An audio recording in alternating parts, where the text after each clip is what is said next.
Welcome to this first day of 2024. What's going on here? Well, eh. It's the 1st of January 2024. I believe in all over the planet. Now, finally, we can continue with the Marisela Botello murder trial, Texas v. Dykes. We have heard Charles Beltran lying on the stand. We heard his ex-girlfriends talking about, oh, he's such a good guy. I met him at a convenience store. He seemed nice, so... we heard his baby mama talking about how she helped him. That Miami broad met him in a convenience store, found him believable, then found out he was lying all along, then found out he was a person of interest in a missing woman case, and she helped him. And she still have the hots for him. Yeah. What to say? I told you, it's a strange case and an even stranger trial. Today we are going to hear some more testimony, but the most interesting is a Frank's hearing. A Frank's hearing in Texas is they have a motion. The defense have a motion to suppress evidence, so they are calling a person who wrote a sworn affidavit, which led to the arrest of Miss Dykes. So we will hear that today as well. Now, the court is jumping a bit today between witness, Frank's hearing, witness. So if it's, I mean, I only listened to the Frank's hearing because I needed to read up a bit about it. So, but I haven't heard the testimonies. So we are all in the dark here, more or less. And hello, Christine, Dwayne, Sal, and all you others. And hello, Cyrene Pickle, and a bunch of people watching over at Rumble. Now, today I wanted to start this at 9 a.m., but then I remembered it's January 1st, so I waited an hour. So I'm not counting on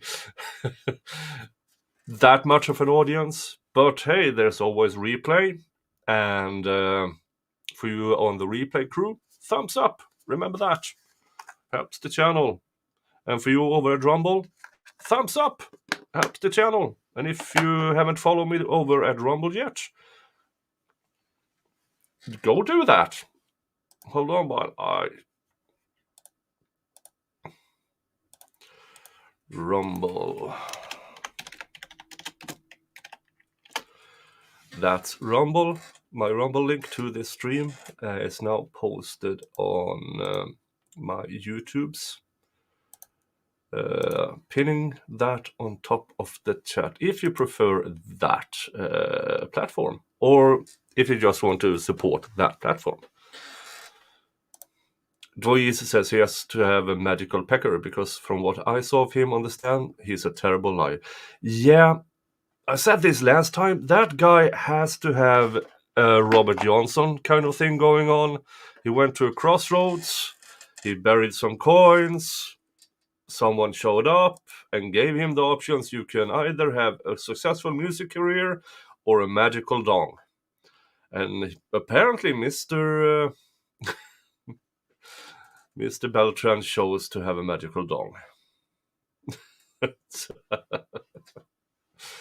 Now, it's also the first in the month, and YouTube's have this really, really nice thing that they have given to us content creators. I can gift 10 memberships per month. So I'm gifting 5 now. Yay! Hi, Sean. And Dways, welcome to Viking saying hi. And John Jones, Helen Nichols, Hachibumdachi, who you're calling a cootie queen, your lint liquor, was gifted memberships. Now for you, there's a link in Discord. A link on the community section on my channel. And you then have access to my Discord. You also have access to my members only content, which is a lot, I've heard. So you're welcome. And hello, Ambrosia over at Rumble. Thank you for being here. And the Sock Snatcher, I realized last night that someone gifted me a membership. So thanks, person. All right. Nice to see you. Nice to see you. And my memberships is $3 a month. And that is what keeps this channel afloat. So if you think my content is worth supporting, please, just watching and giving the thumbs up, good enough. That promotes my channel. But if you want to support my channel a bit financially, consider becoming a member. You're from the United States. Welcome from the United States. For you who don't know, I'm Swedish. I am a junior rep. I do labor law. So I do have the training in evidence evaluation, how to evaluate witnesses. Now, in my line of work, it's very stoic. So this is very liberating to me to look at the defense, look at the prosecution, looking at the judge, and being able to speak my mind. It's very liberating while I try to educate myself and you in the audience. Yay! But we are here for this one. The Marisela Botello murder trial. And let's get this up and running. Or should we have this? That was weird. Why is he all over the place? Or is it me who is all? I'll do this and this. That works. That works. And again, this court is very, very silent. Very, very silent. And I'm trying to boost the sound. So if you want me to boost the sound more, please just say so. And I will boost it. All right. But here we go with the first witness of the day. Thank you. You may proceed. Thank you, Your Honor. Thank you, Your Honor. Sir, can you state your name and spell your name for the court report, please? Yes, my name is Detective James Getz. First name is James. Last name is Goetz. Okay, I introduced you as Leo Getz. It's a nickname from Lethal Weapon, Okay. Joe Pesci. Yeah. Had that for a while. See, I didn't get the joke earlier. And is your title detective? Yes. Okay, Detective Getz, can you tell the jury what it is that you do for a living and your qualifications to do so? Yes, I've been a Dallas police officer for 15 years. No, don't start already. Jesus Christ. Why? I just logged on. Last 5 I've spent in our child crimes against children. What the actual F?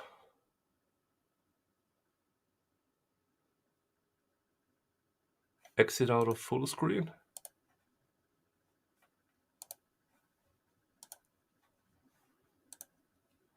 Okay, I can try to do that. Nope, didn't work. All right. We're off to a good start. I will try to go from router to a mobile internet.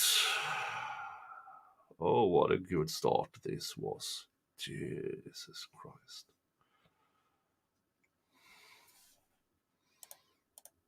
Hold on.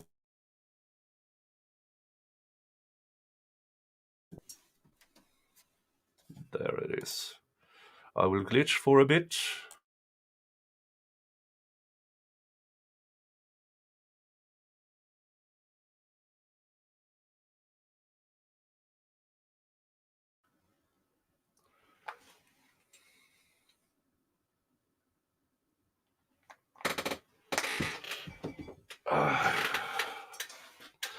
And I think I'm back. Oh, Tammy F. Thank you for becoming a member. Thank you so much. Much appreciated. Welcome to the Vikings saying hi.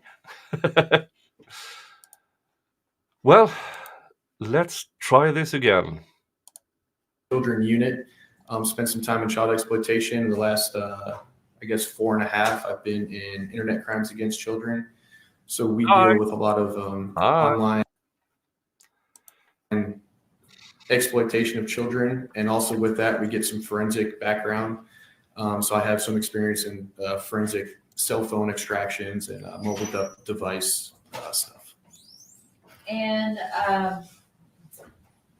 how does it work that you get a cell phone to perform an extraction? So generally the process is we have several spots in the unit or in the department, the department that detectives can bring cell phones if they need an extraction done on them. We're one of them. Me and a few of the other detectives are all certified to use the Cellbrite tool, which is just a company that specializes in phone extractions. So really, it's just up to that detective usually what unit they want to bring it to, and yeah, they decide and they bring phones to us. They bring them to our fusion center and then our other financial crimes unit. But really, it's just up to the detective to show up and bring it to us. Did you have the opportunity to extract a phone kind of under this? Seriously, what the actual F is going on? Hold on while I check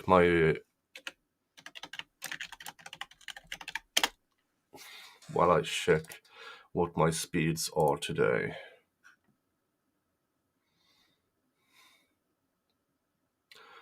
Dun dun dun.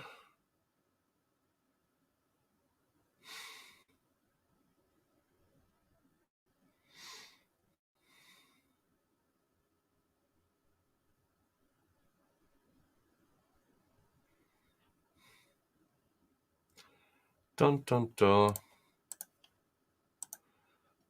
Well, it could be worse, but it's not bad. So there's no reason for. But again, I think it's the connection between StreamYard and YouTube's. Because YouTube tries to promote, hey, just stream via our stream thing, which is complete and utter garbage. But as you see, yeah, it could be better, but I should be able to stream everything I want without a hitch. Yeah, I think it's the YouTube's being YouTube. Yeah. And I mean, if I had the possibility, or when big news organization starts showing these streams via Rumble, I think we are going to get a lot better quality. Incidents back in, do you recall when you received a phone for this incident? I want to say it was the spring of 2021. The exact date, I'm not sure. It would be on that. Oh, for fuck's sake. Oh.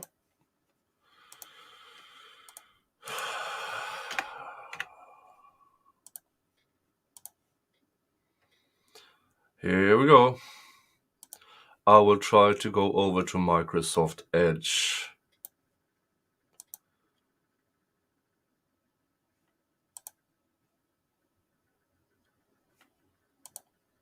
that might be it.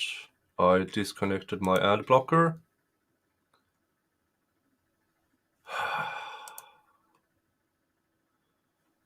Maybe that's it. Report I did. March 31st, 2021? Sounds about right if that's what's on there. Okay. It's been a while. Your Honor, may I approach? Okay. Now, And I know this isn't a law and C word. This is Fox 4 Dallas. Please stop focusing on the defendant. I'm interested in the detective and what he has to say. This is not interesting, but I do know why they do it. Because clicks. They want to watch it for a reaction of sorts, to catch a reaction, and then have a 12-second thingy going on their channel when they do a news report. But for the trial, it's meaningless.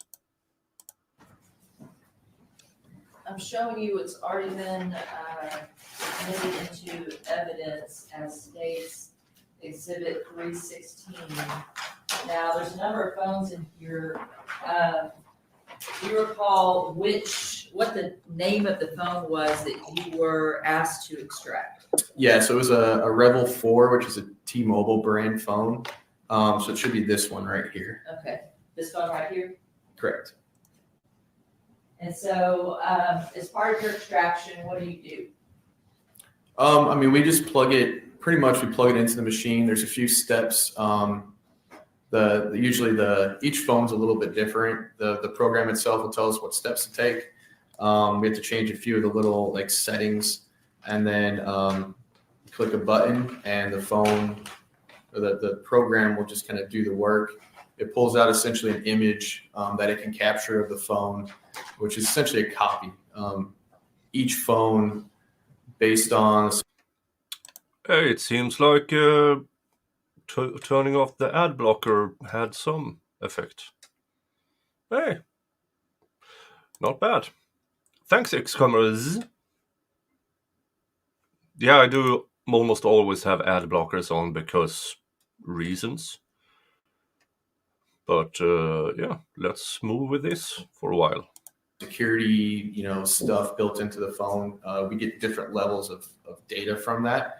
But essentially, it's an unreadable copy to the human eye, and then we plug it into their other part of the tool, which is like second part. I'm trying to think of the best way to describe it. Basically, you plug it in there, and that program parses it out, all the ones and zeros, and turns it into a readable format of data for you to be able to go through and review, or the detective usually. Okay. That particular phone that you extracted, it was a T-Mobile, I believe, Rebel phone. Is that kind of a normal brand that you would get? We get those a fairly decent amount, but it's kind of like an off-brand that's just it's like a T-Mobile off-brand, almost generic that you would buy. It's not your Samsung or iPhone that we're most commonly used to, but it's pretty. I think it's only, well, I don't want to say that because I don't know for sure, but I know it's one of T-Mobile's main, like, just generic phones they sell with their plans. Did that phone appear to be fairly new? Yes. Yeah. And when Detective Ortiz brought that phone over to you, did it have the company sign search warrant? Yes. Otherwise, you wouldn't extract. Correct. Now, you said before that you you extract the phone and the report comes out in a Celebrite format. Is that correct? Correct. Have you had the opportunity to look through the Celebrite report in this case? Yes, I have. And I've shown you what's been marked States Exhibit 338. Do you recognize that? Yes, I do. Okay, is that the Celebrite report for this phone? Yes. Okay, and then also states 339 and 340. Mhm. And Yes, I'm sorry. and states 339 and 340, are those reports pulled directly from the Celebrite report in states 338 concerning specific conversations? Yes, they are. Your Honor, state offers states 338 for record purposes and then states 339 and 340 for all purposes. Thank you. Tendering to defense counsel.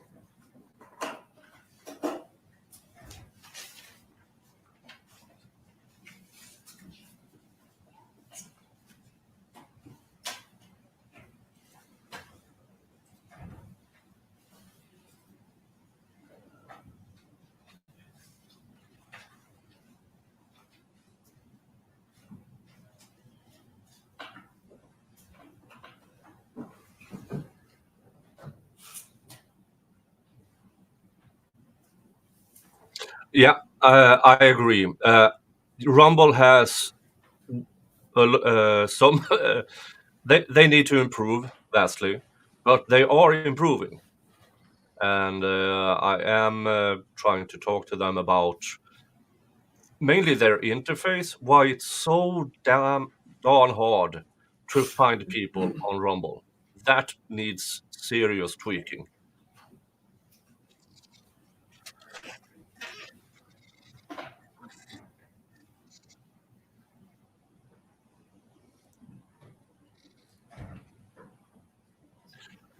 But they are approaching. Okay. But Rumble for me is starting to be a serious contender when it comes to streaming and trials and stuff. Because when I stream my Serial Killer Saturdays, now I'm streaming the trial of Eileen Warnes over at Rumble. It's because no matter what I do with serial killer trials, YouTube punishes me. But once when I did it over at YouTube, I had, one stream a week, and then more or less the next 2 weeks, almost all of my videos, all of my streams was got a warning, no matter what I did. But once I started to stream the serial killer stuff over at Rumble, much easier, much easier.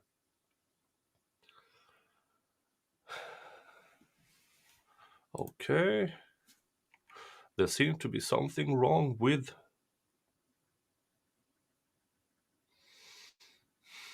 Salvador Dali. Is a way to download core TV trials. It's complex, but I developed it to cover my... Okay.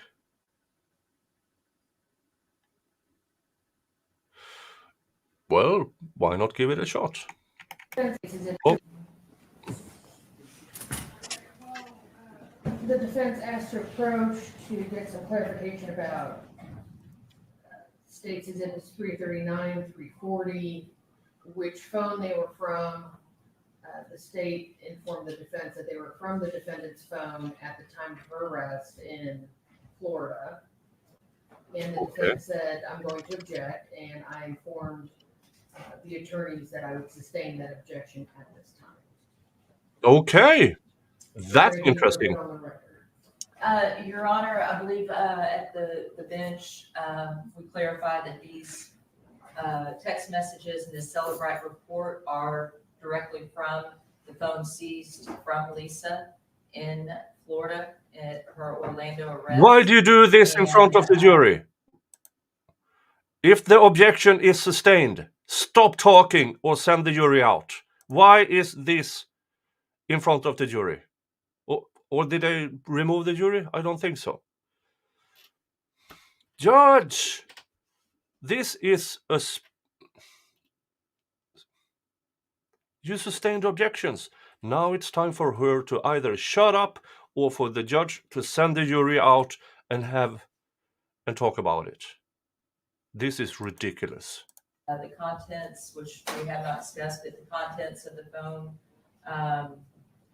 are text messages from that phone that was seized from Lisa to one of the phones is to lover. Mr. Beltran testified previously on Friday about some of the contents of that message exchange that he received from Miss Dykes from an unknown phone number, but it was Miss Dykes.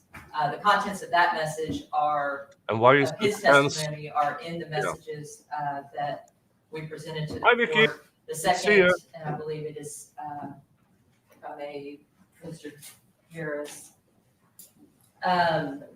The messages that I'm referencing right now are in states 339.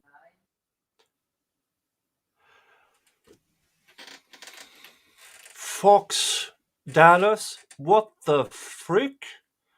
Why are you turning down this? The audience in the court hears it. The jury hears it. Why are you turning down this? Oh,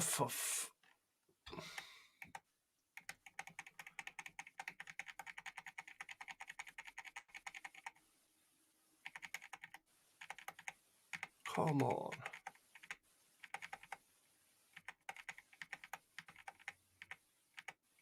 Oh, the jury is gone. Thank God. Thank God the jury was gone.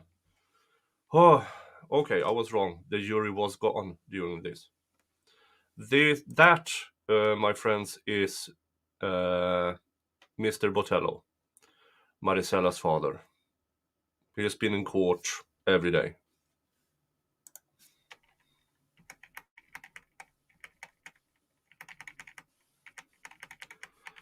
This seems to be a big issue they are going through.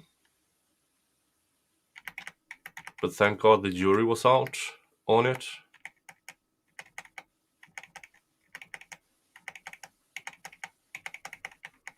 Okay, big issue. Sadly, we don't know anything about it because Fox 4 Dallas chose to mute it.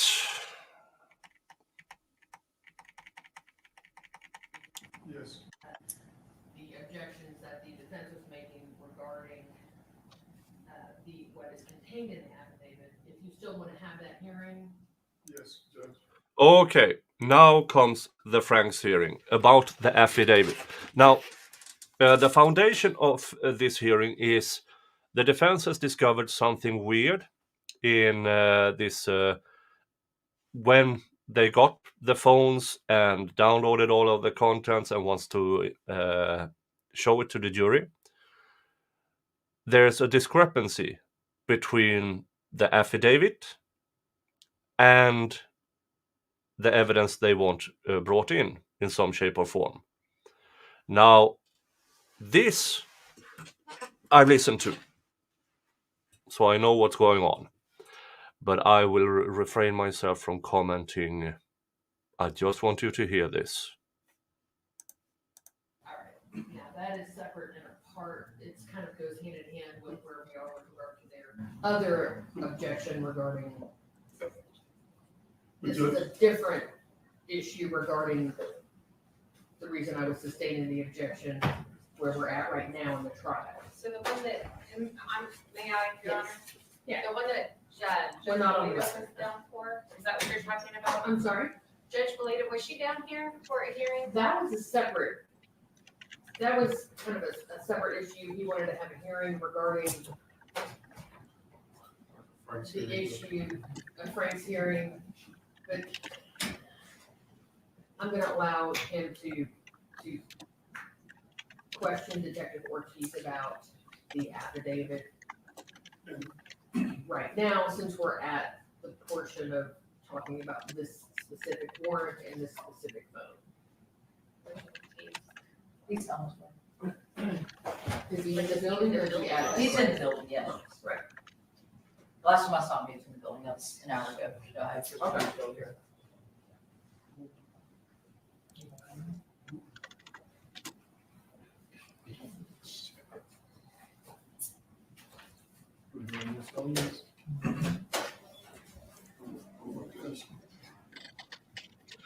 So, yeah.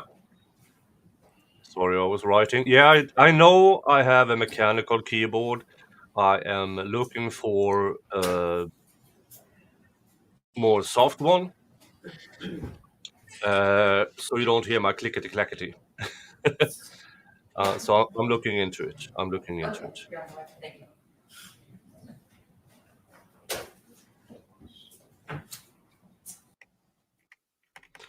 And there they go silent again. Moving forward.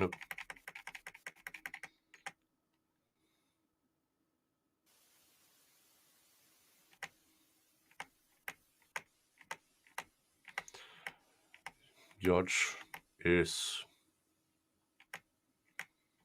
bored, I guess.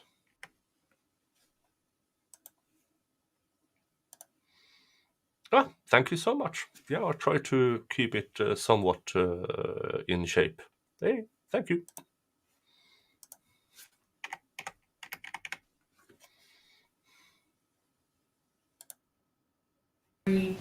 Well, dun, dun, dun. I should.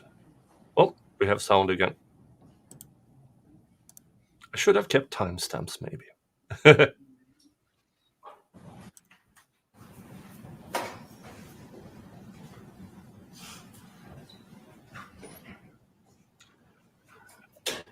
And while there's, please hit that thumbs up. And if you have social media, I wouldn't mind if you shared the link on your social media to get more people in here. Thank you. You have your witness? Yes, and she's right here. Oh, all right, come I'm on up, sorry, sir. Your Honor. I thought you saw one. No, I didn't. Come on up, sir. Good morning, Detective. You testified earlier in this case? or No, ma'am. All right. Why Please raise not? your hand. Do you solemnly swear or affirm that the testimony you're about to give will be the truth, the truth, and nothing but the truth so help you God? I do. Thank you. You may be seated. All right, Mr. Harris, this is your witness, and you may proceed regarding State's Exhibit 333, Thank you. the search warrant affidavit for the T-Mobile and iPhone that were testimony has shown that these were the two phones taken from the defendant at the time of her arrest. Thank you, Judge. Detective Ortiz, I just wanted to ask you specifically, because you're the one who actually swore to this affidavit, is that correct? Yes, sir. All right, and when you swear to the affidavit, you're swearing to a judge that the information within the four corners of the document is true and correct? Yes, sir. All right, and I just want to ask you specifically about some of the information that was contained in the search warrant that you guys are saying established your probable cause. Because that's what this search warrant is supposed to be doing, right? Yes, sir. Establishing your probable cause to arrest, not only arrest Miss Dykes, but also to be able to search the contents of her phone that was collected from her when she was arrested, correct? Correct. All right. Oh, we have questions, sorry. Yes, please. And I'm just gonna get right to the point. I wanted to ask you about specific information that was contained in the arrest warrant. At the time you swear to the arrest warrant, you guys basically told the judge that there were hair samples that were found that y'all believe to be the complainants, is that correct? Correct. Were there ever hair samples that were found that belonged to the complainant in that Audi?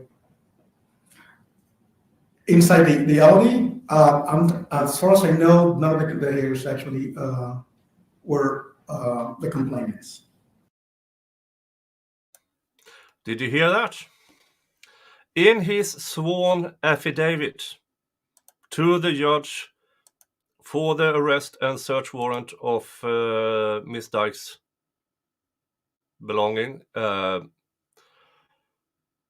he swore that the hair found in the Audi was of the complainants, as in this case, either Mr. Beltran, Miss Dykes, or Miss Nina. It was never affirmed to be either of them, that hair. Did you hear that? And that's his sworn affidavit. Oh wait, there's more. Okay, but in your search warrant, you said during a search of the 2014 black Audi that was conducted by, was that New York State? New York State Police, correct. Concrete material found in the rear wheel well of the vehicle appeared to match the same type of color of concrete used at the concrete plant where suspect Dykes and Moreno showed to have traveled on the date night of the offense, right? Correct. All right, but in reference to the hair sample, y'all indicated that the hair sample was found in the trunk of the vehicle. The hair sample seemed to match that of the complainant, and not that of Morano or Dykes. Okay, the sample is currently being analyzed. So at that time, y'all just said it seemed to match her. You didn't. We think it matched, Your Honor. We think it's still being analyzed, but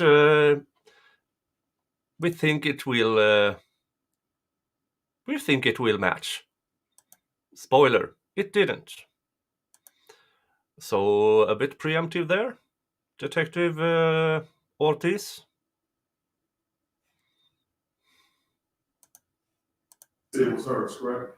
Correct. It seems to match the complainants, but they were not basically. We haven't confirmed because they were not done at Swift with the I don't know, trying to analyze the hair. Okay, but also included in the affidavit, you indicated that y'all received information from Swift that they collected DNA, blood from one of the carpets and pads from what believed to be Beltran's bedroom, right? Correct. And the blood was found, the blood found was a match to the complainant, correct? Correct. All right, and then that there was an unknown male and female DNA profile were found in the carpet by Swift, right? Correct. Unknown male, unknown female again. No, he's not. When it comes to complainant, they are referring to Beltran, Dykes, Morano, Chucky, Lisa, and Nina. So I don't think he's calling the victim a complainant. Or this means a complainant to the affidavit, as in we have confirmed or we are testing all of these to confirm blah blah blah, something of the sort.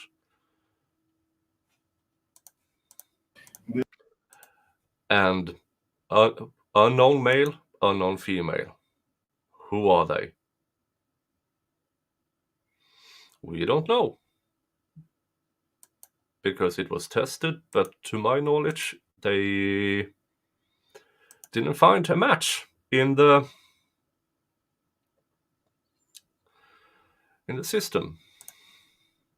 Y'all indicated to that judge that the unknown DNA is believed to belong to Charles Beltran, Lisa Dykes, and Nina Morano, right? So they indicated to the judge that the DNA found belonged to Charles, Lisa, and Nina. But once tested, it belonged to the victim, Charles, and unknowns. See the issues here with his sworn affidavit?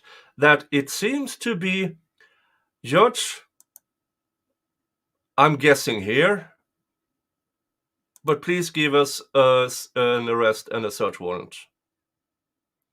But he writes it as if it's concluded that it is from the defendants. I don't think I'm around, yes. Correct? Yes, sir. Okay, but that blood didn't belong to them, did it? I believe we didn't have the defendants or the suspect at that time, their DNA. So you had from Swift, hey, we found DNA. And you Officer Detective Ortiz told the judge, it's the defendants. Give us a search warrant and arrest warrant. But as it seemed once they tested, it did not belong to either Lisa or Nina. For me, that means the basis of this arrest warrant, his sworn affidavit, is false. For me, I hope Dave can, if Dave has the time, for me this means it's a poisonous tree. Let's keep listening.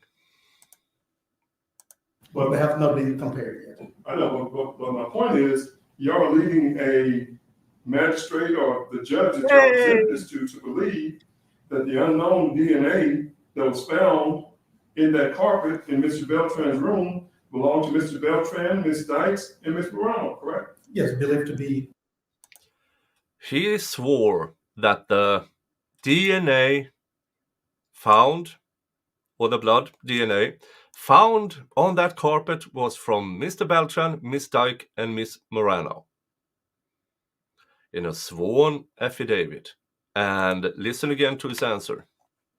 Belonged to Mr. Beltran, Miss Dykes, and Miss Morales, correct? Yes, believed to be one of them. But that wasn't true, was it? Like I said, it was believed to be, so. His question was, that wasn't true, was it? And Miss Detective Ortiz, but we believed it. So freaking what? That's preemptive. If you don't have a result, why are you in a sworn affidavit to a judge say it's them? For me, it's clear that this is a poisonous tree. This is a very good, in my opinion,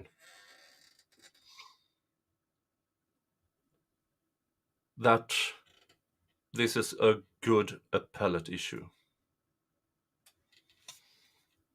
But, as you all know, appeals are for losers. My question is, that wasn't true, was it?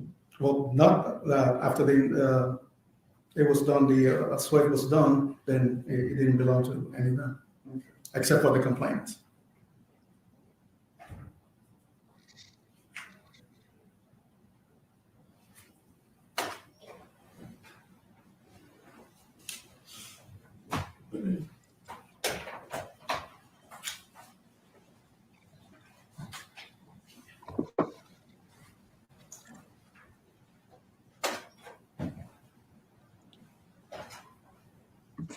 Hi, Jingles.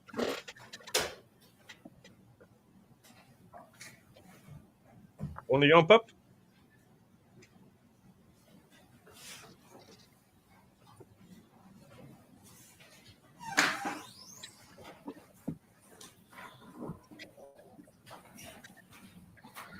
Mr. Jingles is here. Okay, so I guess what I'm getting at is, as far as the information that you swore to,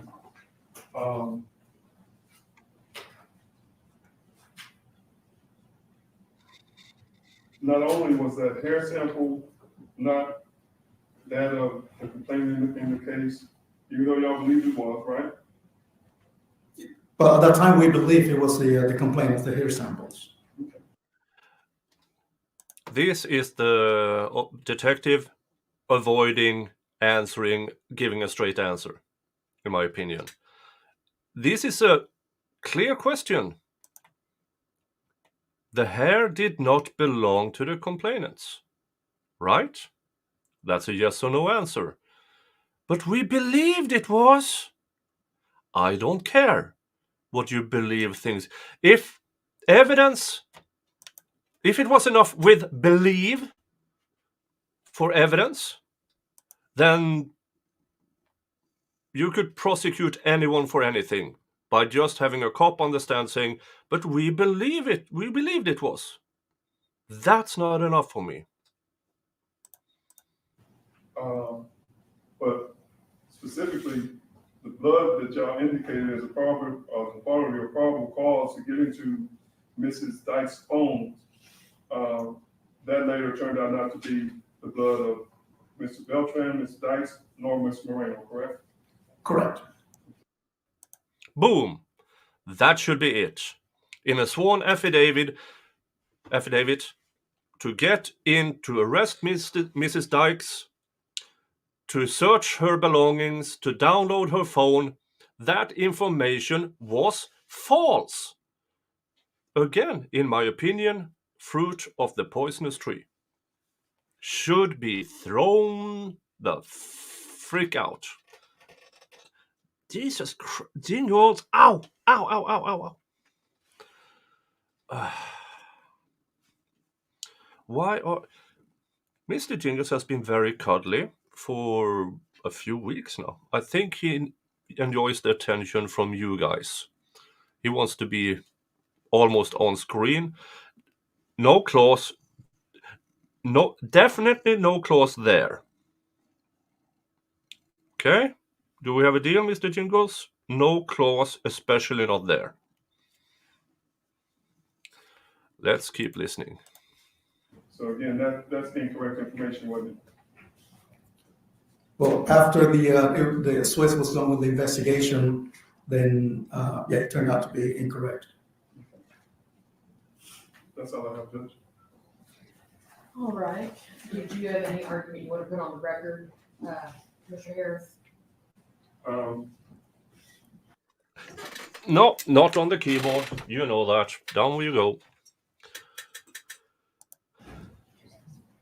Just that, again, these officers, I understand, I don't believe that, I don't have any reason to believe that they were acting in bad faith when they gave. I think they did. I think they knew perfectly well they were doing preemptive stuff. They were so sure it was going to be the defendants, so they just said, it's them, Judge, it's them. Give us search warrant, give us arrest warrant, because it's them.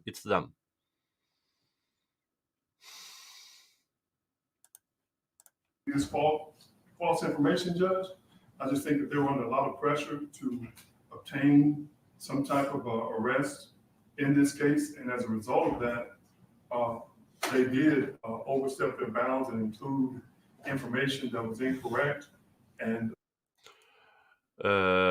Dave says you're correct, Nick. However, there's a good faith exception, which is, I know there's a good faith exception.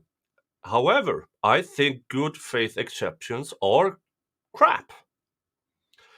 And Dave says, and I have a feeling that the court would rely upon that there, if at the time of issuance, the incorrect facts were merely a mistake. I believe the court may rely on that. For me, it's pure bullshit. They were knowingly preemptive the actual tests, the result of the tests.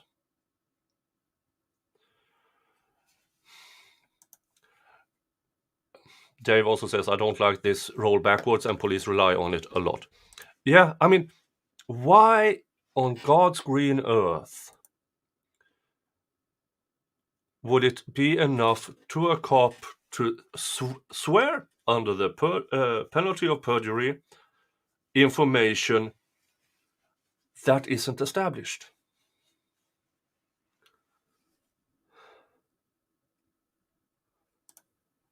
Dave says, but I do believe this good faith exception is getting more narrowly tailored because the facts has to be true at the time the warrant is issued. Yeah, and we know here, those facts weren't true. Now, how the statutes are in Texas, I don't know.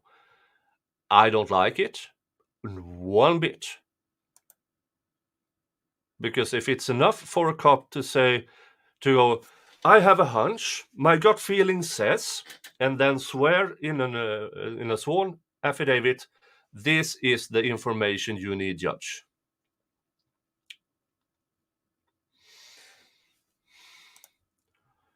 O-line right, this is the same reason that the SLED investigator in the Murdoch trial wasn't punished for misleading the state grand jury. Exactly. He had a bogus... he swore to things that wasn't true. And that cop is even worse than this, because he really had no evidence for misleading. I mean, he really didn't have any evidence. He thought there were blood spatter. There was no evidence of it. Not even the blood spatter expert had finalized his report, and he still went to the grand jury.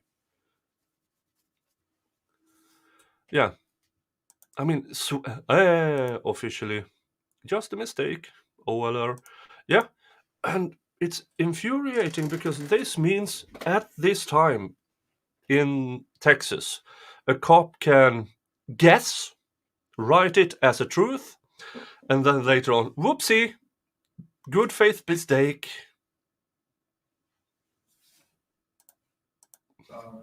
Mislead the judges that signed these affidavits, or that signed these warrants and giving them permission to not only arrest Miss Dykes, but also to search her phones on a fishing expedition to further support their case. And Exactly. It's pure fishing expedition. Now this defense lawyer, he is a bit uncertain in his words and how he presents it, but he also knows that he might be ow, Jesus, no. Hello, Jingles. I don't want to cut your claws because you need them when you catch rodents around the farm. But if you keep that up, yeah, as I said, it's a fishing expedition, and in Texas, it's apparently legal to do so. Dave says, knowing that Texas is a favored police state, I think they're going to err on the side of accepting the warrant, and therefore any evidence gained from it are going to be admitted. Let's keep listening. And I just, again, we urge the court that's improper, and any information garnered from these arrest warrants, which included false information, should be suppressed. I agree. Thank you, Detective Deacon. I agree with the defense here. Now, the presentation and him walking a thin line, or believing he's walking a thin line, I believe the defense is absolutely correct here. That should be suppressed, in my opinion. Now, with statutes and good faith, also known as I'm lying my fucking ass off in the sworn affidavit, means nothing.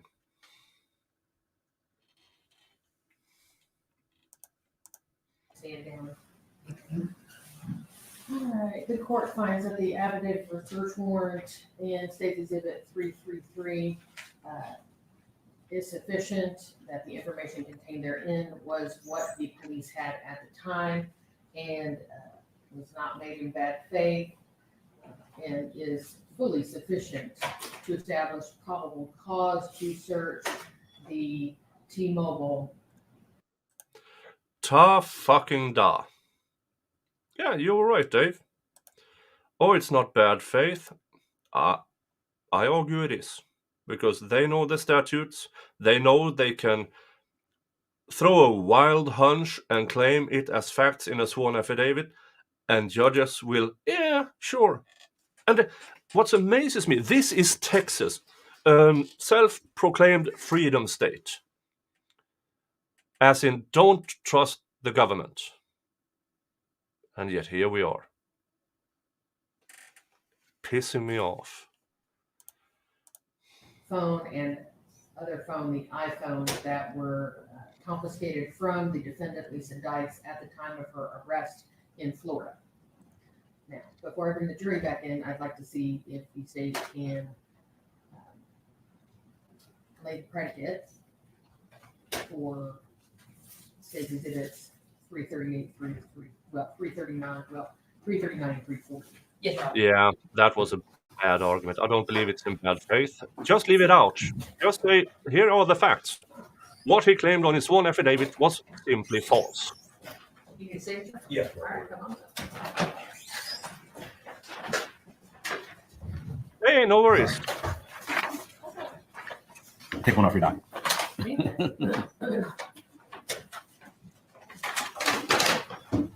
Thank you.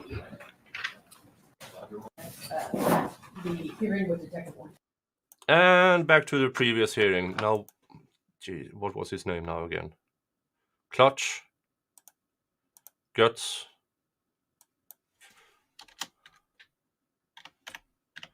Goats. Guts. I don't know. I don't remember. Something like this. This is the phone guy. So now he can keep testifying about the phones. There might be a slight hiccup somewhere along the line. So keep attention. And this speaks for me about the absolute, not the absolute, but I mean, we all know this. Marisela Botello disappeared on the night between the 4th and the 5th of October 2020. Family tried to report her missing the very next day, and the cop they called couldn't care less. It took the family to go down to Dallas, flyers everywhere, stalking the police before the police could give two shits on a straw about Marisela Botello. Not until the 15th or 16th, 10 days later, they started to care about it, only because the family forced them to. And then they still waited another 15 or 16 days before they actually went to the house where she was last known to be alive. And that's not because of the police investigators. That was because the family themselves got the footage from the 7-Eleven. Almost all the footage of Marisela's last seen places are thanks to the family getting the stuff. So that's how they know. Oh, who's that guy? That's a known criminal, Charles Beltran, with a criminal record of armed robbery, having guns as a felon, and violence towards women.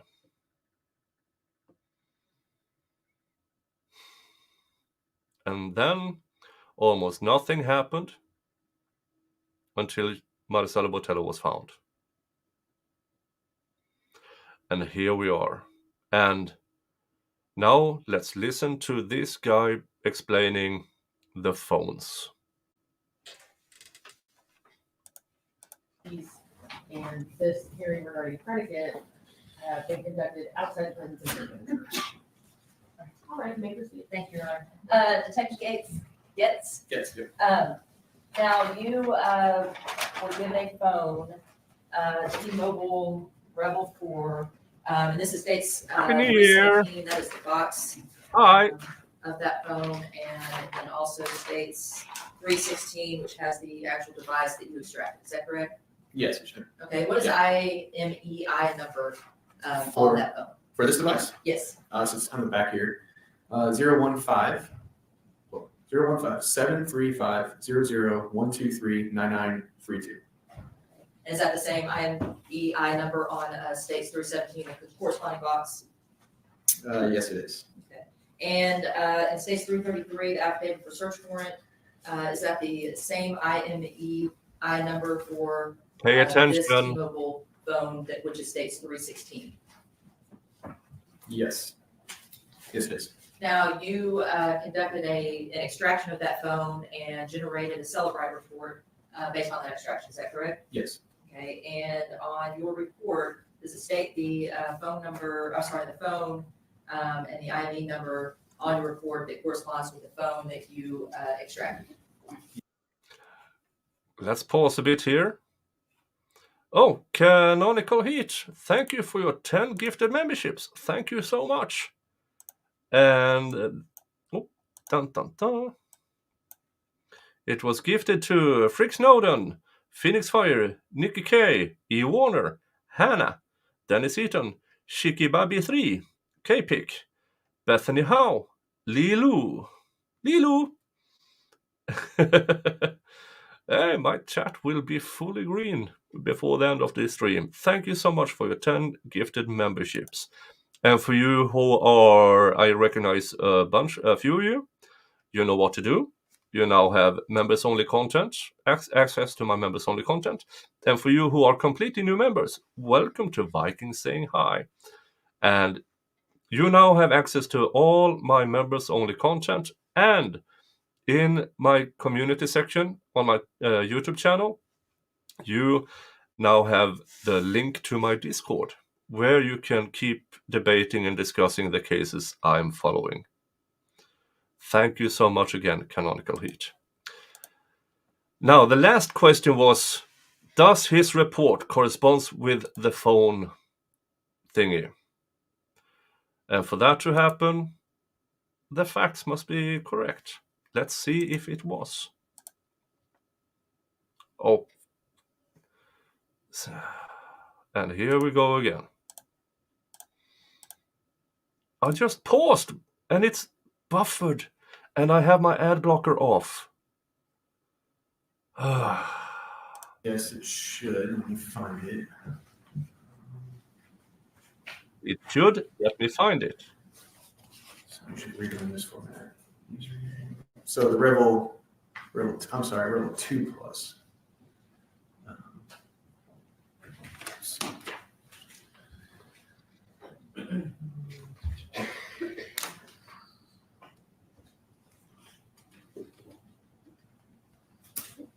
I'm not sure where the IMEI is on in this report. I'm not sure where the IMEI is on this report.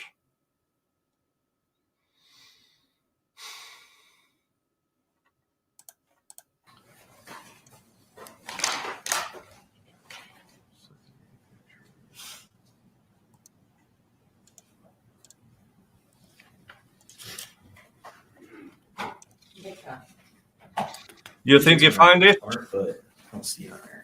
Do you think he finds it? Press 1 for yes, 2 for no.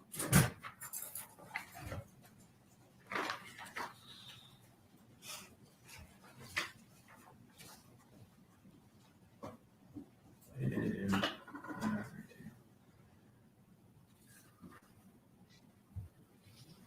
don't see it on the main pages of this report. This particular. When you generate a report that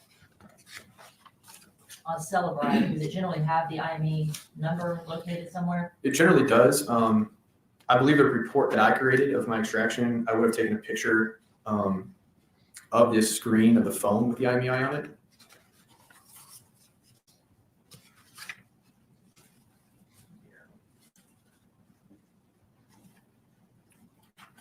Now,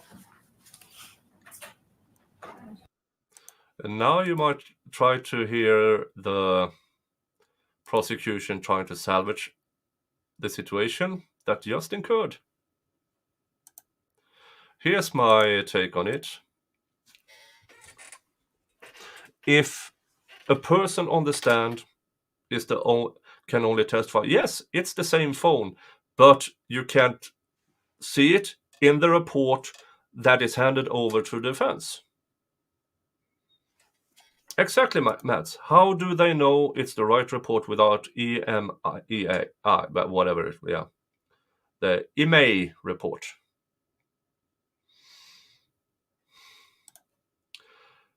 For me, okay, there's a distinct flaw in the report. You can't say by the EM blah blah blah number that this is the actual phone.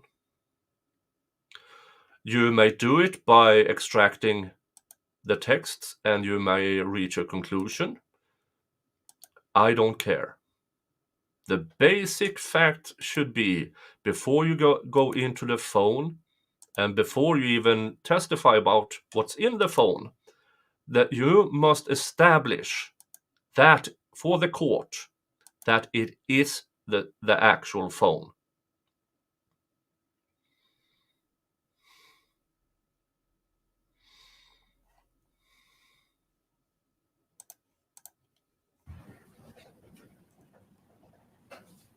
There's so much crap going on in this trial. Just give us just a moment.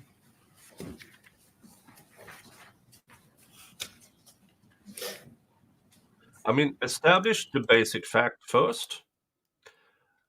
This is the number on the box. This is the number on the phone. That number, the basic fact is that number should be on the front page of the report or somewhere in the report. If it's not, I don't care what information it contains. It's how you handle the evidence. And if you don't handle the evidence correctly, boo-hoo. It should be out, in my opinion. You think it will be?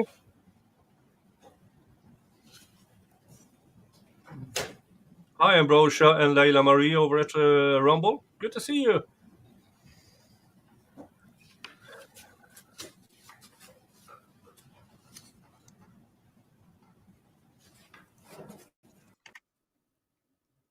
Oh, come on.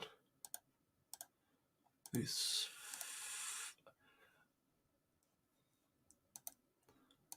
is YouTube of 2024. How they have some, I'm sure they have some kind of program saying, if they use anything other than us to stream, do fuck it up.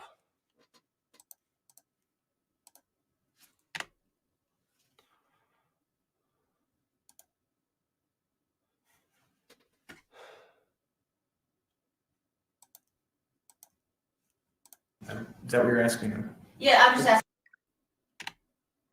Going through that extraction, the same messages are in this particular phone that have shown up in the report. I don't care. If you can't establish by fact it's the same phone, whatever's in your report, I don't care. I don't care. I really don't care. You being sloppy in your work should not be rewarded. No, it's not the wrong report. It's just you need to establish to the court number on the box, number on the phone, number in the report. It's that easy. But welcome to Texas. Those things simply don't matter. Oh, thank you, Ambrosia, for your Rumble rant. Happy New Year to the fellow Rumblers. Happy New Year! So welcome to Texas, where you can put a cop on the stand and just say, sure it is. Well, can you establish it? No. But believe me, because I'm a cop. Yet here we are.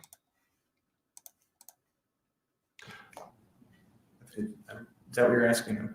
Yeah, I'm just asking, how are you certain that the Cellbrite report that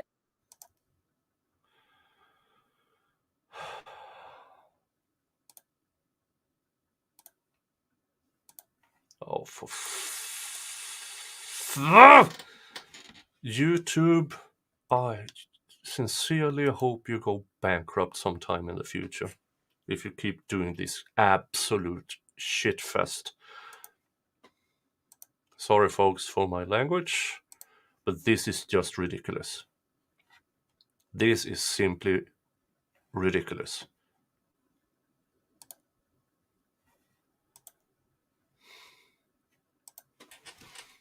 Is that what you're asking?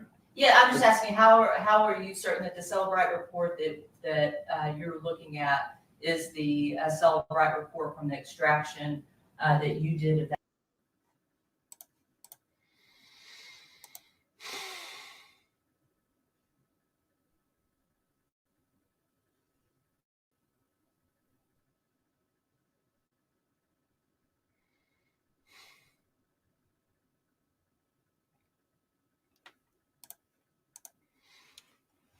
Nothing wrong with my internet. Absolutely nothing wrong with my internet.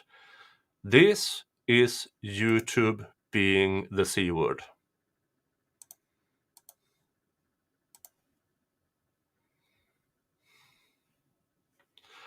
Leila Marie over at Rumble. Maybe too many people are streaming since everyone is at home and bogging things down. No. January 1st is a known slow day.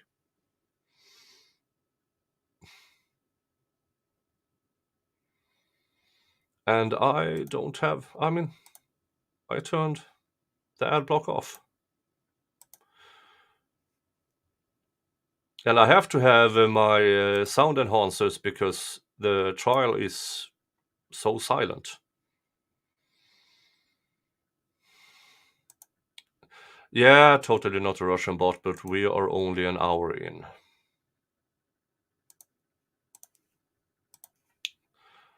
And I think we are up to 3. Or more. I don't know. That particular phone. Yeah, I mean, this is the phone or the data that I had provided to Detective Ortiz is the file that this extraction report was created from. And let's just believe you on your word. We don't really care about the basic effing evidence. I mean, who cares about those minute? It should be so easy, but if you just have to press a button, generate report, and don't check it, it should be out. Don't reward sloppy police work. Please, courts.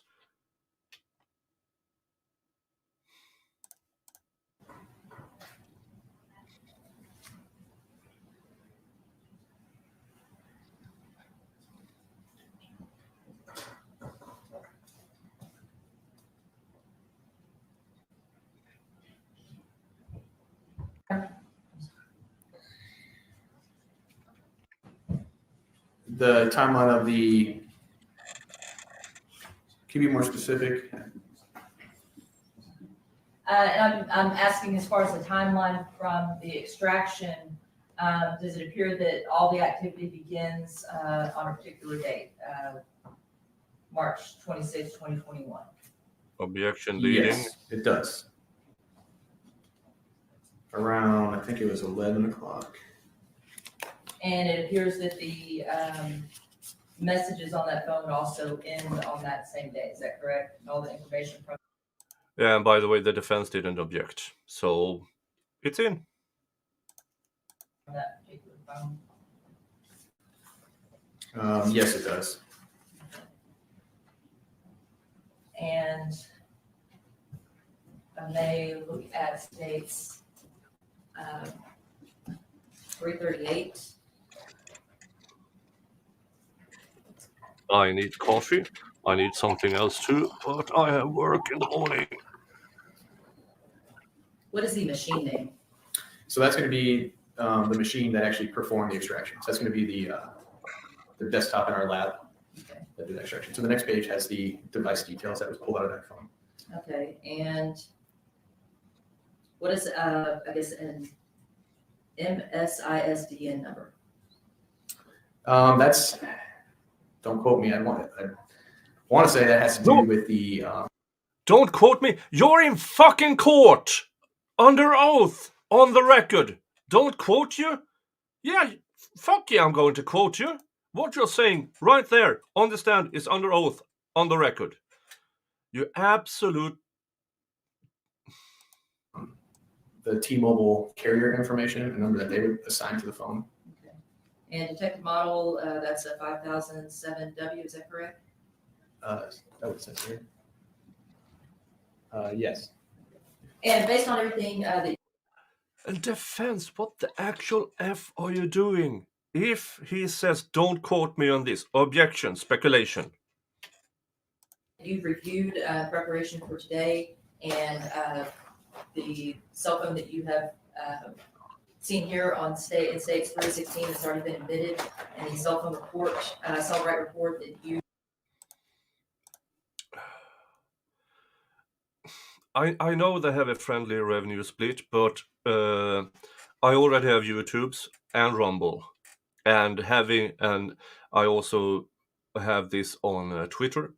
So yes, I'm streaming this to Twitter as well. And even if it's a friendly revenue split, there's no revenue. I mean, Kick is so small.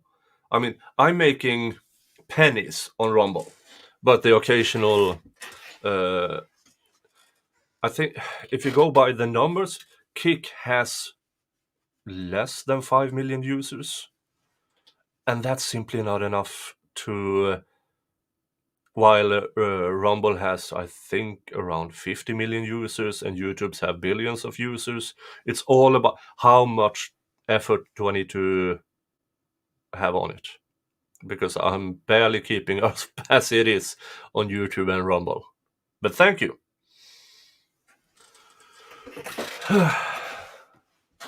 Oh, totally not a Russian bot. Okay, that's true.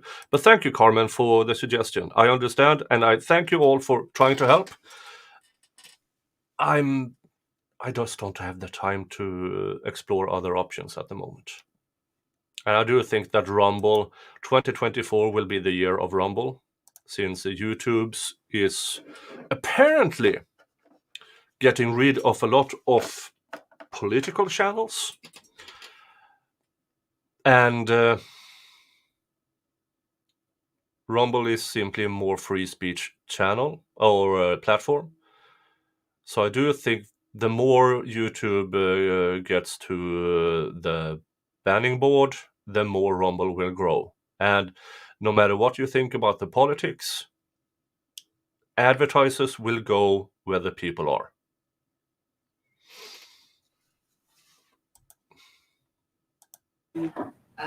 Created in states 338. Are you certain that the phone in states 316 is the phone that you extracted to create the report in states 338? Yes. Your Honor, pass the witness. Cross-examination. Happy New Year. I don't have any questions. And defense have no questions. So that's enough for establishing it's the same phone. Sir, are you sure? Yes. I don't care.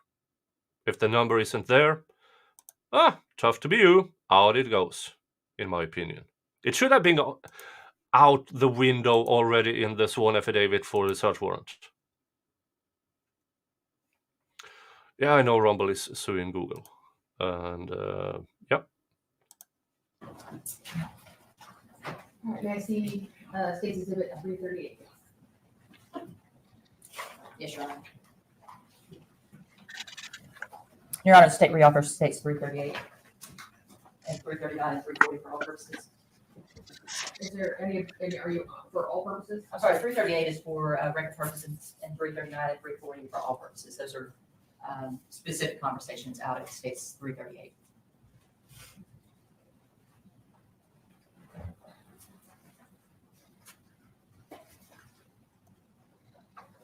Is there any objection No objection at this time, Judge. for the purpose? And with that, it's all coming in. The Frank hearing, everything, it's all coming in. No objections, Your Honor.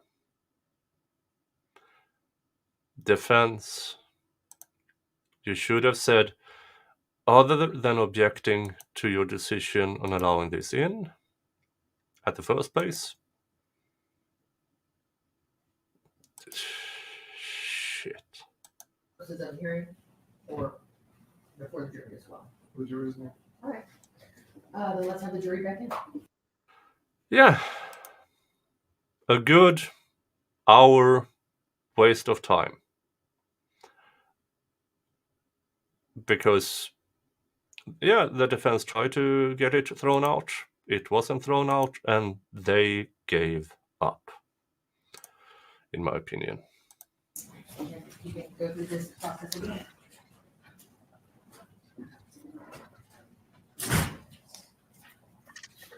How are they all agreeing to this? Well, welcome to Texas. That's how things are handled there.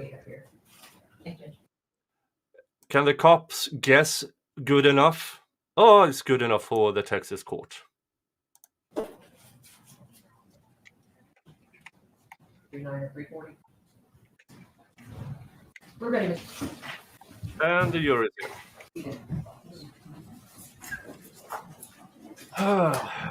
Mr. Harris, the state offered State Exhibit 338 for record purposes and then 339 and 340 for all purposes. Is there any objection? No objection, Your Honor.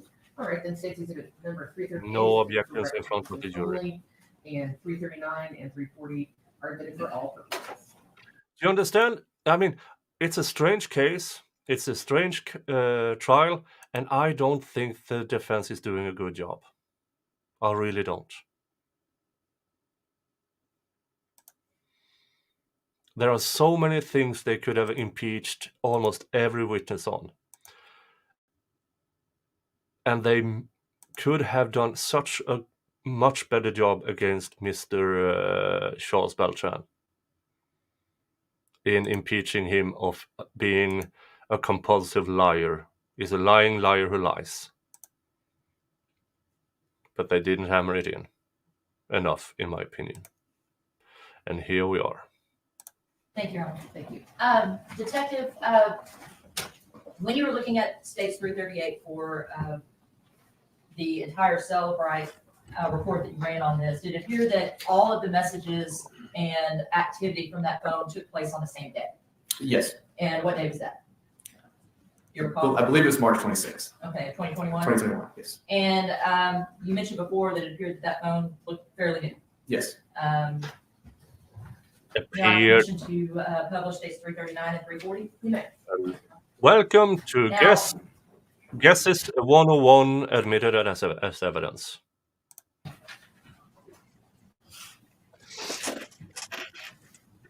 We're gonna look at States 340 first, and the participants, so the messages on the right, who are those being sent from this device or being, received? Generally, if they're on the right, they're going to be sent. Okay, and And it says sent on the stats, yes. right there. Okay, and then the participant is Kyle. Now, you don't know who Kyle is, but it does indicate that the user of this phone put that name in there, correct? Correct. Okay, it says this is my burner. I'm turning off the other one so it doesn't ping. And then going down, it says so. And this would be, looking at the second page of States 340, this would be the response, correct? Let's zoom out just a little bit. Yes, Okay, and that appears to be from Kyle, correct?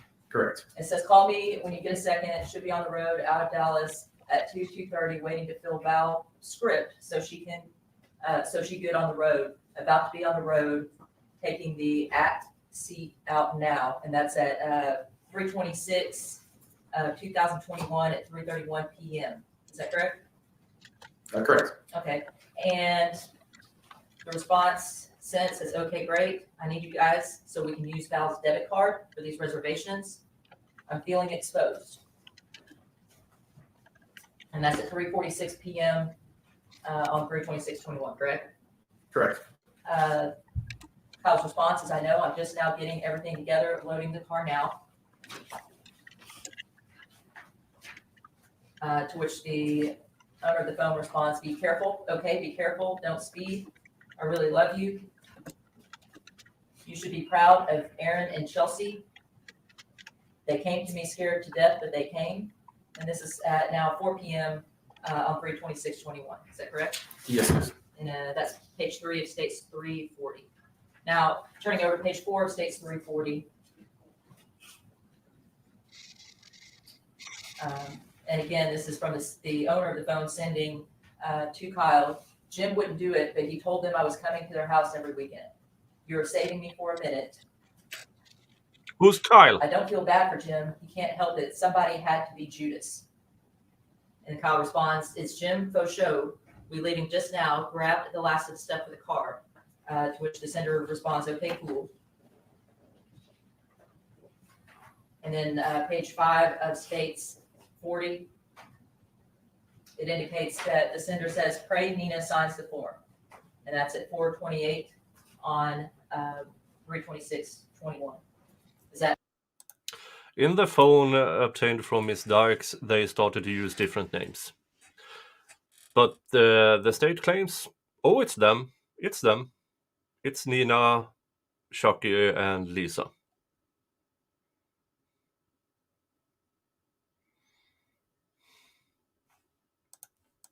is that right? Yes. Okay. And the last message back, it says, I'm praying, and that's the conclusion of this conversation. Is that right? Yes. Okay.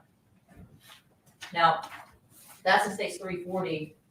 You also kind of isolated some messages between another contact in the phone. Is that correct? Yeah, they are isolated. I didn't do them personally myself. Okay. And I To be apologize. clear, Did you review both of these isolated, I guess, text conversations? yes. And did confirm that they were part of States 338 and the entire cell record? Yes. Okay. The second conversation, that's in States 339. Do you recall who the name of the participant in that conversation? Well, Lover Okay. is the main one you see there. Okay. And about what time does this text conversation begin?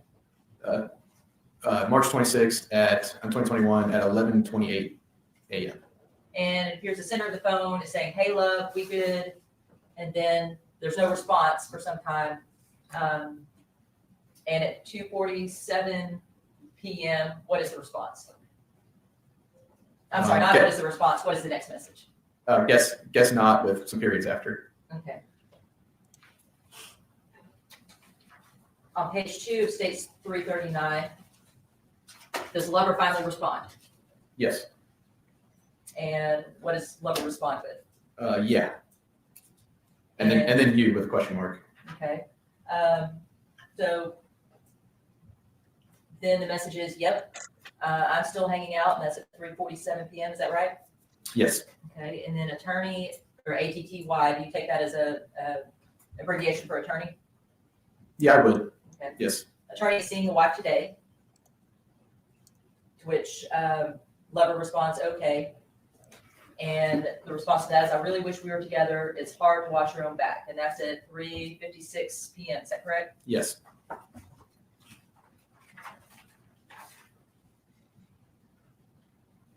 And the next message is, you can't trust anybody either. And that's at 57 p.m. Is that correct? Yes. Yeah, there's a bunch of text messages.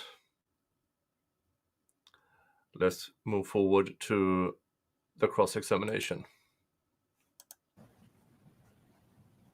In regards to that whole message stream, would you agree it appears that she's trying to get him to assist her doing something? To my understanding of reading the messages, that's what it would appear to me. Right. And whether that something is help her get back here to Texas so that she could turn herself in, you have no idea, correct? No, I was not involved in that part of the case. But you do know on both text streams, they're talking about having been in contact with attorneys. Would you agree with that? Yes, I agree with that. Getting money to pay attorneys. Would you agree with that? Yes. And in reference to whatever communication she's having with Lover, they're talking about being in communications with an attorney. Aren't they? Yes. She said she called the jail. They have capital murder warrants out for us, out for 3 people. Is what she said, right? I don't remember if it said for 3 people, but I did see it said for capital murder warrants, yes. But again, she's making reference to contacting an attorney. Yeah, to my understanding, yes.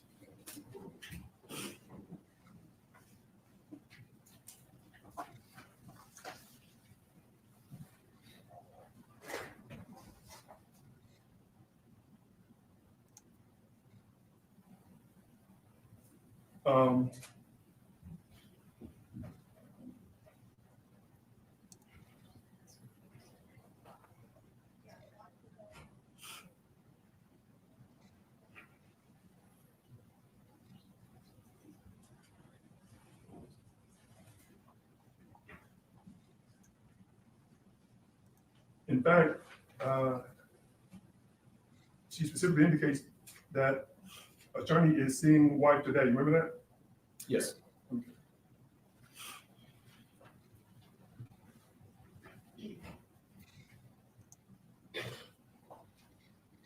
And do you know if this is March the 27th, were you aware that she was arrested on March the 27th of that year while she was on the phone with her attorney?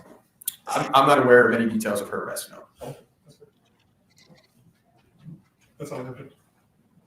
Anything further? Ms. Botello? Just briefly, Your Honor. You may. You've done a lot of cell phone extractions, things of that nature. What is a burner? Well, burner, just in, I guess, slang terms, in law enforcement field, is usually a phone that you're just going to use for a very quick purpose that you'll probably get. A burner phone is just a phone with a pay in advance card in it. That's it.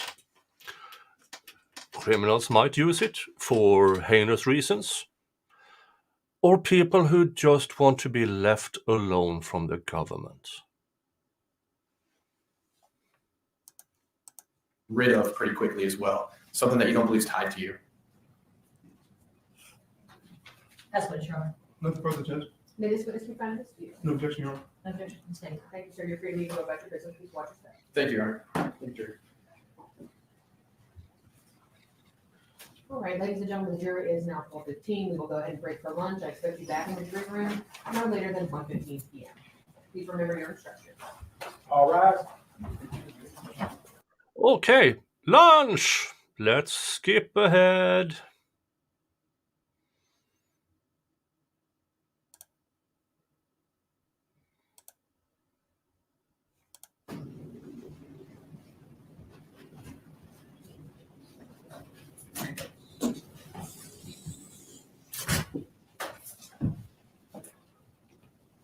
All right, you may be seated. Okay, Ms. Pittman, please call your next witness, and Mr. Brown. Yes, Your Honor. State and call Ms. Julia. Come on up, Ms. Lockyer. Prosecution's witness, Miss something. If you would please stop and raise your right hand. Do you solemnly swear or affirm that the testimony you're about to give in this case will be the truth, the whole truth, and nothing but the truth? So help you God. I do, Judge. Thank you. You may be seated. You may proceed. Thank you. Good afternoon. Good afternoon. Could you please state your name and record? Sure. My name is Julian Lapierre. It's JulianLapeyre. And Ms. Lapierre, how are you currently employed? I am currently a supervisor at the Dallas County Pretrial Services Department. What is the pretrial services department? So basically, pretrial services is a department where we run 5 different units. And what we do is we assist. Oh, okay. This is a person who's going to testify about their ankle bracelet and how they cut it off, or how they became dormant just around the time they went for Cambodia. That's it. So I can save us all some time and just skip ahead of this one witness. She's on for a while, but yep.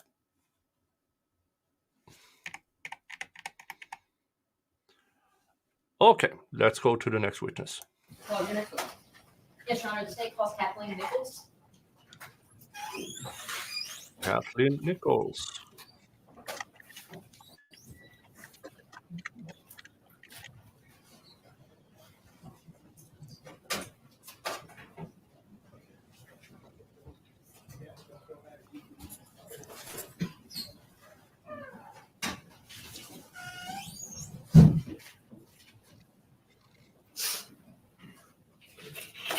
If you would please stop and raise your right hand. Do you solemnly swear or affirm that the testimony you're about to give will be the truth, the whole truth, and nothing but the truth? So help you God. Thank you. You may be seated. You may proceed. Thank you, Ron. Good afternoon. Hello, Can you state your name and spell your last name, or spell your first name for the court, please? my name is Kathleen Nichols, KATHLEN, NICOLLS. Okay, and can you tell the jury what it is that you do for a living? Yes, I'm a special agent with the FBI, and I'm currently stationed in Phnom Penh, Cambodia.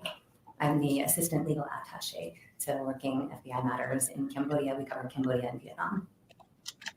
And as far as your duties in that position, can you just let the jury know kind of what you do on a day-to-day basis?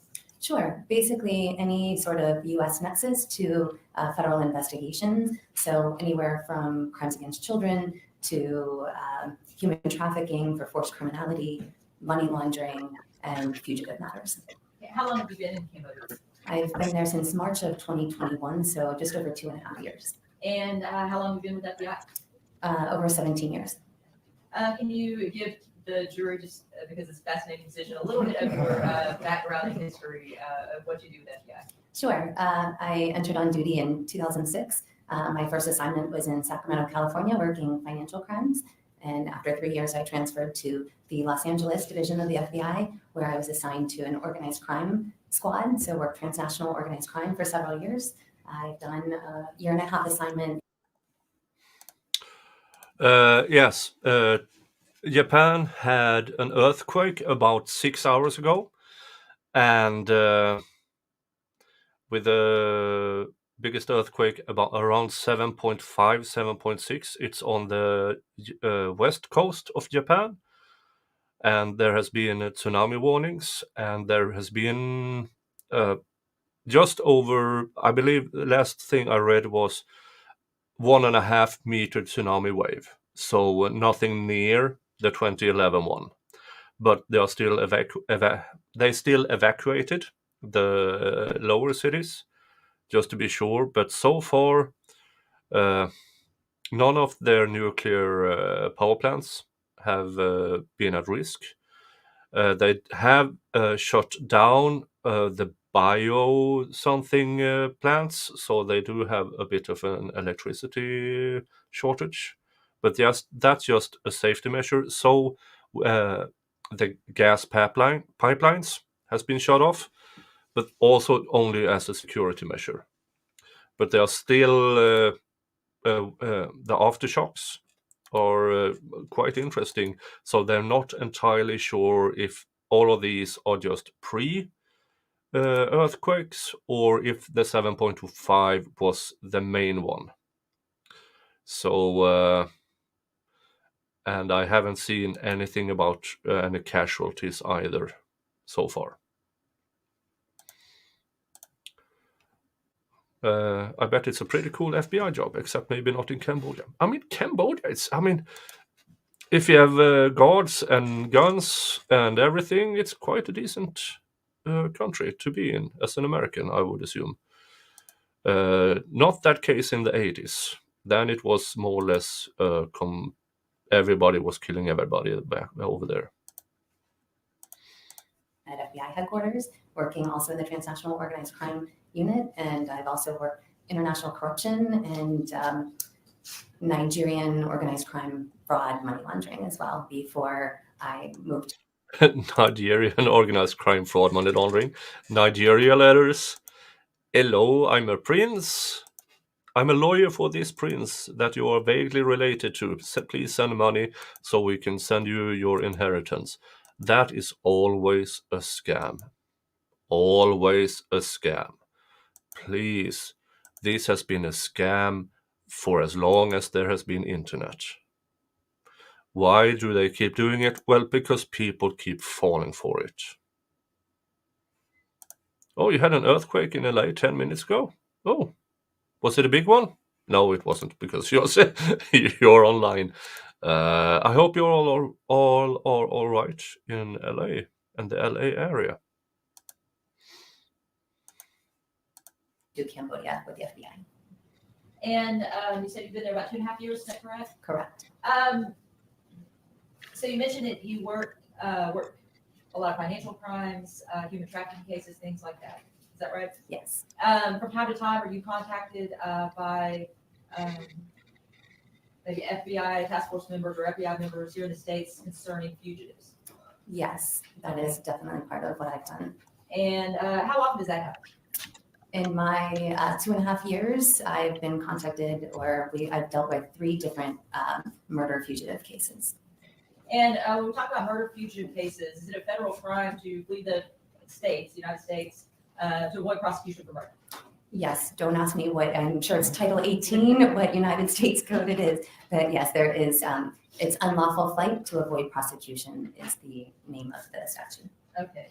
And so you are stationed in Cambodia. Are you aware of their extradition practices in Cambodia to the United States? Yes, so for your information, there's a lot of times when we're dealing with, at least with the FBI and federal law enforcement, in dealing with different countries, there are 2 things. There's a mutual legal assistance treaty, or also known as an MLAT, and then there's also often coincides with an extradition treaty. So every country will have a different relationship with the United States as far as MLATs or extradition treaties. In Cambodia, there's no extradition treaty or mutual legal assistance treaty which is an agreement basically between the 2 governments. So there's Cambodia is a non-extradition country, but when FBI is in the country and Cambodia doesn't really want American criminals, if you're a non-extraditing country through the EU and United States, a lot of people go there, and they have had a lot of issues, especially with the CP people. So they are actively trying to throw everybody back to the European Union and to the United States, which is good. And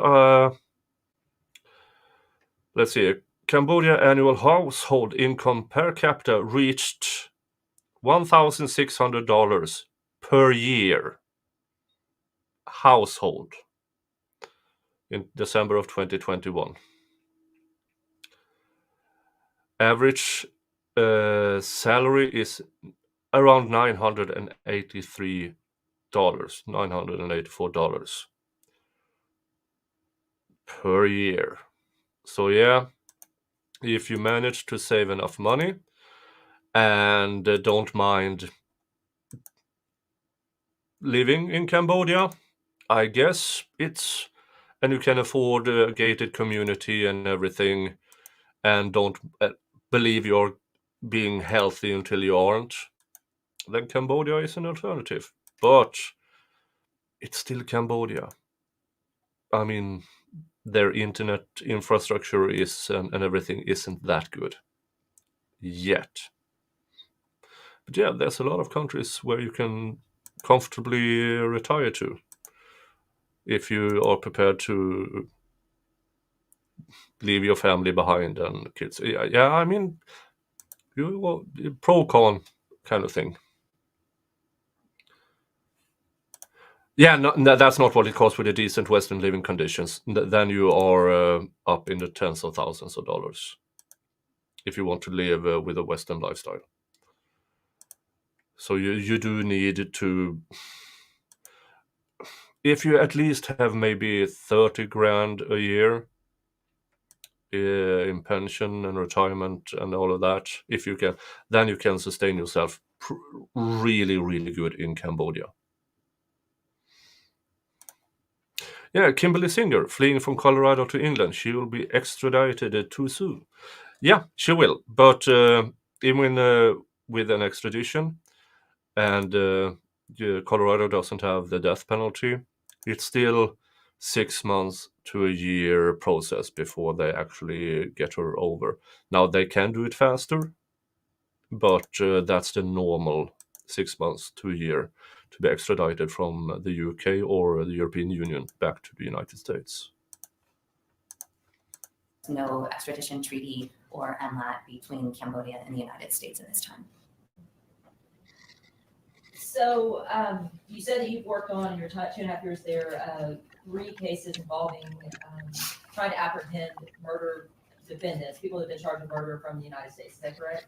Yes, 3 different cases involving murders that took place in the United States, and the individuals charged with that murder have fled and were in Cambodia.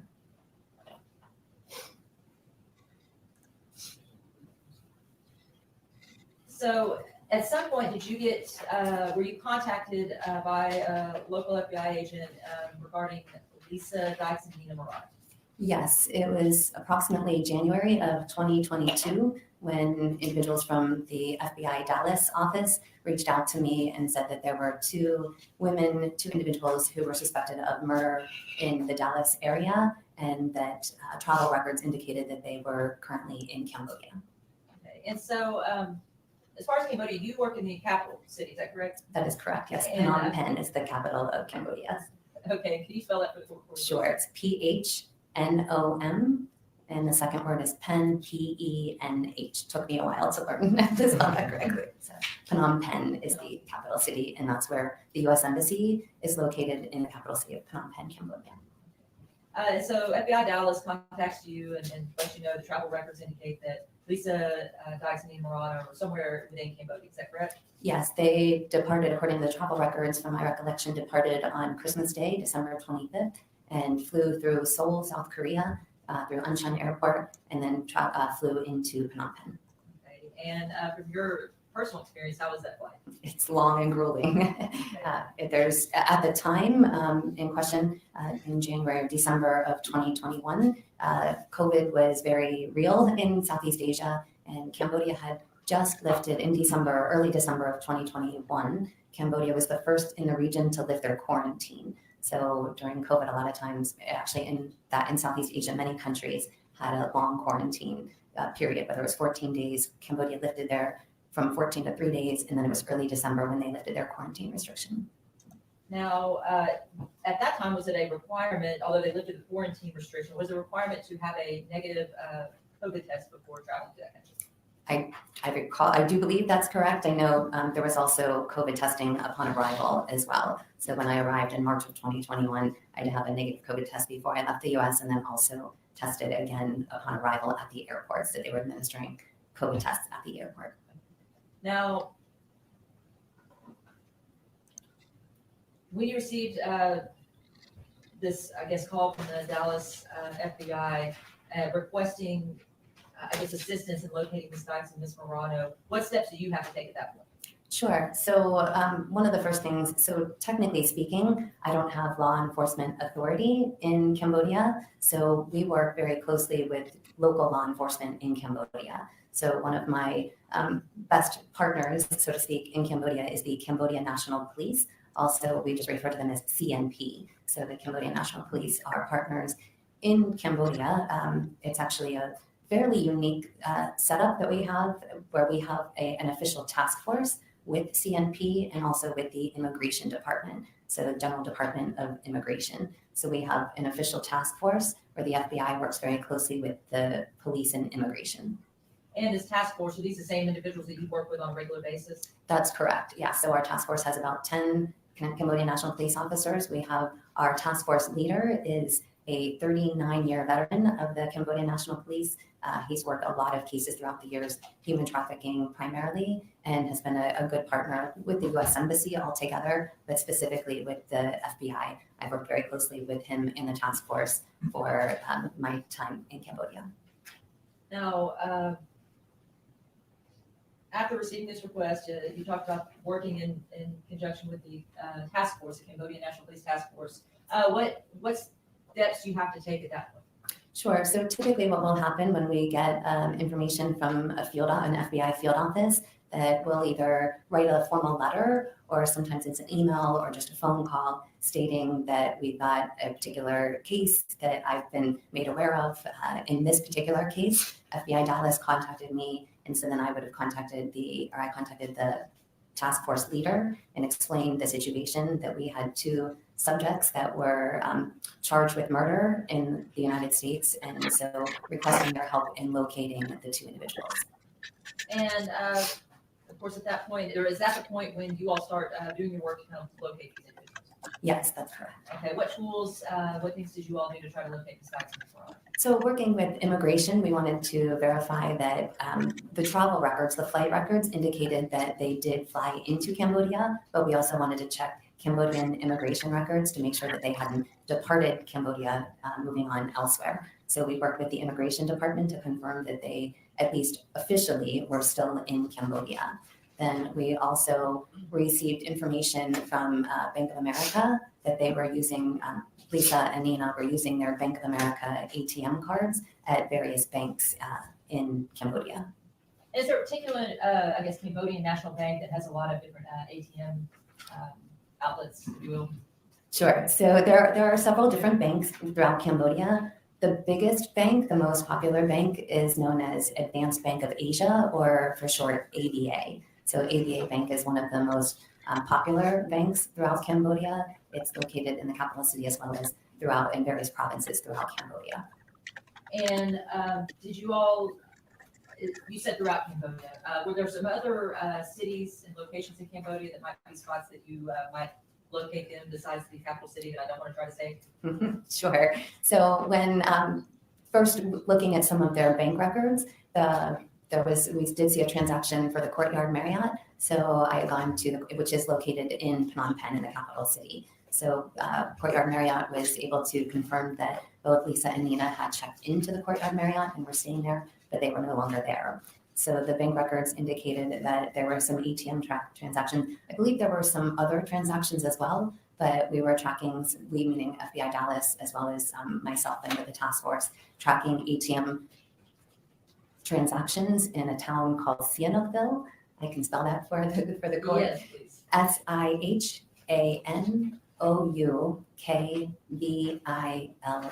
Sihanoukville.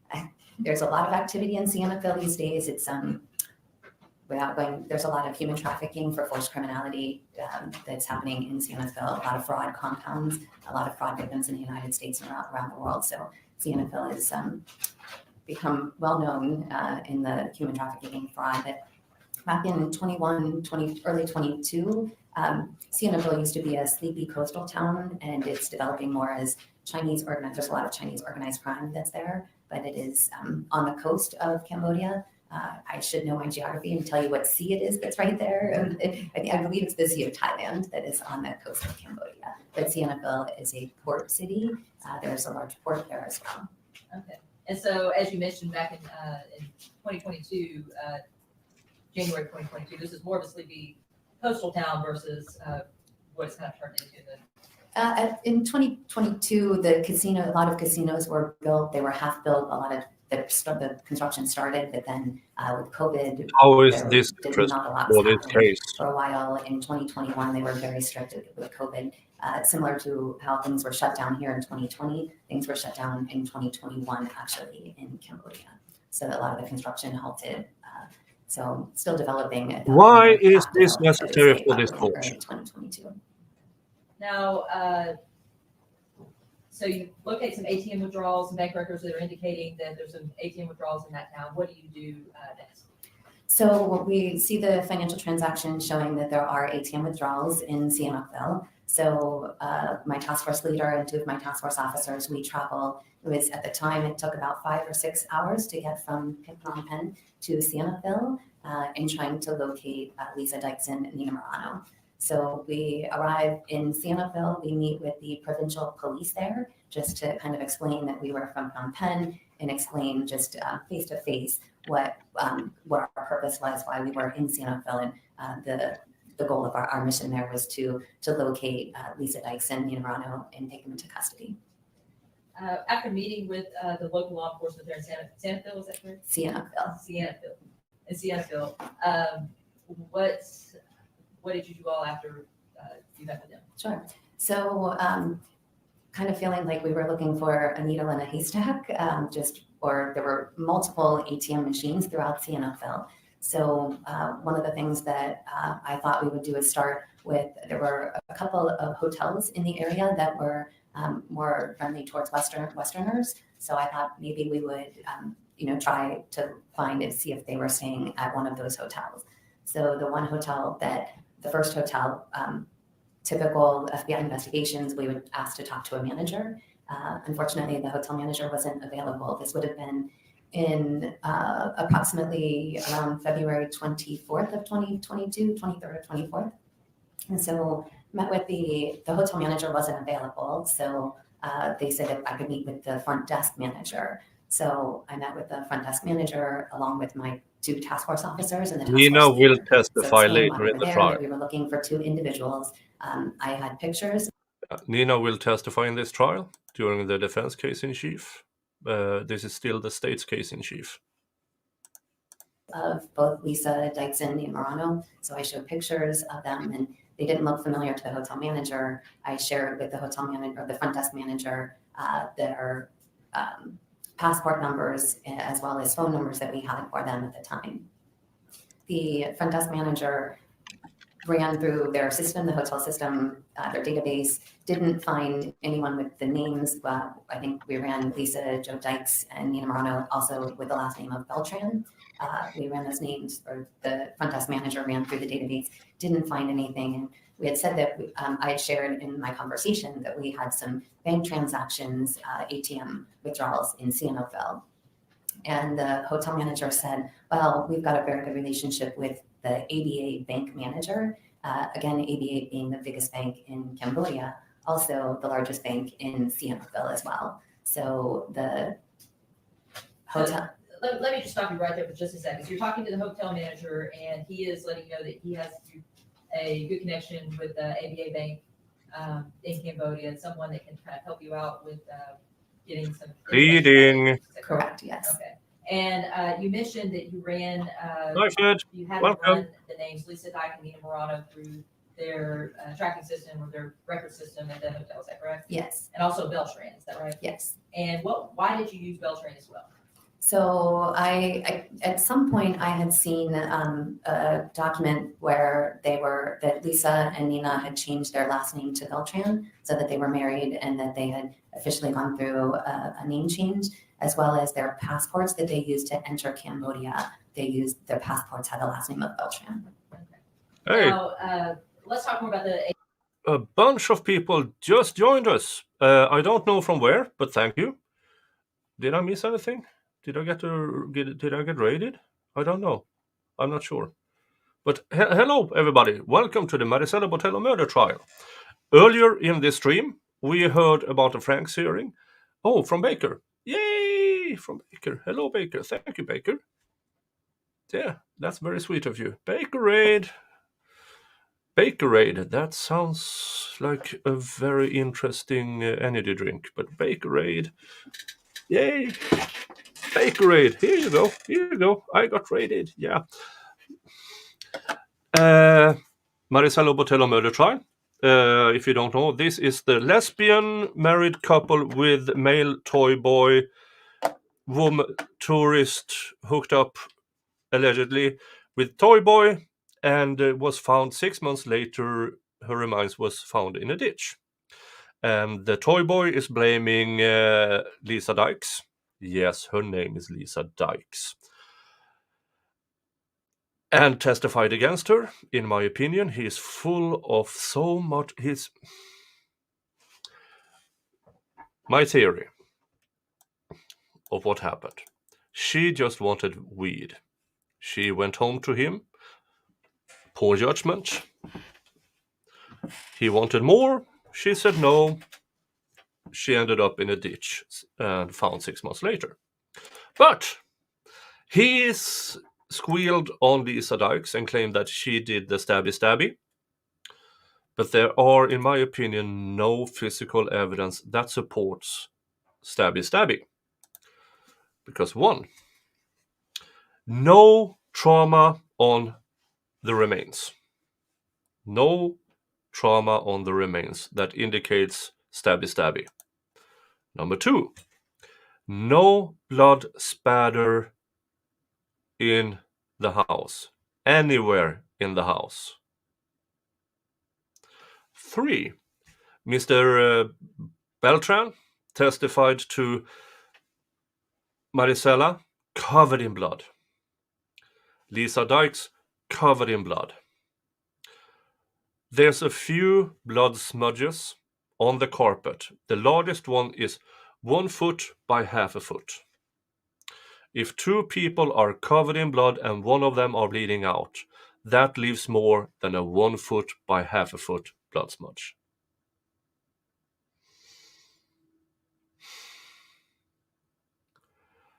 Yeah. But then the 2 women fled to Cambodia.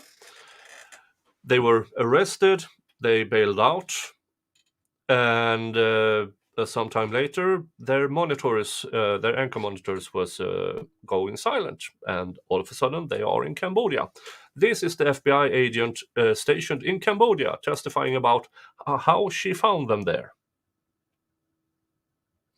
That's the fast version. So, but here we are. Let's continue. And thank you again, Baker, for sending people over. Hotel manager that got you in connection with the ABA manager of the National Bank of Cambodia. Were you able to contact this person and get some leads about where to find Lisa and Nina? Yes, so we finished our meeting with the hotel manager, the front desk manager of the hotel, and my task force leader then contacted the ABA bank investigator, the bank manager, and that was about 4:30 in the afternoon. And my task force leader left his name and phone number, and at somewhere between 8 and 9 o'clock that night, my task force leader contacted me and said that the bank manager had located the 2 women. And how were they able to locate the 2 women? So looking through bank surveillance footage, they were able to identify the transactions. So they had pictures, and the bank manager shared with our task force leader pictures of both Lisa and Nina accessing the ABA ATM.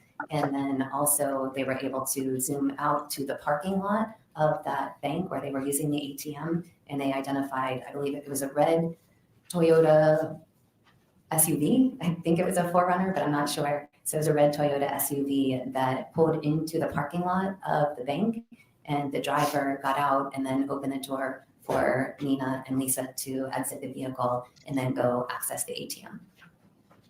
So what steps did you take after that, after seeing that bank surveillance footage in the red Toyota 4Runner? So Not legal advice, but if you use your credit debit card to take out money, you're traceable. Not legal advice, just stating the facts. And here's the thing, Nina Morales is a lawyer.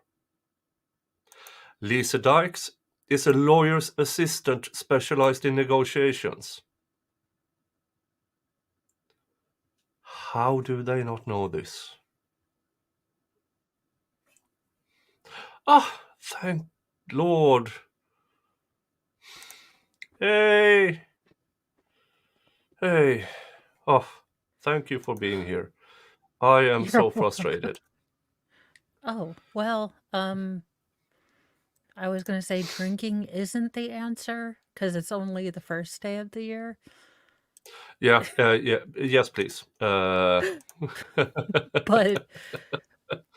they also say begin as you mean to go on, and I feel like 2024 is going to be a doozy. So, Yeah. it's Yeah. kind of On one the of stand those. is Kathleen Nichols, FBI, stationed in Cambodia. She is testifying about how they found both the defendant after they cut off their ankle bracelets and fled to Cambodia. By looking at their ATM withdrawals, and there seemed to be a whole bunch of those. Oh my God, Because how dumb apparently are we? lawyer Nina Morales and Lisa Dykes had no idea they could be traced in Cambodia. Well,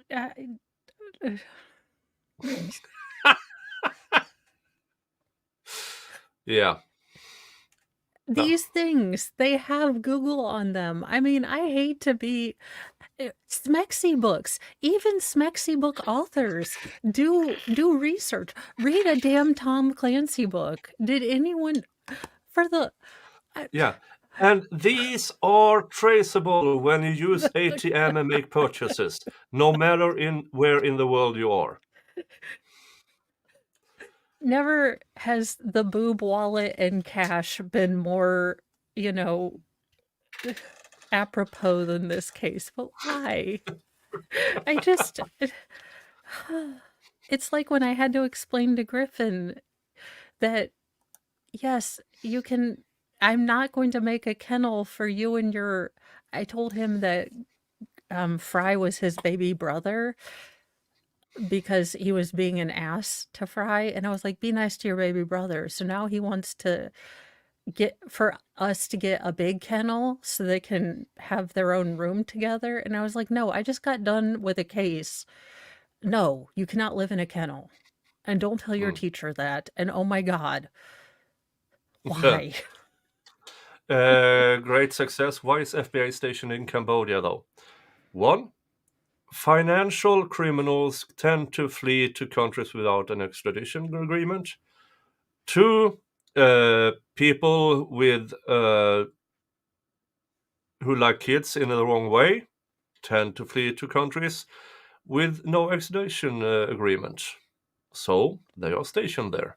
And Cambodia had a huge problem 25 years ago with both of those things. So they started to cooperate, but they still don't have an extradition agreement. But more or less FBI, hello, government of Cambodia. We have these 2 women wanted for ending a person's life back in the United States. Oh, really? Let me fix the paperwork for you. Yeah. So even if you are in a country without an extradition agreement, some countries are easier to extradite from than others, especially in Southeast Asia. But let's keep going here for a while. She's very broad in the testimony. She's been talking about how good of a country Cambodia is and how many new casinos that are built and stuff And like this that. is, and So- we need to know this. Why? I'm not entirely sure, but Brought to you by the Tourism Board of Cambodia. yeah, maybe. Hey, if you testify, be very sure to tell everybody that Cambodia has nice casinos. And it's cheap to hire drivers because apparently she observed a car coming up, a driver opening the door, and Lisa and Nina stepping out. And yeah. Well, I And mean, the if court- there's one thing I'm not going to do, it's learn to drive in Cambodia. So I'm obviously going to have a driver. And according to Google, if you want to live a Western lifestyle in Cambodia, it's about 50% cheaper. Yeah.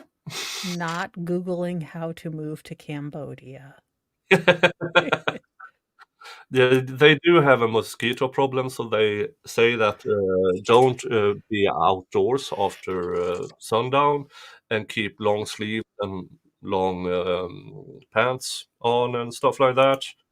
And there is a slight problem with assault and robberies against foreigners, as in Yeah. statistics is really, really high. So Yeah. communities and Yeah. stuff.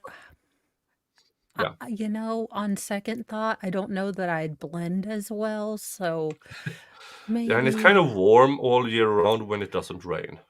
Ugh. Monsoon and stuff.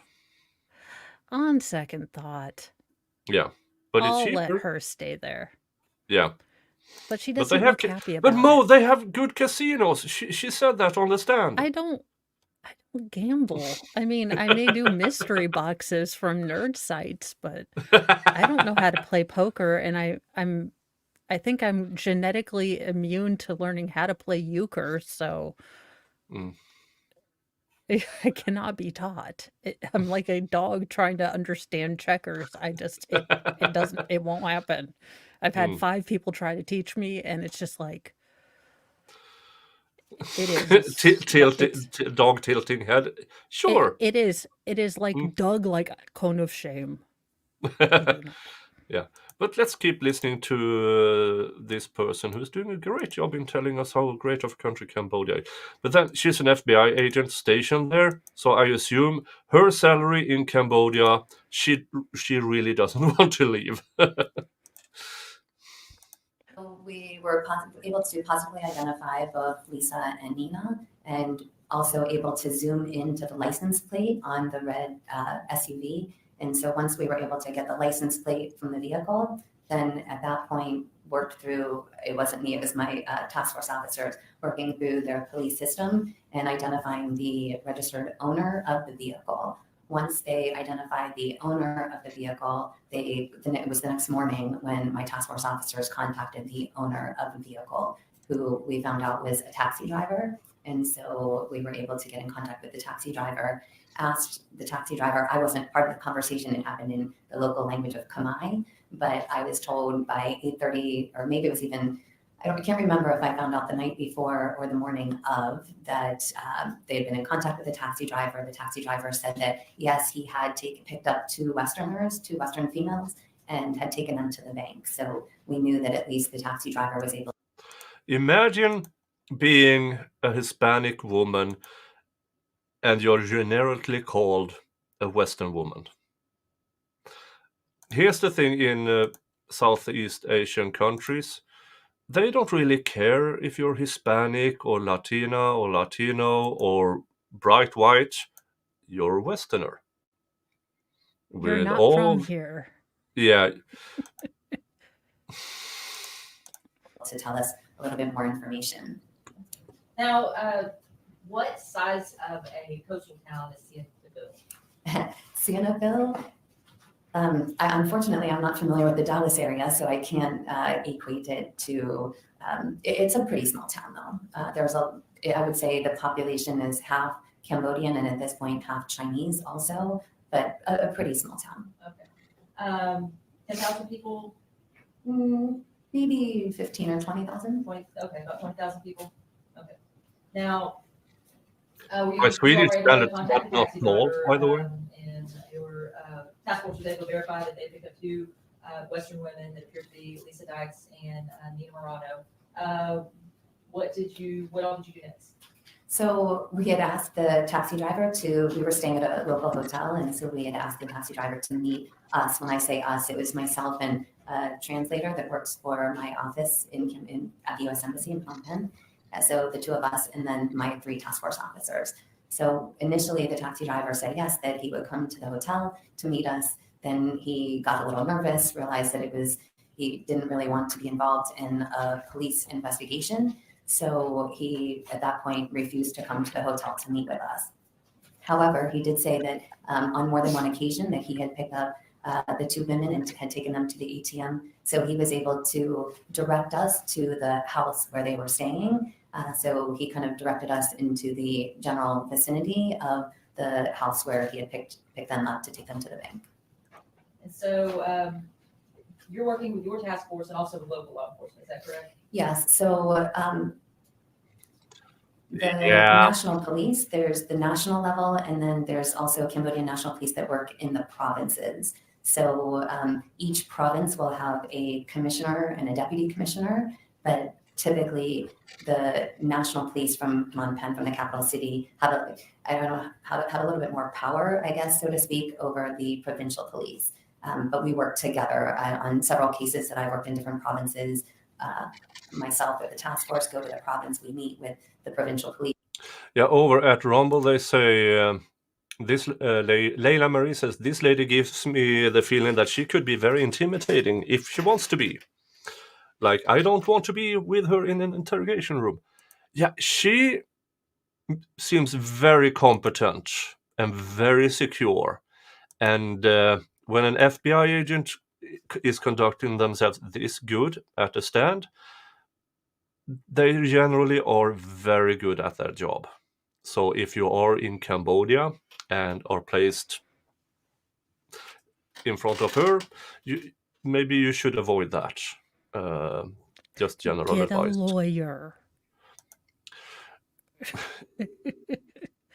I'm Also, not so she sure has about the Cambodian human rights.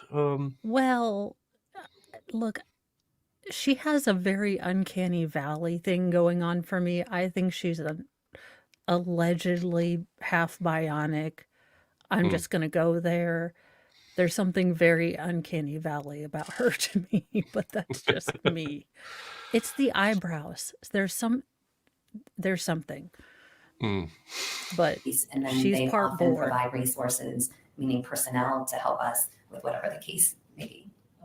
And in this case, they provided those resources. Did a group, your task force, and also some of the provincial police of that area travel to the location that the taxi driver described?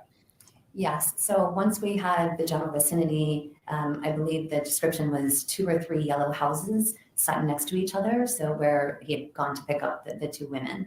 So we went to the general vicinity. We actually saw a group of 2 or 3 yellow houses that met the description, came in contact with, there was about a young boy that was outside. The task force officers had asked the boy if he had seen 2 Western women, and he said no. At that point, we contacted the taxi driver again, said, we're here at this location where you told us to go. And he said, well, if you go up the hill and turn right, we were actually at the wrong house initially. So then we were able to, my task force, I stayed back. My task force went looking for another group of 2 or 3 yellow houses next to each other.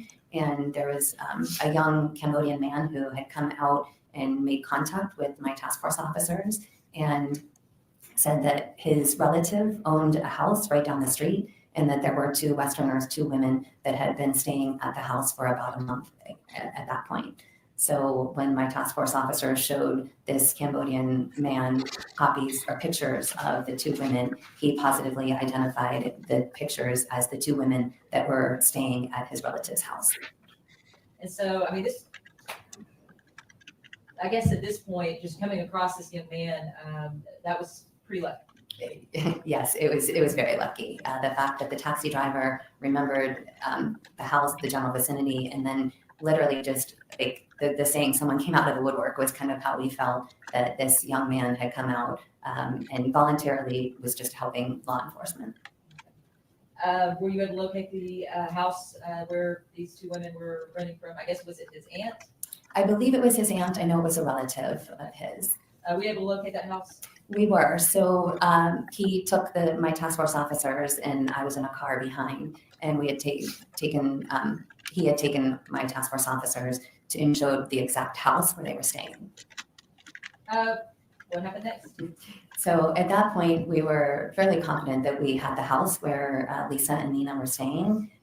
But before we did anything else, they wanted to talk to the local prosecutor. So the deputy commissioner contacted the local prosecutor, so a Cambodian prosecutor in Sihanoukville, and the prosecutor came out.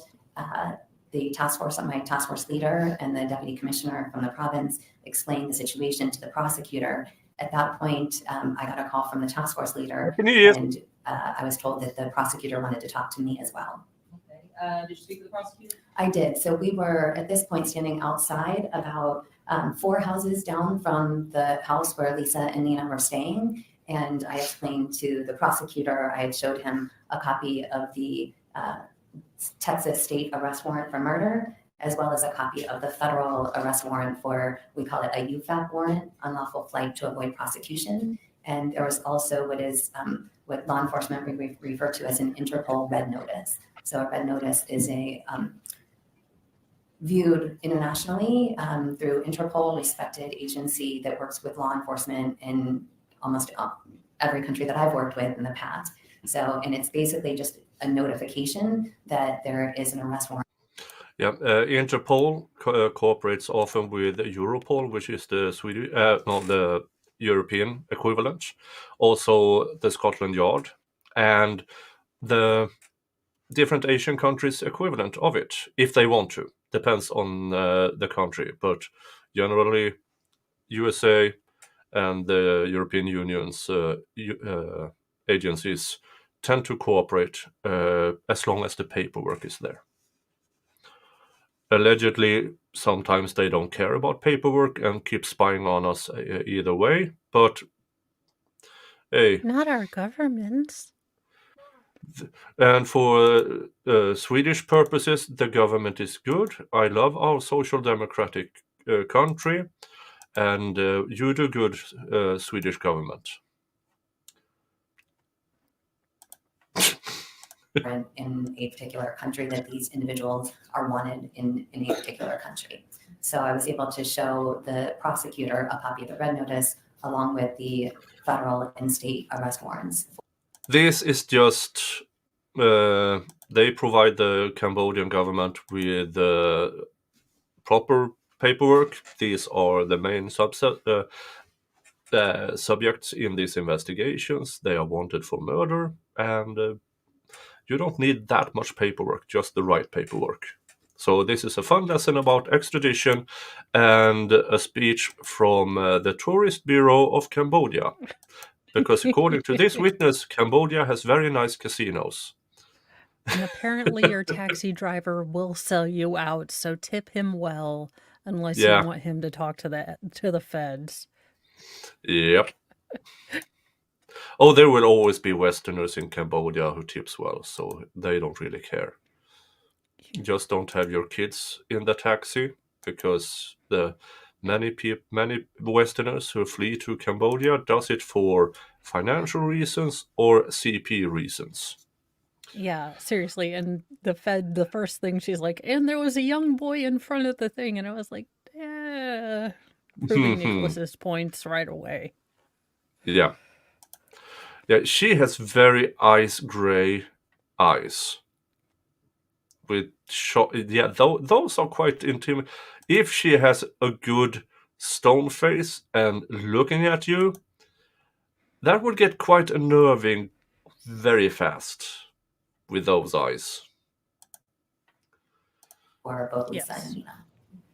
And I mean, imagine having that in your face for a half hour, just looking at you. No, I don't think so.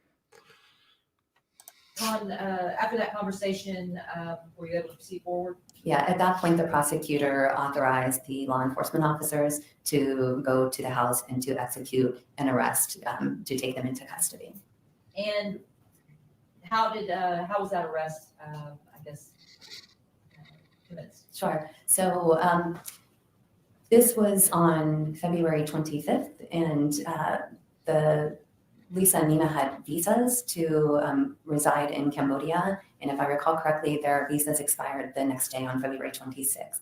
So initially the law enforcement officers, from what I was told, because I was still about 4 houses down with the prosecutor when the law enforcement officers, and to give you an idea, there were 4 or 6 law enforcement officers that had gone in tactical gear. They were in green uniforms that looked similar to tactical uniforms. And then there were probably 3 or 4 Cambodian police officers that were in their standard police uniforms.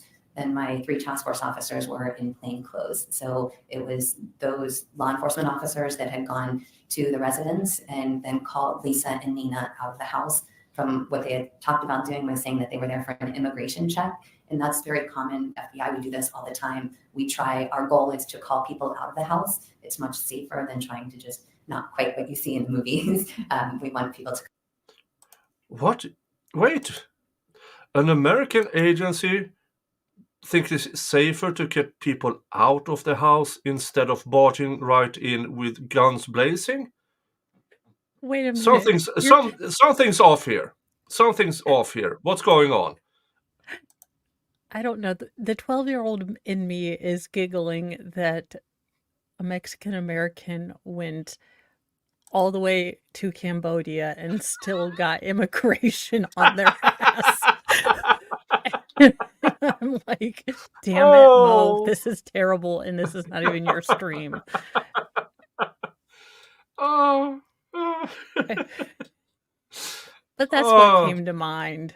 So yeah, but how can this woman? I am over here thinking about laundry. How can she make international crime fighting sound as exciting as folding socks? I mean, basically what she said she's done is talk to a guy. He got scared and she's sat 4 cars back at every point to tell people stuff. Come out of the house on their own. So I believe Nina was the first one to come out, but then Lisa also came out of the house. Immigration, come out, and who walks out first? So I'm so sorry. I'm so sorry. Allegedly, my evil twin did that. I don't know. I'm going to Beverly At that point, Lewis. when Nina and Lisa come out of the house, and I understood correctly, there's 4 Oh, officers in tactical gear, so like SWAT team attire. Correct. I mean, maybe 10% of her testimony so far has something to do with the actual case. All these details are really not necessary. Yes, hi, I'm FBI Cambodia. We traced her down like this. We apprehended her at that address, thanks to the Cambodian police authorities, and then we sat their ass on a plane back to the United States. So yeah, but that's just the way things is being done nowadays. If you don't have a good case, make it sound like you, oh, look at all we did. For just kind of plain regular officer attire, and then your task force is in plainclothes, correct? Yes. So at least 8 police officers, or clearly visible police officers, at that home. What happens after they come outside the house? So when they came out of the house, there must have been some sort of confusion, because at that point, the task force leader had asked me to come up to the house. So I walked just a few houses up.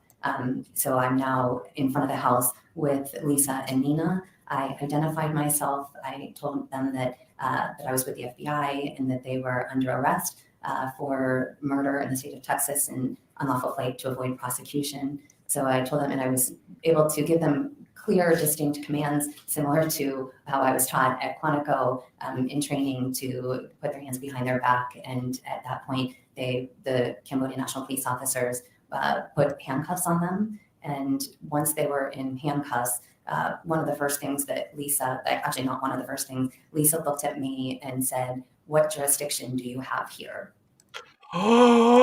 Subject matter jurisdiction. Sovsit! We have a Sovsit moment. Daryl Brooks, I am acting with honor. You are dishonorable, ma'am. Dishonor on you and your cow and your family. Now, Lisa Dykes is a lawyer's assistant, and Nina Morales is a actual lawyer. So yeah, it's somewhat of a valid question. Do you really have jurisdiction in Cambodia? And if she's authorized by the Cambodian government, which she has been, since this is a U.S. matter, you have all the paperwork, you can make the actual arrest. So you are now in U.S. custody with the aid of Cambodian government. So yeah, so it's not a jurisdiction question, it's what she's allowed to do as a representative of the United States government in Cambodia. True. And she can get that authority from the Cambodian government, which she has. So, but yeah, it's still a very, very funny question. Because you're like, and you knew it law was for law!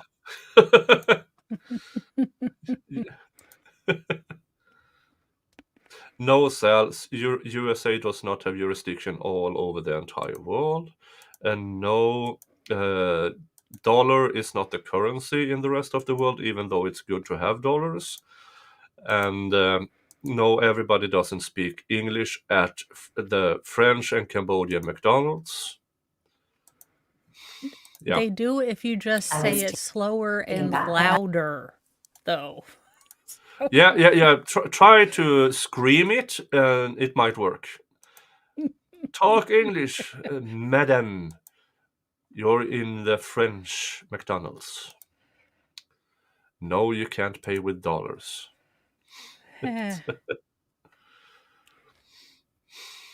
Comment, but at that point, I just responded to her saying that the Cambodian National Police, that she and I would have time later to discuss, and I can explain things further. But at that point in time, that the Cambodian National Police officers had to do their jobs.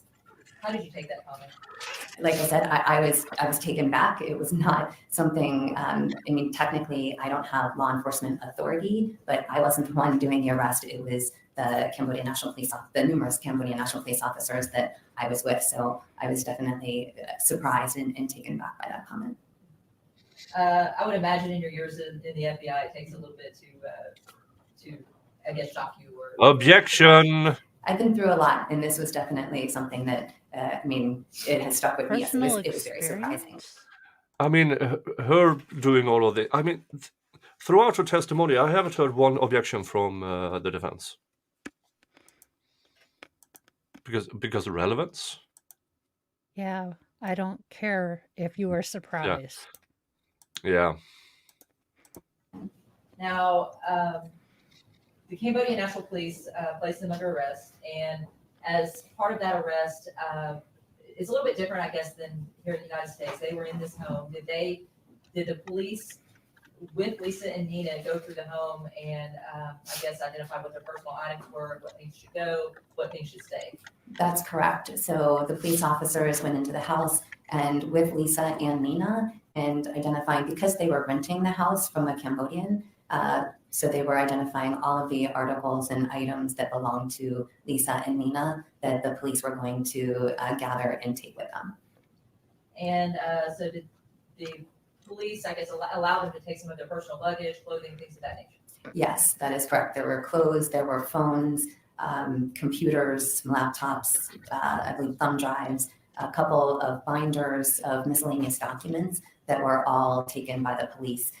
And similar to what we would do if we were executing a search warrant in the United States, we inventoried everything. So they made a list of everything that was taken from the home that belonged to Lisa and Nina.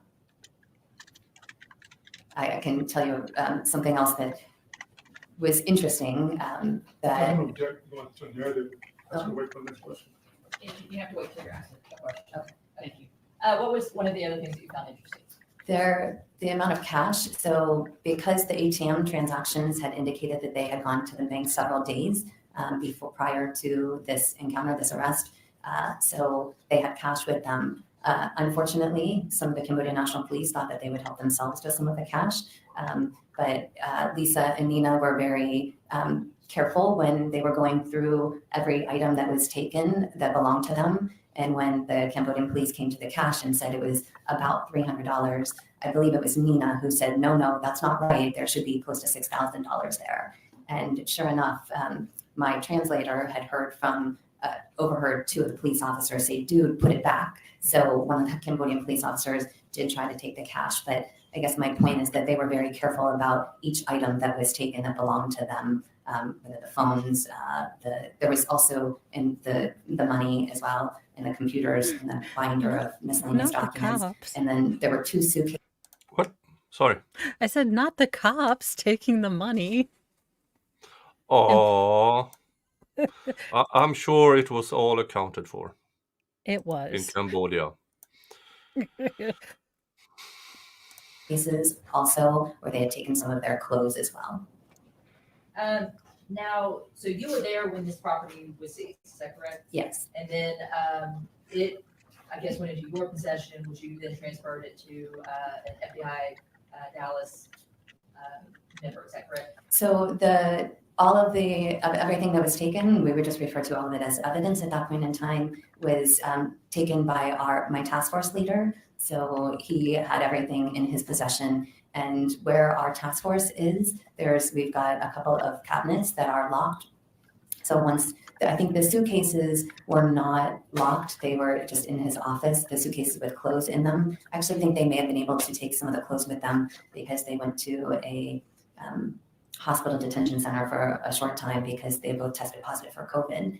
So, but all of the phones, the money, the computers, and the documents would have stayed with the task force leader, locked in a cabinet until the FBI Dallas agents came to do the transport Lisa and Nina back to the United States. And at that point, then the transfer of custody from the evidence went from the task force leader directly to Special Agent Taylor Page for the FBI here in Dallas. You mentioned that at some point they tested positive, and when did they test positive for COVID? So at the house after they were taken into custody, and we had all gone into the house because I was with them, just kind of trailing the task force officers and the other Cambodian police officers. And at some point, one of my task force officers stepped outside to administer a COVID test to Lisa and Nina, and they both tested positive. So at that point, we all kind of stepped back a little bit. We're a little bit more careful with our masks and with hand sanitizer.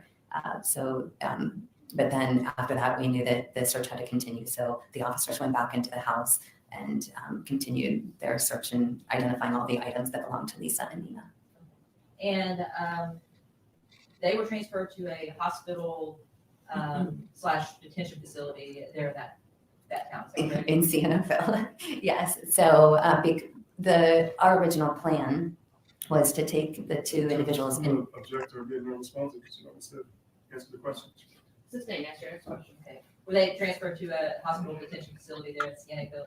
That's correct. Once the police officers finished at the house and itemized all of the individual pieces of evidence, and Lisa or Nina signed for it, and then they were transferred to a local hospital, part of the hospital that they had turned into kind of the jail for individuals who had tested positive for COVID.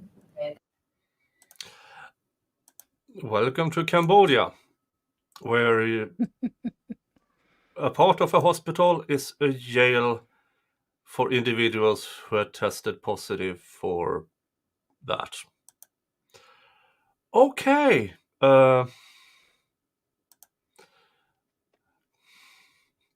Still want to retire to Cambodia, Mo? Not if I have to turn into a Borg. This woman is. I mean, she has an interesting look. She has a look suited for a Fed.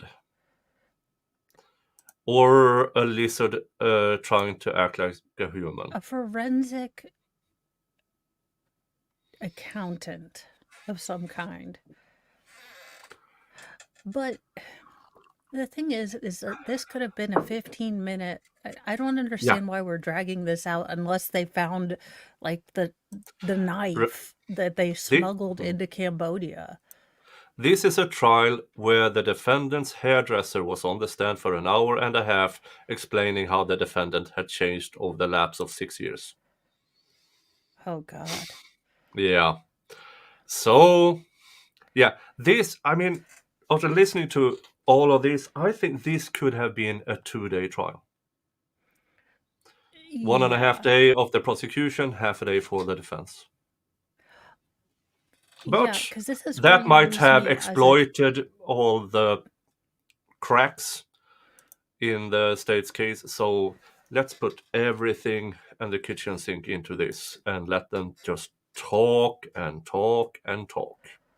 Because this is where you would have lost me as a juror, because I would have been taking a lot of notes. And then, I mean, you go back there and you're like, well, what is it that the prosecution really wants me to know from all of these people? And what they're telling you, it's like, I don't need to know that she was, 800 people deep and the Cambodian guards tried to steal, pretty much, what is it, 4,000? 4,700 something, yeah. At that point, did you return to your, the U.S. Embassy in capital city? We stayed, the 3 task force officers, myself and the translator, we did stay at the hotel for a couple of days because we had been exposed to COVID, and I didn't think it was fair for me to send my task force officers home to their family and possibly expose them to COVID also. So we stayed at the hotel for a couple of days just to make sure, and then we all tested for COVID, tested negative, and then traveled back to Phnom Penh. And then you waited some days until I guess you received confirmation that Lisa and Nina were negative for COVID? Yeah, so we were told by the police in the hospital that they would test after. Why is this necessary for the trial? Lisa tested negative and Nina still tested positive, excuse me. So a few of my task force officers went to Sienna and then transported Lisa back to Phnom Penh to the Immigration Removal Center. And then within a few days, they tested Nina again. And once she tested negative, then she too was taken by my task force officers from Sihanoukville back to Phnom Penh to the Immigration Removal Center. And once they were in the Immigration Removal Center, what steps have to be taken before they will be deported or transferred back to the Dallas area? So the FBI, so I would have written a letter, either myself or my boss would have written a letter to both the Immigration Department, General Department of Immigration, as well as the Cambodian National Police, requesting that they be deported. Once that letter is written, what happens next? Yeah, the Cambodian government does the checks that they need to in order to just lawfully, according to their laws and procedures, deport individuals. So a couple of the steps that are taken is that their visas would have been revoked. That would have been done by the General Department of Immigration. So their visas were revoked and therefore they were in Cambodia illegally. Their passports also were revoked. Their US passports were revoked. That's a standard State Department consular services procedure. So to prevent them from being able to travel. Yeah, here's something I also don't get. While they were in bailed out, they managed Yeah. to get passports and visa to Yeah, Cambodia. how did they do that? That does seem a little But suspect. they did change their names from Lisa Dykes and Lisa Morales to Lisa and Nina Beltran. So they took Charles' last name. That is I still terrifying. say that Charles Beltran went to a crossroad, buried some gold or coins or whatever, was met with something that offered him, you have the choice of a successful music career or a magic dong. And he chose magic dong. He has to have something because I cannot for the life of me figure out how women are attracted to him. Yeah. Other than And while all this is going on, during his escape things to Pennsylvania, to Miami, to whatever's, he picked up women everywhere. Yes. I don't get it. Look, he is beyond not my cup of tea, but he shouldn't be anyone's cup of tea.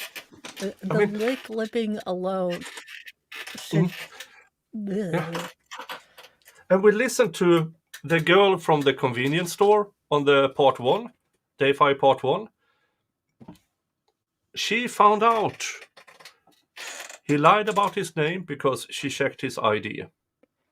Then she Googled him and found out he was a person of interest in the disappearance of Marisela Botello.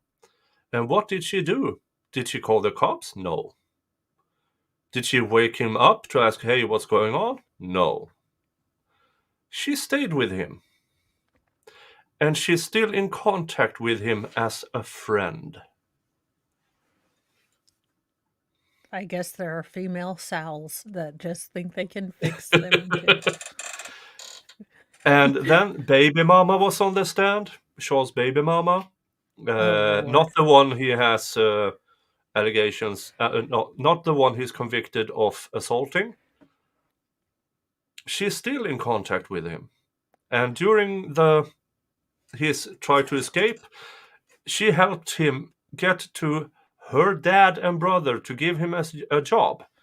Because her dad and brother are drug dealers.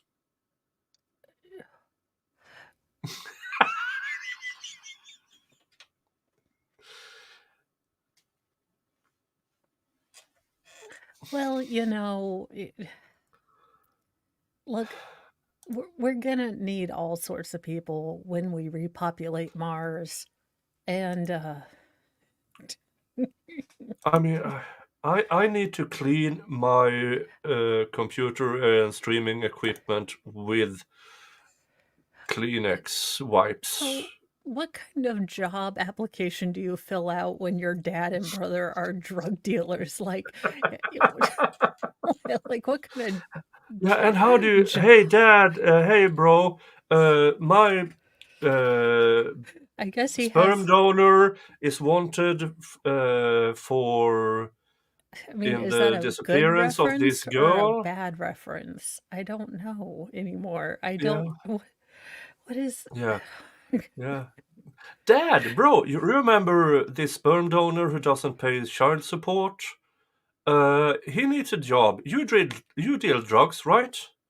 I mean, It's almost like, hey, remember that guy who doesn't give me anything and he's in jail? Let me help him because I'm sure my daughter doesn't need anyone at home.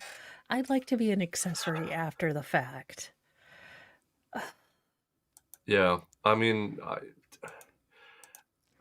I stand by it. He went to a crossroads and got the choice of successful music career or a magic dong, and he chose a magic dong because So, somehow young women.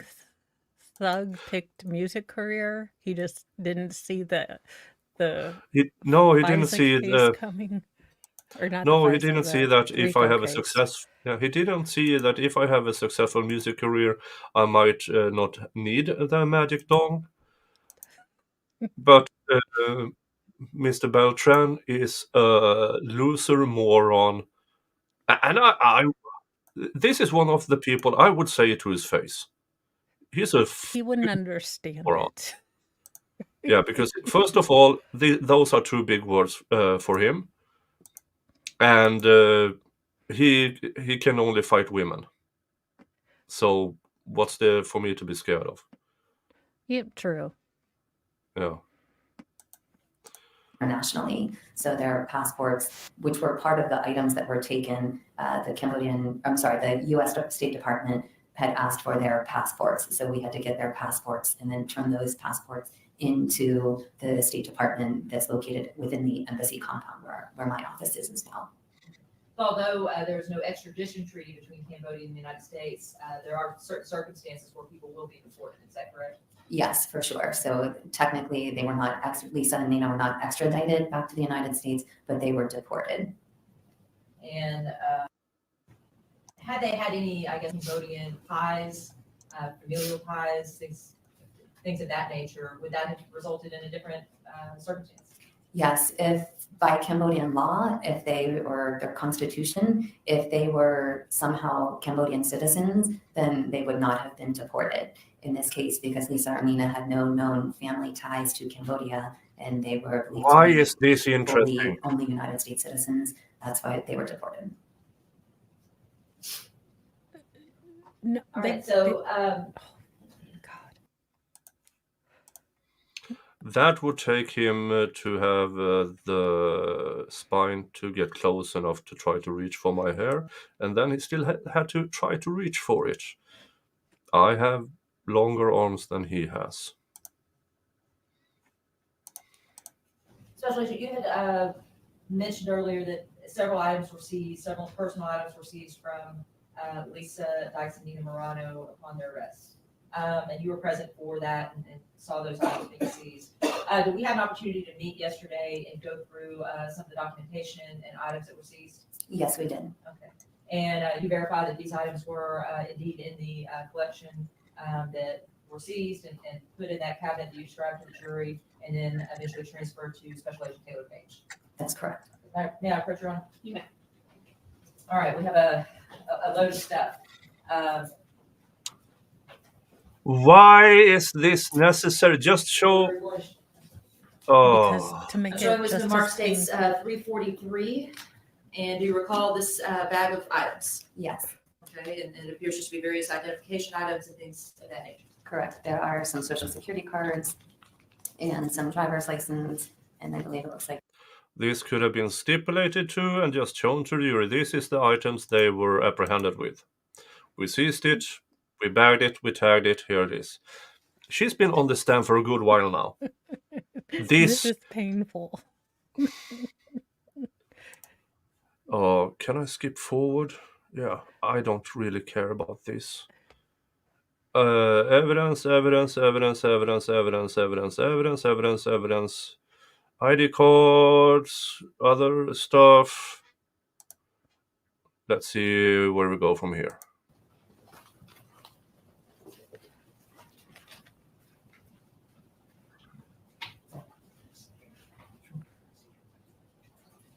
Now, in, Hold on. Law and Lumber announced his engagement recently. Yeah, I know. Good for him. Sean, at Potentially Criminal, announced his engagement as well. Really? Oh, cool. Good for him. Congratulations, Sean and Rob. I'm assuming they are not engaged to each other. And I was only laughing because of Fedorowski's comment. Excuse me.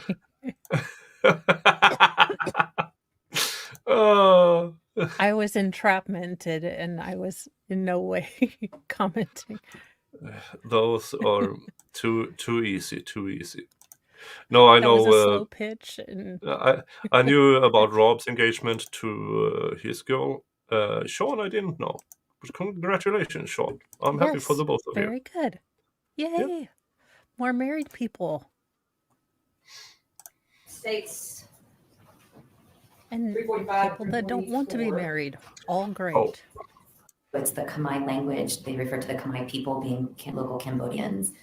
Apsara is a typical traditional dance in Cambodia. So Jesus, this why are we listening appears to to this? be taken from a local vendor or shop What? with typical Why Cambodian are phone we- numbers as well. December 25th. What? Why in the what in the actual hell is that?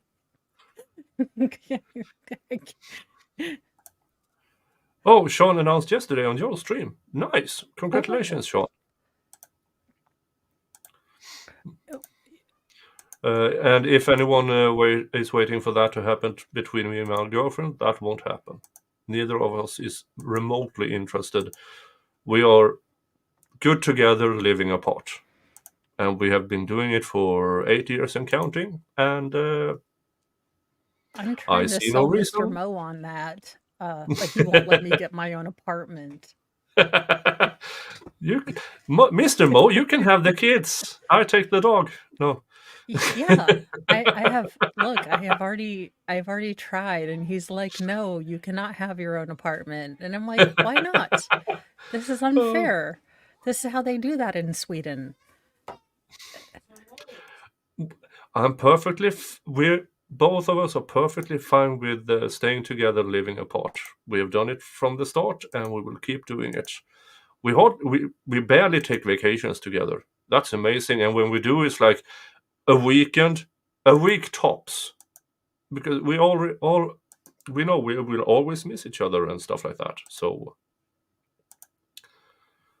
but yeah, I mean, we have taken a week vacation together, and by the end of it, we are starting to act like a married couple, and that kind of takes the excitement of meeting again out of it. So a week tops. Let's That continue. have arrived and then departed Seoul to Phnom Penh. We were looking actually in Phnom Penh for a little while, got information that Man, whether you talk about Cambodia or you talk about the United States, it's not unusual, or I'm not gonna say not unusual, but people who feel like they're being persecuted by their country, sometimes go to other countries to seek political asylum. No. I suppose They did not seek Jesus Christ. Please say it's not political. I seek political asylum. Okay, why is that? I don't want to be on trial for murder. No. Maybe religious reasons, because they are the Santa Muerte, whatever it is. But I don't. Cambodia is kind of communist, and they really. I think I have to check.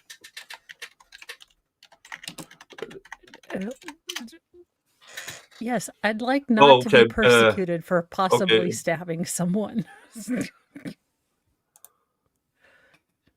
Yeah, they have freedom of religion and practice of religion guaranteed by the states in conditions that don't affect other faiths and religions to public order and security. Okay, so they could have gone for religious purposes. Yeah, come is in name only. Dun dun dun.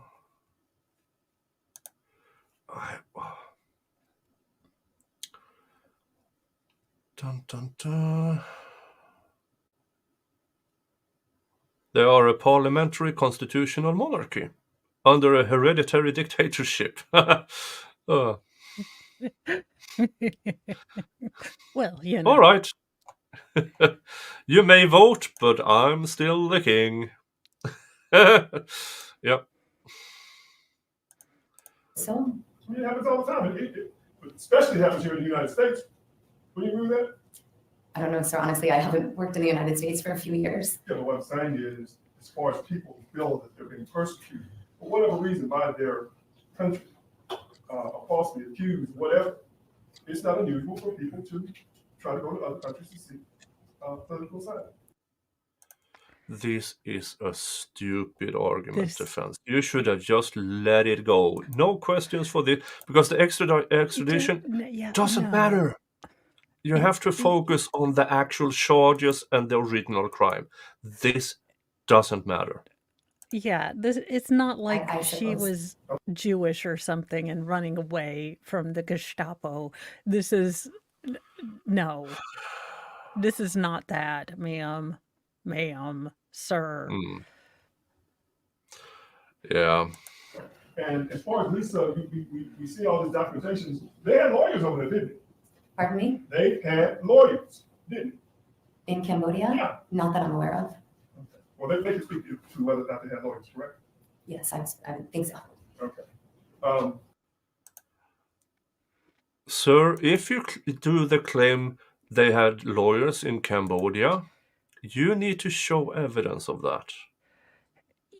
Yeah, but why are we bringing this up? Again, unless they had serious familial ties and or some kind of citizen claim in Cambodia, it makes no... This has no legal standing. This is just wasting time. None of this makes any sense. Why are we wasting my time? Yeah. As far as you indicated that there was no extradition treaty, that they were actually deported, right? Correct. Okay.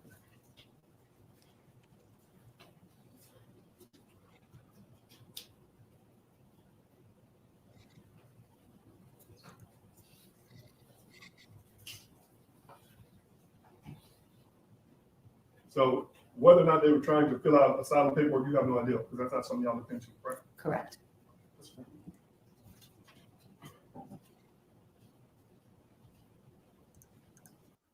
Oh, this is the king of Cambodia. Well, he looks nice. jolly. Yeah. And I'm not even going to try to say his name. Norodom Sihamoni. There you go. Yeah. He became king in 2004, a week after the abdication of his father. Educated in Czechoslovakia, so a former common country. Cultural ambassador. Classical ballet instructor. Oh. Interesting. Early life.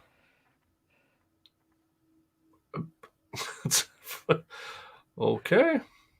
Signature. Yeah, sure. That was just a side note, because I'm so freaking bored with this trial right now. Yeah, I'm trying I'm to so sorry for. how... I'm trying to make this entertaining for you all, but this defense. I'm just like, wow, they were trying to do asylum in Cambodia. How does one go to Thailand and explain that? Look, I tried to possibly what had happened, Cambodia, was I was in a throuple. And we're not sure, but I think that the idiot that we picked as the boy toy might have unalived this chick. We were not involved, but she ended up on the side of the road, and we're kind of not really. Look, we cut off our ankle bracelets, and we think we're being prosecuted and or persecuted in America. So can we have asylum? Yeah. We are about an hour and a half because we're not yet at the afternoon break. So I'm just trying to. Thank you, Special Agent. That was it. Can you redirect? No, you're on. Make this Oh, witness be thank you, finding? Jesus. No objection, Your Honor. No objection.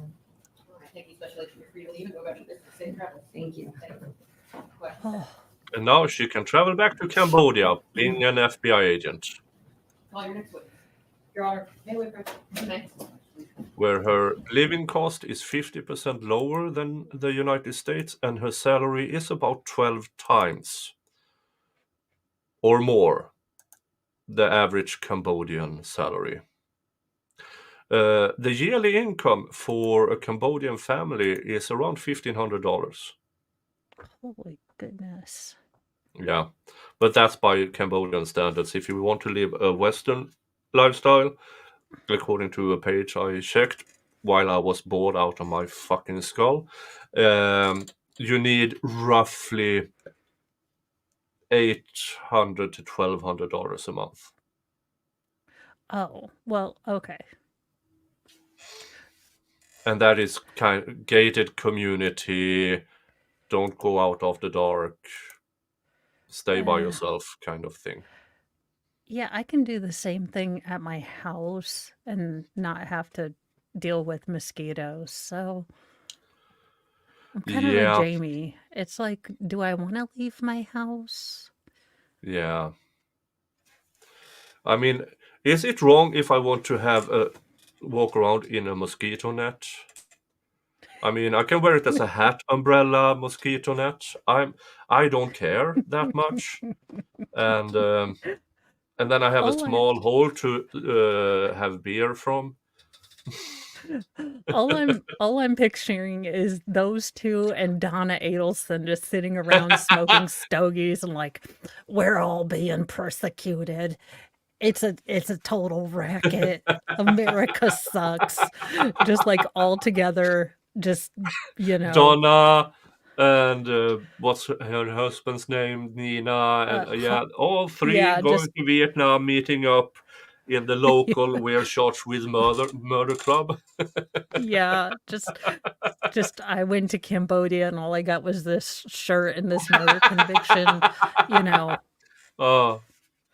Okay, but let's go through this so we can This is put what day happens when I'm 5 bored. in the books. This daggone trial. Oh, come on. Sudden breaks.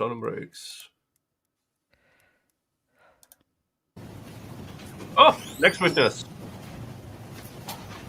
Try to serve you with your stop and raise your right hand. Do you solemnly swear or affirm that the testimony you're about to give in this case will be the truth, the whole truth, and nothing but the truth, so help you God? I do. Thank you, baby. He has a suitcase. Thank you, Your Honor. Detective, can you state your name and spell your name to the court, for me, please? Yes, my name is Daniel Hinton. Spell it as well, you said, I'm sorry? Yes, please. Daniel space Hinton. And can you tell the members of the jury what it is that you do? So I work for the Dallas Police Department. I've worked for them for the last 13 and a half years. I currently work in their digital evidence lab associated with financial crimes, and we process digital evidence and try to do analysis work for detectives. Before that, I've worked in various other units, crimes against children, and then of course everybody works the street as well when you start. And is there any special training or qualifications that you have to work in the lab? What type of work do you do? It's a little bit of a loaded question. What kind of work do you do in your lab? I really don't want to say because I'm eating donuts 50% of the time, and then I go to the bathroom 30% of the time, and then I might do some work. I don't know. Sorry. Yeah. So we're a little short-staffed, so I do pretty much everything in the lab. So Yeah. but as a lab, we That serve shouldn't be a trick basically all digital question. devices. And our focus in our lab is really the analysis work, trying to offload work from the detectives so they can continue on their cases. They can come to us and let us know what they're looking for. We can try to help sort pretty robust, and we also look for like comparable pictures. Yes, Right. So the way our lab works is a detective will come and our lab's secured, so we'll let them in, and then we have a request form that they fill out, and then we'll take the property from them, and they will articulate what they're looking for, which is kind of the bulk of. If you look at our request form, that's kind of the big section. That's what we're really interested in. Of course, they have to provide legal process, search warrant, stuff like that for the devices that they submit, and that's kind of the process. They bring it to us, we take custody of it. They sign it over to us, and then when we're done with it, when we give them our deliverables plus their original data, they sign back for it and take it back. Okay, deliverables and those things like certain reports, information about devices, Yes. is that nature? Yes, that's right. Okay, and then. Didn't they just have a guy for this? A case file that's kind of a portable case Mhm. with which they can also go through the extraction information using the action program. That's correct. Your Honor, this time I would like to offer states 283 through 287 for record purposes only. And these are the search warrants concerning certain devices in this case. Are they as equally badly written as all the others? Oh, we believe, I have a hunch, my gut feeling says, and the judge, rubber stamp, here you go. Because it's in good faith. Well, I mean, as long as it's in good faith, I feel much better now. I mean, had they said I give no shits, I would have felt worse. Yeah.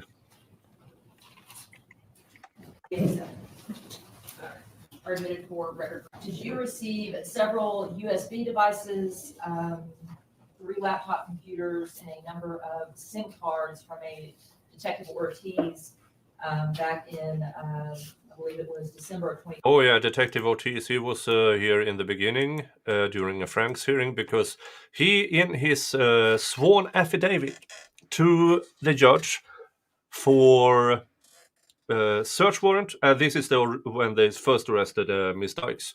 Search warrant and arrest warrant for Miss Dykes. In this, he wrote down the hair we found in the trunk of the car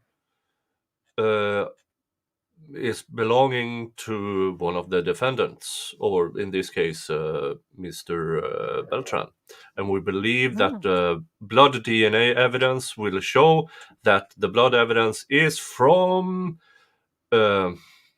Mr. Beltran, Lisa Dykes, and Nina Morales. But here's the thing, after they actually conducted the tests of it, the blood DNA came back as Miss Botello, Charles Beltran, an unknown man, and an unknown female. Not Lisa Dykes, not Nina Morales. So they were very wrong. He was very wrong in his sworn affidavit. And during the Frank's hearing, I believe that defense did a good job. But since it was done in good faith, it is all allowed in. Even though most of what he put in his sworn affidavit turned out to be false information. Because he didn't mean to lie. Or, yeah. Yeah.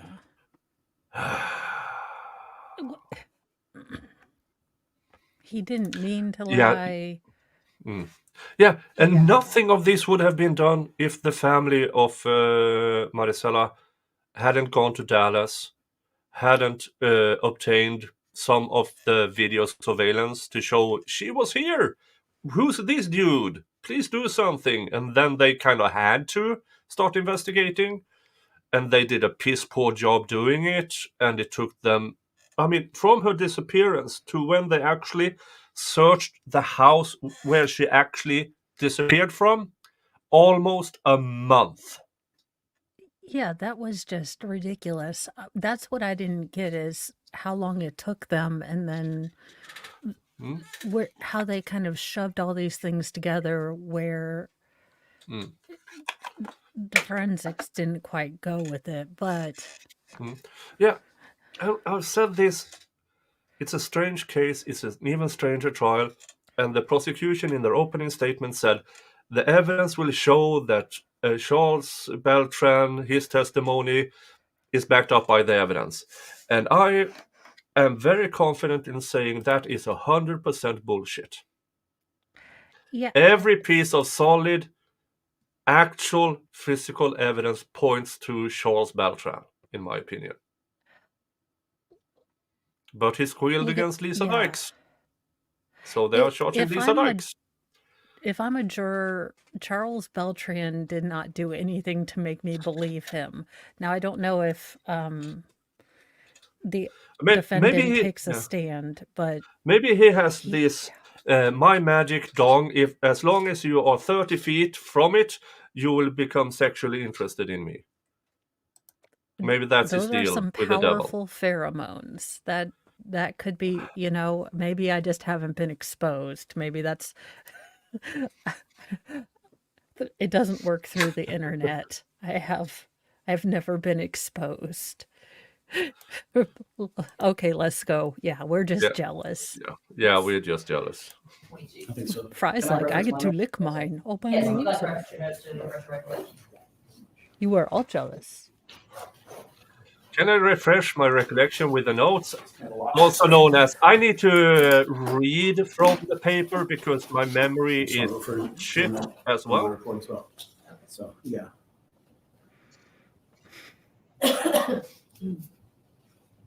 Yeah, December 1st, he brought them in, and there were 10 devices, 3 SIM cards, 4 USBs, and 3 laptops. And then he brought the accompanying search warrant, correct? Yes, ma'am. I think there were 5 in total. 5 search warrants? I think so.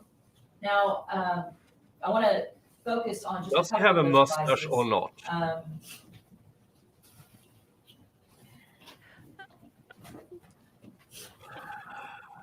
It's either grayed out or weirded out. It's like a reverse Austrian painter. It's like he Now, the search warrant didn't references grow anything under his in nose. regards to the USB drives, just 4 USB drives and kind of the name of the USB drive. Is that correct? That's correct. Okay, and I'm Kind assuming of it's the been name. already admitted as States Exhibit 346. Does that appear to be the It looks like he shaved off the Austrian painter part and just kept the sideys. Yeah, it's really the strangest looking thing I've ever seen. This is not playtime. Okay, fine. on-brand ONN? Yeah, it looks like my label, and it looks like the same device as well. Okay. And in your label, you generate a particular number, is that correct? Right, so we try to barcode everything. We'll put the case number that is actually associated in our lab. Our lab will create a case number, and it'll have Yes, he has whiskers. or whatever agency we're servicing. And then we'll put a device number. So this one, it's 2022-59-4. So this would be like item 4 in my report. You can see this is item 4. Okay. And short-term memory problem. This was What you say? and short-term memory problem. This is Short-time memory problem? Yeah, it seems like everybody in this investigation from the police side either didn't give a shit, put He false labeled all the information in USBs just affidavit. USB. I mean, are there no standard operating protocols here? No, I think they're winging it as they go along because a judge will rubber stamp it. Sounds good. I This was, figure that's how you do things. a part of States 352, an HP laptop. Mhm. And Yeah. is this the HP laptop that you also received from Detective Ortiz? Yes, it looks very familiar. It's damaged. It's got my label and the numbers as well. Yeah. Compare this to the Jodi Arias trial. The prosecutor there, he had 100% knowledge of what he had. This prosecutor can't find her back pocket with her left hand without help. I would never, that would give me so much anxiety. I would have to know exactly what I had. I mean, if I was this guy, I would have looked at the report the morning of. I would know kind of essentially what I had. I mean, I would never. Oh yeah, wanna they look also like had a case. total It's ignoramus on Yeah. stand. Yeah. My Yeah, biggest it's fear they would be clearly looking like an it's a-hole. clearly easier to remember things when you actually have evidence. Well, that too. Yeah, and don't try to pin the evidence you have on Lisa Dykes instead of Charles Beltran. Well, Okay. Yes, And ma'am. did you complete an extraction of this laptop as well? I did. Oh God. Upon that extraction, did you Oh, no. create Excel some sheets. reports concerning the contents of those two items? Yes. Folks, do you mind if we just look at what they have here? Okay. Yes. Evidence overview. Computer, computer, computer. Computer, computer, computer. Okay. Sounds good. Email. No tax of interest. Morano, Chrome. Yeah, okay. They logged into computer. Oh, please tell me they looked up something really weird. I need like Lego tentacle prawn.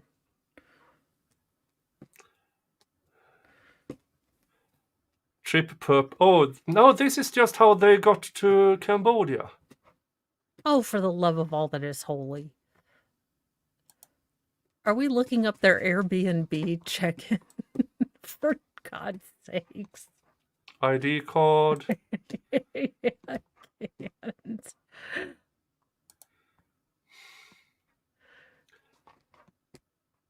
Okay, file name. ID.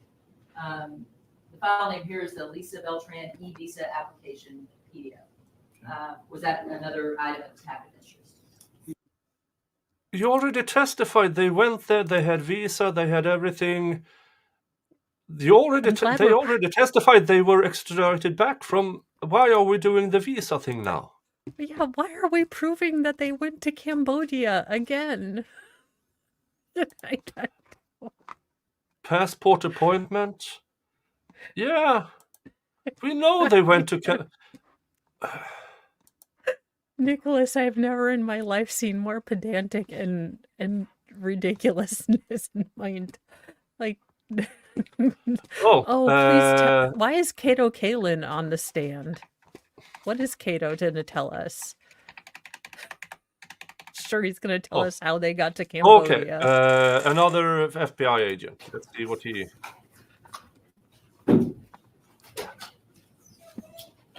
Fry trying to get this rope from me is more productive. And you solemnly swear or affirm that the testimony you're about to give will be the truth, the whole truth, and nothing but the truth, so help you God. Yes, ma'am. Thank you. May be seated. Ms. Pittman, you may proceed. Thank you, Your Honor. Sir, can you state your name, spell your name, and report, please? Yeah, my name is Taylor Page. It's spelled Taylorpage. Your parents And can you hated tell through you. what it is you do for a living? I'm a special agent with the FBI here in Dallas. Not to be misanthropic, but isn't that a really feminine name? Yeah, his parents hated him. Taylor Swift. I mean, he just Taylor so Page. mean. I mean, is that a mix between Taylor Swift and some girl named Page?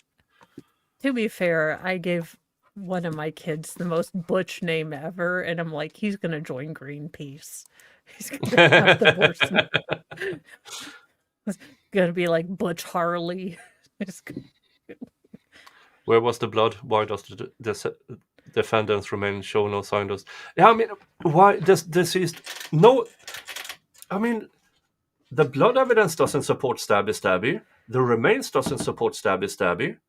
Why do we go with stabby? Because,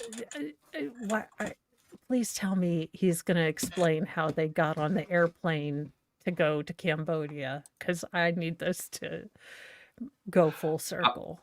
I don't know. What are your qualifications that allow you to be a special agent? We go through about a 5-month training program out in Quantico. We've got continued training once we're actually assigned to an office, both in the way of legal proceedings as well as some general tactical training and things of that nature. How long have you been a special agent with the FBI? Coming up on 6 years. always in Dallas? Yes, How ma'am. long have you tried to look like And Matthew do you McConaughey? all sometimes work in conjunction with local law enforcement on certain violent crimes? Yes, I'm assigned to a violent crimes task force. So we've got some FBI agents assigned, as well as officers or detectives from various local police departments around the area. Now, as a special agent, what are some of the types of cases that you investigate, and kind of what do you do on a day-to-day basis? Yep. So specifically, the violent crimes task force, as you may assume, is focusing on violent crimes. So robberies, specifically robberies of businesses, will also work. Kidnappings, carjackings, bank robberies, anything that's got kind of a violent nexus to it. Are you also CAST certified? Yes, I am. And can you just tell the jury what CAST is? Yep. So it's the Cellular Analysis Survey Team. So I'm a member of that. Oh, More Jesus, cell Mary and phone? Joseph. Haven't we done enough of cell phone? I mean, day 2, we had the guy here, they went here and over there and everywhere. And it was close to this and that and this. No, Kato, Kaylin, not about the phone. I don't want to hear any more about the Cambodian phones. That team for the FBI. We go through various certification in order to look at and analyze cellular records and then map those records and create basically visual aids that go along with it. How is it that you, being a part of the FBI, will become involved in a case, a state case or a local law enforcement case? So usually that happens through some sort of correspondence with one of our task force officers. One of them is typically aware of some sort of an offense that may have occurred in their city, and they'll bring that forward so that the entire task force can have input and help with that, which was very much the case here. And so in this particular case, you This recall when is the stream, not you were me. contacted, the FBI was contacted to become a part of this case? It was right around the middle of October. I don't know if I have the exact date, but sometime in the early to middle of October of 2020. 2020. Yes, ma'am. Okay, and who do you recall, if you remember, discussing that with, and how did you get caught up to speed on what was going on? I believe that came through one of our task force officers assigned with the Dallas Police Department. She made us aware that there was a missing persons case, that they weren't sure if it was a kidnapping. Basically, this. Sir, why don't all of your Oh. teeth fit in your mouth? How much hair gel did you use to That look like we refer that as trying to comb yourself with a pork chop. that is look, I know your name is Taylor Page, but unless you get a Marlboro and walk in with some chaps and I don't know, a bald eagle, you're not going to look more dudeish. I don't know what this look is, but the Don Johnson from Miami Vice is not a look. You look vaguely disturbed. Stop. Gal had been unable to be located, and obviously then looked for some assistance from the task force in trying to locate her. And FBI, to be fair, you all may have some more tools and things at your disposal that maybe local law enforcement doesn't have. Sure. Yeah, I think that's probably fair to say. Yes, ma'am. Okay, more manpower, things of that nature. Yeah, at least from the task force side of things, we have kind of a unique ability to put some more assets towards the specific cases that we're working on, whereas a normal detective may have dozens of cases that they're trying to work at any one time. Task force kind of allows us to put some more focus and effort into certain things. Okay. And you said that you learned that a female had gone missing. Yes, ma'am. What information did you learn? That she had flown in to Dallas from Seattle to visit a friend, had gone out in. This has already been testified to by family members and local cops. Why are we repeating it? I know why, because this is a tactic known as it's repeating facts.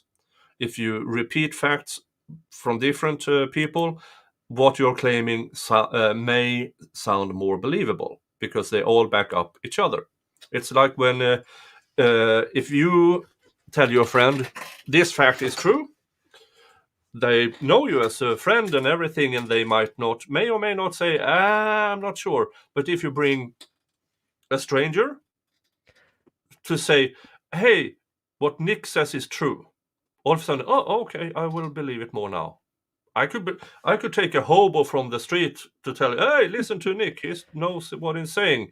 And generally people will, oh, all right. It's a weird but known tactics. Well, that and But the funny thing is that half of America, if you bring the FBI in now as call to authority, are more likely to discard than believe. They're like, okay, very good. The feds are saying it. We nullify. It must be FBI, because if it was a 1980s music video, his shoulder pads would be a lot bigger. Deep Ellum area of Dallas, and didn't take her flight back out the next day that she was scheduled to leave, and hadn't had any contact with any family members since then. And your primary focus in this case would be just to get any information you can about maybe where she went, what happened to her, things like that. Yeah, at least from the task force side of things, our initial involvement was just trying to locate her, with the hope that she would still be alive somewhere. We were basically deployed to try to explore any options that may exist in order to assist in finding her. Now, are you connected, or do you know all the things that local law enforcement are doing at the same time to locate this? No, ma'am. No, because they did jack shit to actually locate Marisela Botello for a good month. Yeah, if you were doing we'll know something. some things generally. Sorry, what? I was like, amen to you if you're actually doing something. Is this like a Delphi thing where you were told to back off and the local cops said they were going to do something about it? Yeah. But there's absolutely, I think in this particular case, there were several folks that were out there trying to canvass for video, do interviews. So we unfortunately didn't have. Yeah, but that wasn't the cops. That was the family trying to get a hold of videos. I mean, Communications is what every single person is doing. As far as missing persons cases, when it comes to young people in that age group of 20, 23, 25, somewhere around there, do you have any idea how many calls Dallas gets, maybe on a daily basis, of young people missing? I don't know the exact number, but I feel as though I recall during the course of this investigation learning that it was quite a few. Okay. How often do you all get involved? Not terribly often. The FBI's assistance usually comes in the form of Amber Alerts. So especially from the CAST perspective, that's where I'll be involved in cases most likely is if there's an Amber Alert. We can usually look at things with some cellular records that can be helpful in that instance. In this particular one, like I said, one of our task force officers just identified that there was something that was just generally not right with someone flying in from out of town with a return flight that was booked. And they obviously had the perception that things were troublesome and needed a closer eye. Okay. And so you learned that Marisela Botello had flown in, didn't return back on a return flight. What other things about that individual did you all learn that made you think that the FBI needs to be involved? So specifically, we had some information related to her bank transactions. And then during the course of our initial involvement, we also got some of her cellular records. And the combination of those two things were really kind of what led us to the point of identifying some folks that we thought may be of interest and kind of realized that there's probably something more to this than just, hey, she really liked Dallas and wanted to stay here. At some point, did you develop what you would call a person of interest? Yes, ma'am. And what is a person of interest? Person of interest is someone that law enforcement, I'd say, would like to speak to, that they probably haven't spoken with yet, but may have some information that would be beneficial to learn during the course of an investigation. And were you all able to identify Charles Beltran as a person of interest? Yes, ma'am. And besides Charles Beltran, did you ever name anyone else as a person of interest, or? I think the official naming of a person of interest came from Dallas PD in an email that I had, I think, drafted to them. I said that Charles Beltran is someone that we should absolutely talk to. But as far as the official naming of who may be a person of interest, I think that comes from Dallas PD. Okay. And what was the reason that you all named Charles Beltran as a person of interest? Yep. So during the first few days that we were looking through things, we had come across specifically some footage from 7-Eleven convenience store where Ms. Botello had a transaction, and we obtained some surveillance footage from that 7-Eleven where you could see Ms. Botello and another individual walk into the store, and Mr. Beltran had some pretty unique gauges in his ears, and we were able to marry up the footage from 7-Eleven to some other video that we had seen on things, and we pretty quickly identified that he was the person that Marisela was with that night, and we thought it would be beneficial to talk to him, and so we said, hey, this would be a good person to try to focus on for things. Okay, and that was right at the beginning of when you all were involved in the investigation? Yes, ma'am. And you said middle of October, about October 12th or so? Yes, ma'am, that sounds correct. Okay, were you able to identify residents from Mr. Beltran? Yes, we identified a residence in Mesquite. And did you all travel out to Mesquite to try to find him and talk to him? Yes, ma'am.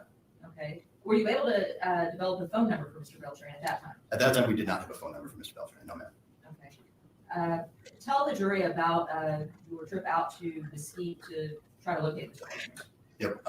So we went to, I believe the address was 3113 Kensington, because we had identified a vehicle that was associated with Mr. Beltran, black Audi that I believe came back as registered to that address. So during the course of investigating other folks that may be associated to that address, and again, trying to locate Mr. Beltran, we came up with Ms. Dykes' name and information related to her. Okay. And when you went out there, was anyone at the residence? No one answered the door, so we rang the doorbell.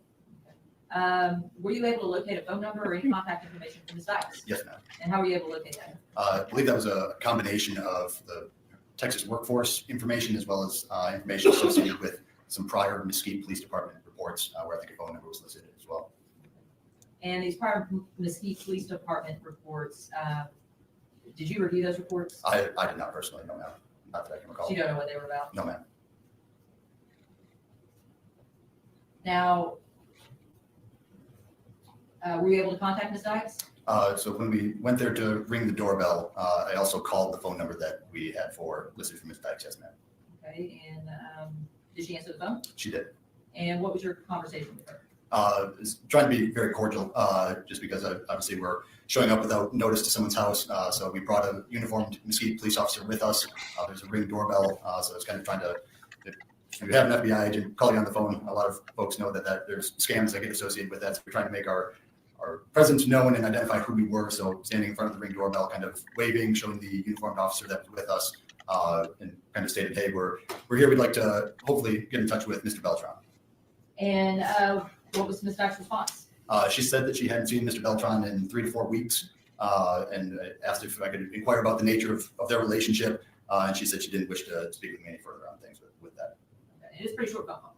Yeah, I think it lasted a few minutes maybe by the time I got an answer and then tried to go through who we were. So, yeah. At any point during that conversation, did she indicate that she didn't believe who you were or anything of that nature? Not that I can recall. I know that we kind of went out of our way to stand in front of the ring camera just to try to show some level of verification of who we were. Were you able to get a phone number or any information about Mr. Beltran? No, ma'am. I asked for forwarding information and none was provided. What did you do after that point in your investigation? So shortly after that, from an FBI perspective, in order for us to continue to pursue investigating things, we have to have some sort of a federal nexus or federal component to continue. So at this one, at the onset, I think I mentioned, we looked at it as a possible kidnapping because there wasn't any indication of how exactly or what happened to Ms. Botello after she left the downtown area. When we came about the video from 7-Eleven that showed her going into the store very willingly, she looked like she was smiling at the time. From an FBI perspective, again, we kind of said, hey, this doesn't look like a kidnapping anymore. This looks like someone that's voluntarily with Mr. Beltran making this purchase. So we said, hey, in order for us to keep going on this, we need an official request. And that kind of goes into the other way that the FBI can get involved in things is through official requests from state and local partners. And at that time, there was no official request for the FBI to continue investigating. Prior to, I guess, this phone call, because I asked you what you did after this phone call, trying to locate Mr. Beltran, were there some other actions that you all took in your investigation? Yes, ma'am. And what were those? We attempted to interview or go canvas, I guess I should say, for video, interview folks in the Deep Ellum area that may have possibly seen Ms. Botello. And were you able to locate anyone in that area at that time? One of our task force officers came across someone at Reno's that said that they saw someone that fit the description of Marisela on the night of the 5th. Okay. And what was that description? I think it was a stature description, so kind of the black hair, and then that person, again, this is coming through an email from another task force officer, but that person said that they saw someone that fit the description that was, I think they used the words tweaking out and asking for a cigarette. Okay. And stature-wise, Marisela was small in stature. Small in stature, yes, ma'am.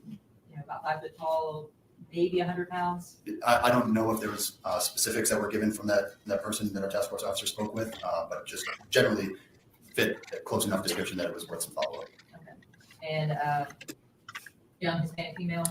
I don't know for sure. Yeah, I don't know for sure what he spoke to that person about. Okay. But that does describe Ms. Botello? Yes, ma'am. Okay. Is that I don't want to say common because she's an individual, but is that a fairly common, I guess, description or just individual in this area, in the Dallas area? I mean, I don't know what the exact demographic breakdown is, but I would imagine that several So people. did I would miss fit a that whole description. bunch? Now, so that nexus now is gone, and you all are not involved in the investigation at that point, is that correct? That's correct. At what point did you get back involved with the investigation? I think the FBI received a formal request from the Dallas Police Department to kind of re-involve themselves in the middle of November. And why did they ask you all to re-involve yourself with that? I think that there was still some genuine concern that she was unable to be located at that point. Again, things relating maybe to. We already cell know phone all records that- this. That we could try to do some exploitation on, and I'm sure a manpower portion of that as well. I'm You moving said- forward to the stated that, cross-examination. That they were at DFW airport for information from those other cities. Arrest in Cambodia. Good God, Miss no, Dykes not had Cambodia issued again. release on 10/1. That's it. Okay. Your Honor, No, that's what it is. I don't. When you said that, But I don't trust anything that this man with Jim Brewer eyes says. Look, the man looks high, and it's not his fault. I think he just has Jim Brewer eyes, but still. yeah, I mean, he didn't testify to anything we didn't already know of. even was very abrupt. She had already told you, I don't know if you have your report, but she had already told the owner over there that she was having issues from her surgery, right? I'm not sure what she told the owner. I was in saying that it was abrupt. I think there was at least one interview with a coworker that was surprised by her leaving in the fashion that she did. No, you don't know why she's right? I'm not sure about that, no, sir. Speculating, right? They could be, yes, sir. I'm not sure what other knowledge they may have had. Let me specifically ask you about the, I want to make sure I ask you, because I don't want to take up a lot of your time. Foundation is from You guys talk to a lot of people, right? I don't know about a lot, but there were definitely some folks that were canvassed for and trying to get witness statements from. Yes, sir. Okay, were you aware that after you went to Miss Dykes' home to try to talk to her, that her address suddenly appeared on social media? No, sir. And then they started getting phone calls and threatening messages? No, sir. I've not been made aware of that. But if you're familiar with this case, you know that there was a lot of social media interest. But There was definitely social media interest. Yes, sir.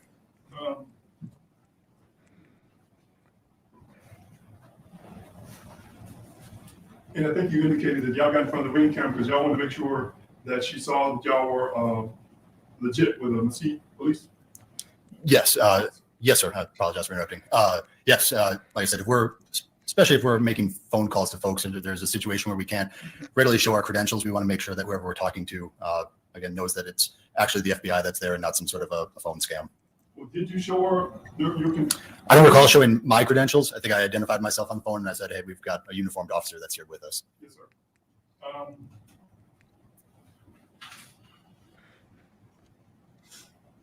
And I just want to make sure I'm clear on this. At this Reno location, where was that one of your officers that made contact with someone, with a patron, that believed that they saw someone that fit Morales? Ms. Botello's? Yes. Yeah. They're going down the path of somebody somewhere thought they saw Marisela Botello the day after, on the 5th.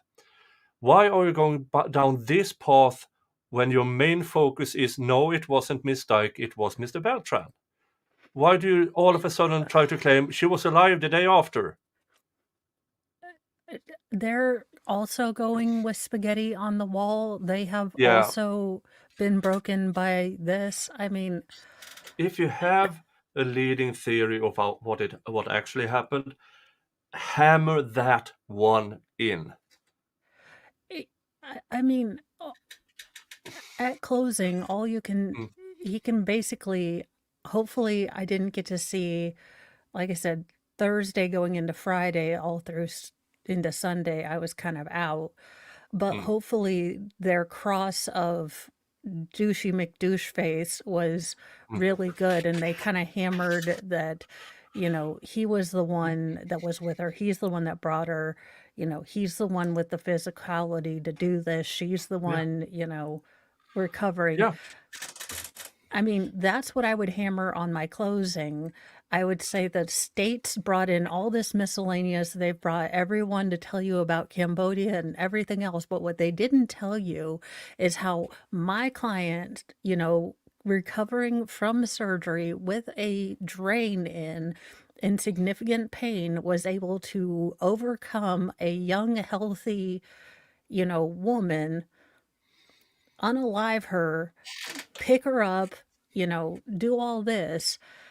That's what Yeah. I would hammer, but Yeah, I'm and not a then lawyer. focus on the lack of blood evidence. Focus on the only DNA mix in this is between Mr. Beltran and the deceased.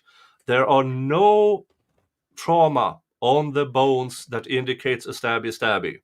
There are nothing that points to my client other than the real killer, Mr. Beltran, or something that would be objected to, of course. But if you have a theory blaming Mr. Beltran, hammer that in. I mean, you could even have the dual theory of the police bungled this. Yeah. I mean, they didn't start this, and Mr. Beltran is the only person, but since they bungled this, they have to bring my client in to make it look like they didn't screw things up. And they're throwing all of this. But I mean, again, this is just random stuff. And by this time, as a juror, I'm just overwhelmed, and I'm And if I'm you now writing jump notes between about his hair and and if you jump between theories of what she might have been alive or he did it, then the jury will think, well, you're not putting up a good case here. The prosecution at least has a straight line theory.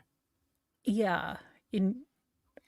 It looks like you're throwing spaghetti on the wall, and even though you're supposed to go in thinking this person is innocent, if they are, called to authority, you have had now 2 FBI agents come in and testify to exactly the same thing. But still, you've had 2 FBI agents come in and say something. I mean, there must be FBI-ness in there. Yeah, I agree with you. The state will then constantly object when the rapper is not on trial. Yeah, but you still need to get that one theory into the jury's head, even if it's objected to and you're instructed to disregard some of this. It's still in the jury's head. Toothpaste back in the tube. I mean, you can. It's like in the Charlie Adelson case. I mean, Rash Bottom said a lot of BS that got objected to, but he still said it and got it in. I mean, got it out there. I mean, it was a dumb as hell idea, but he said it.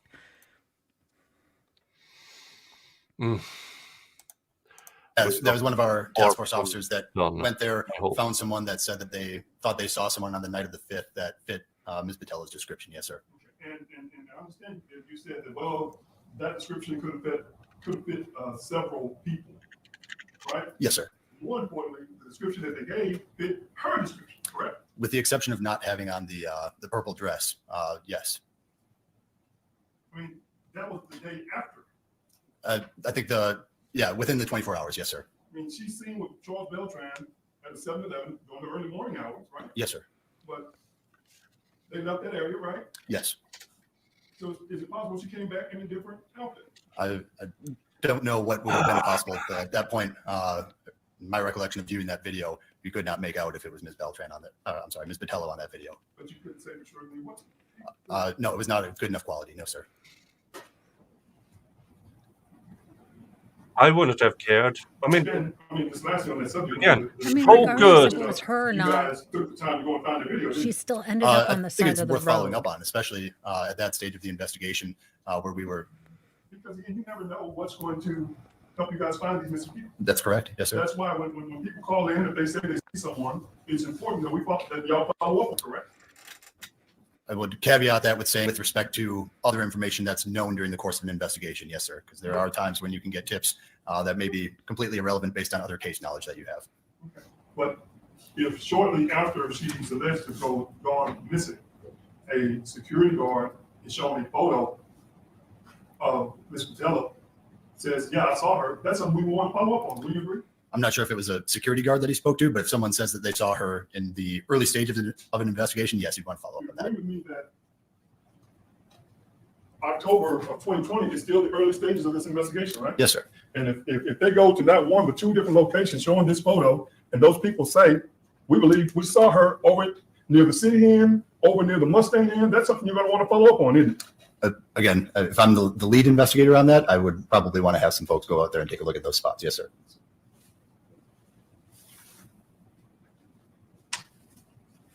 Can I put it back over there? Thank you. That's all. No, thank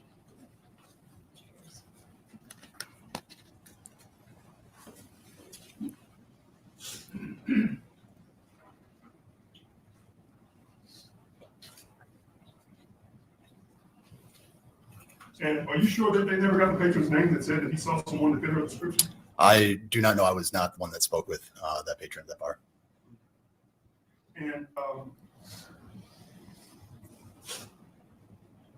just so that you're clear, if you're a person of interest, you don't have to cooperate with law enforcement, do you? No, you don't. No, sir.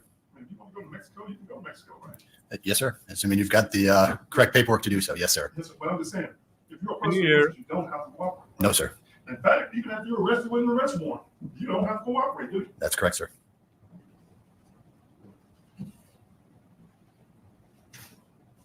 Completely meaningless cross-examination so far, in my opinion. He did stand up and button his shirt Initially, or jacket. are you correct in saying that you were a part of that initial search? Yes, sir. And y'all didn't find any? Yeah, I think the prosecution would have had a much better case if they tried them all together. Because fact is, she ended up dead. There's enough blood evidence in the house. They clearly moved the body to another place where she was found 6 months later. They may not be able to prove how she died. But she did end up dead while in their custody. Now, then the defense, it was overdose. Well, does the test suggest that? No. She, maybe Chucky choked her out. Well, then it's murder. Now, there's a lot of maybes in there. But you have, and I've said this on a few occasions, had they prosecuted all three for everything but the murder, Mr. Beltran would be facing 20 to life. Lisa and Nina would be facing 5 to 20. Because sometimes, due to lazy cop and bad investigations, you simply can't prove there was an actual murder. Only the desecration of the body, the movement of the body, the destruction of evidence, owning whatever's, fleeing. I know there's a lot of crimes within this to put everybody away, but prosecution needs a murder conviction, and she chose to believe Mr. Beltran because he squealed first. Or he's the only one who squealed. I don't know.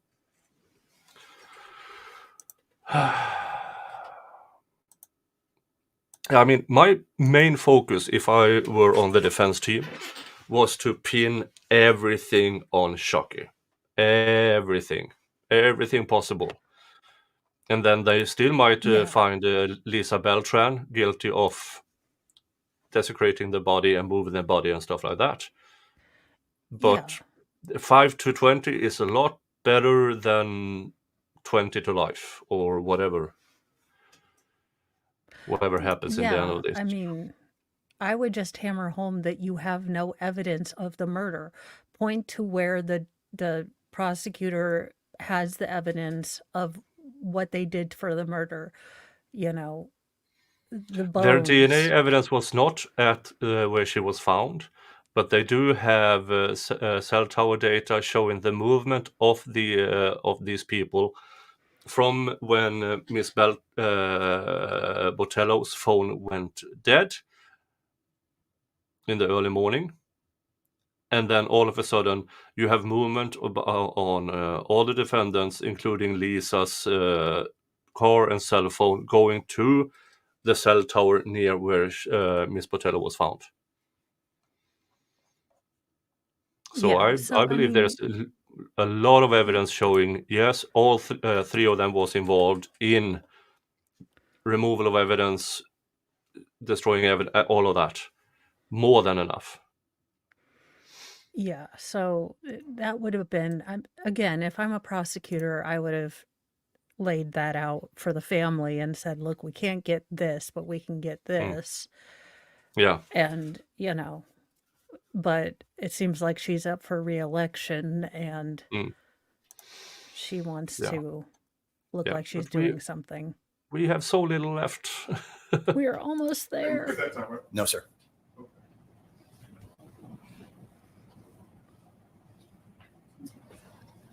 Had you found anything that you felt was connected to this experience, y'all would have noted that? I would certainly hope so. Yes, sir. Thank you, sir. Can you redirect? No, you're on. Okay, this would just be fine to speak. No objection from No the state. objection, Your Honor. Thank you. Thank you, ma'am. You're free to leave and go about your business. Thank you, ma'am. Call your next witness. The state calls Vanessa Pozos. Yeah.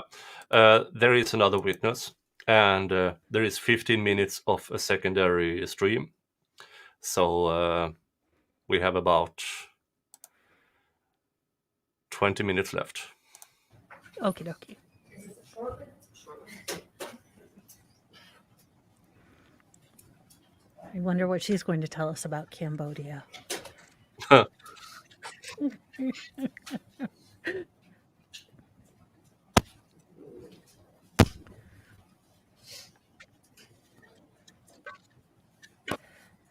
don't know how I feel about the glasses on top of the head. Me neither. And her general pissed off look. I mean, maybe. Okay. Someone with a cast. Oh. If you would please raise your right hand. Do you solemnly swear or affirm that the testimony you will give in this case will be the truth, the whole truth, and nothing but the truth? So help you God. I do. Thank you. You may proceed. Thank you. Ma'am, can you state your name and spell your name for the board, please? Yeah. Vanessa Pozos, Vanessa Pozos.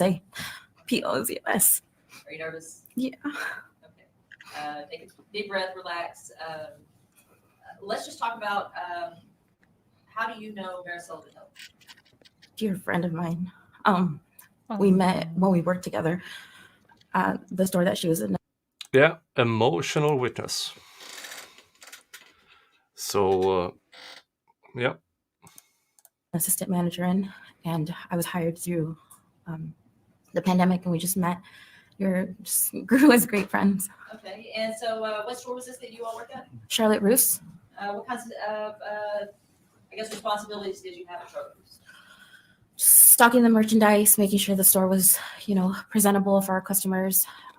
It was kind of like shortly after the pandemic, so we were just kind of like opening up with some restrictions, like closed off fitting rooms, and just talking to the customers and seeing what we can help them with. If they were shopping for something particular, we would just talk to our customers and help them out in any sort of way.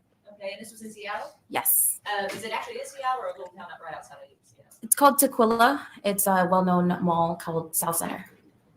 And no, this is not a friend of Chucky's. This is a friend of Marisela.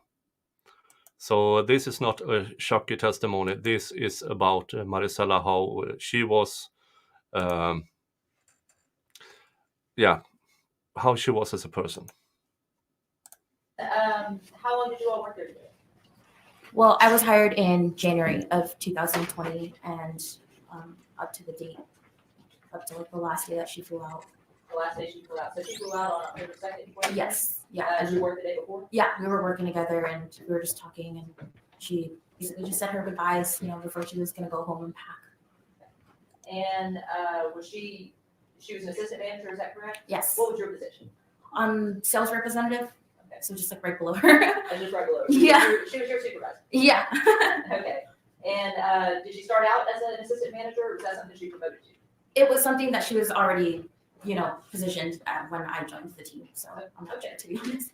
Okay. As far as Marisela is concerned, did you all spend a lot of time together between January and October? Oh, most definitely. Slide it by over at Rombolez. What can she add to anything? It will be a testimony about how she was as a person, people she hung out with, possibly what kind of drugs she was into, and stuff like that. And that goes to why would she ever go with Mr. Beltran somewhere? And it's actually really interesting. And did you get to know her family? I met her family briefly on the times that we did go to her apartment, but I mostly just picked her up like outside of her apartment, just texted her, hey, I'm outside, just picking her up like when we would hang out. I do remember hearing her parents talk. You saw a commercial that said Liberty for Christ University. Well, if you're seeing ads for that, congratulations, because my channel has nothing to do with who the frick is Liberty for Christ?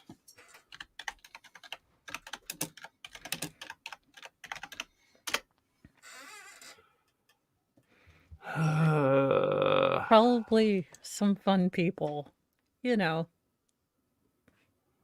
They sounds break like a out. cult. I mean, the holy wine once in a while.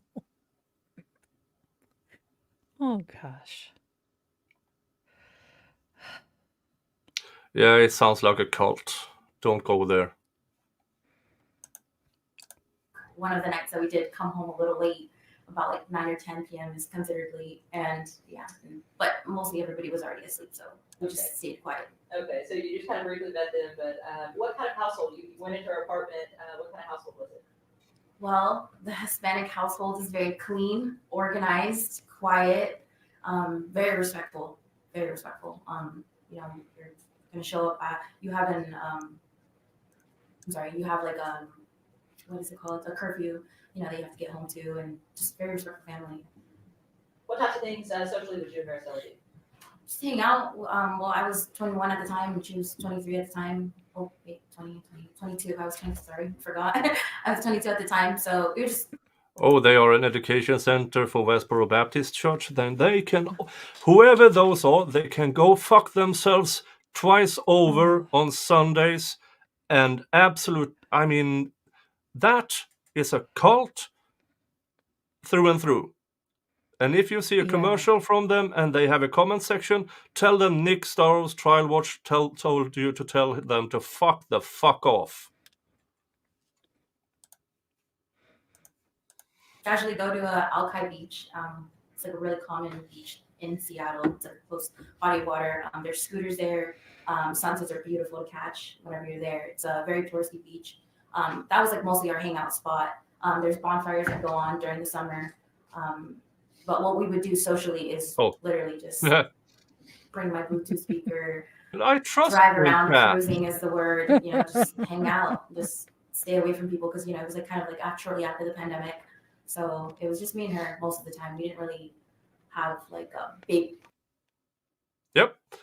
Let's move over to the rest of her testimony because somehow that one disappeared. The times that the mall was open at the time was kind of like an 8-hour shift, because it was shortly after the pandemic. So it was just limited hours for our customers to come in.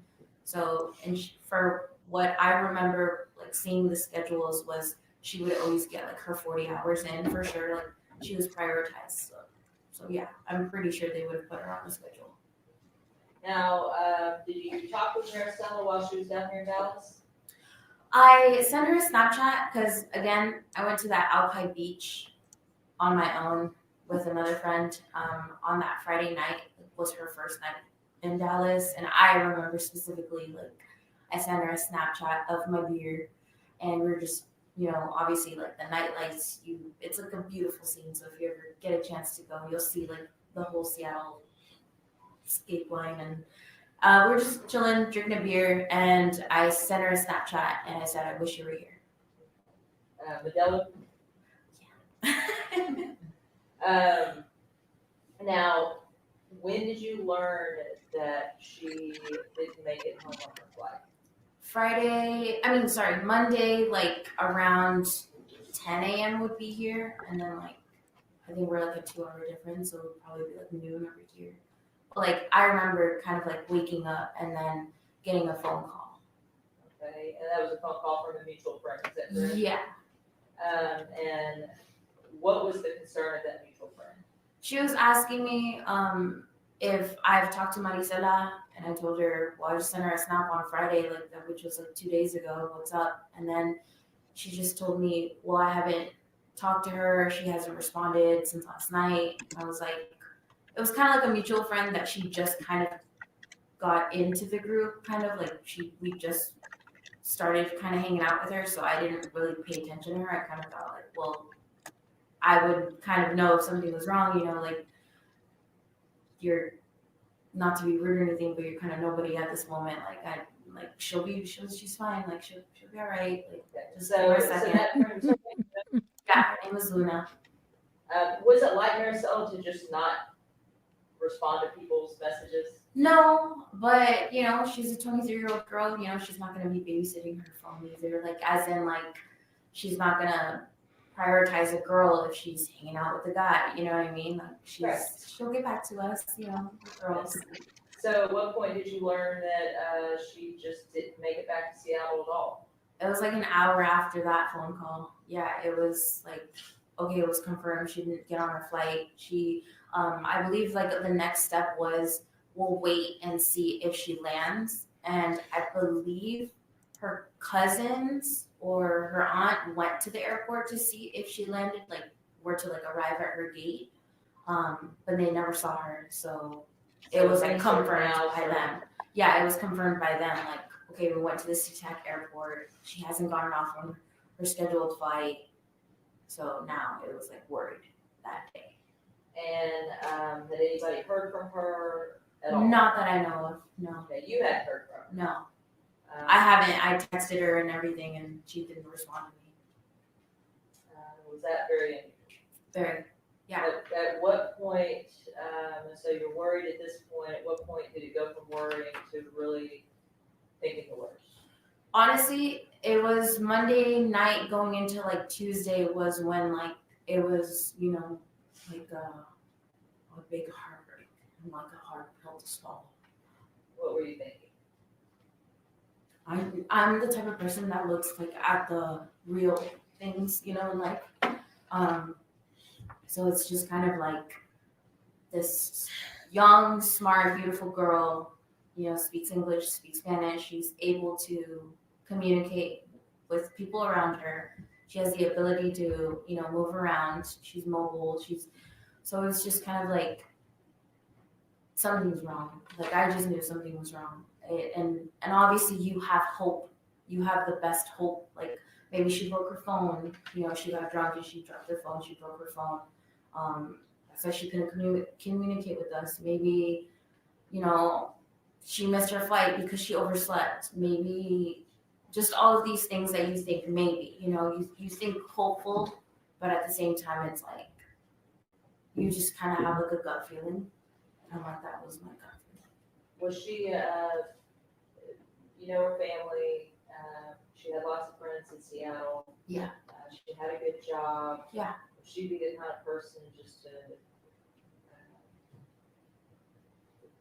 stay here in Dallas and start hanging around hotels known for drug use and prostitution? Never. No. Like that, no.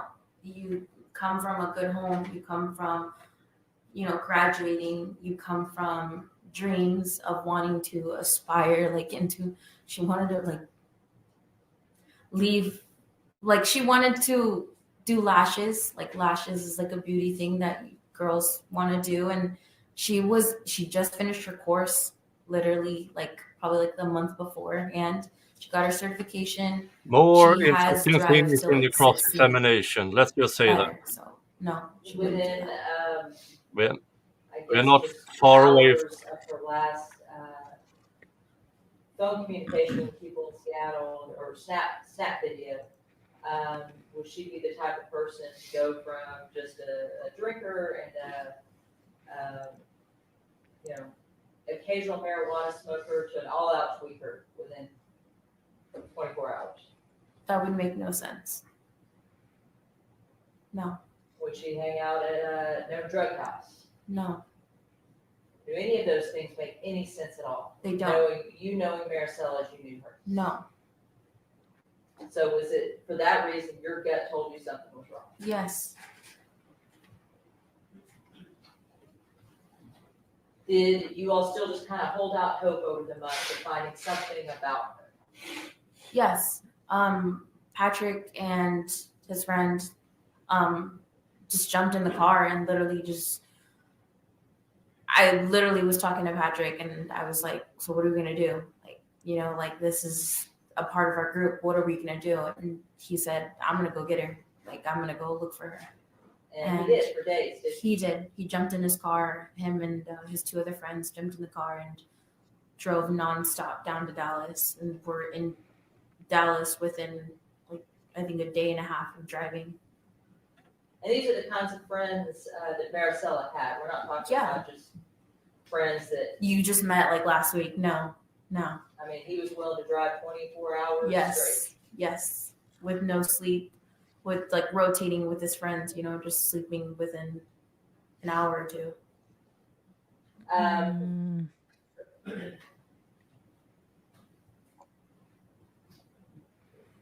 We mentioned social media, Snapchat, Instagram, things like that. Was her primary social media communication Snapchat? Yeah, I would say so. Yeah. Stories and stuff. And would she post stories frequently? Yeah. And that completely stopped, didn't it? Yes. That didn't make any sense either, did it? No. Obviously, communicating with her friends, communicating with her family, not getting on the flight, all of that, none of that was typical of Marisela. No. This girl, she was raised in a family that lived in the same apartment for over 25 years. Stable home. So, do you remember the day that you learned for sure that Marisela was never going to return?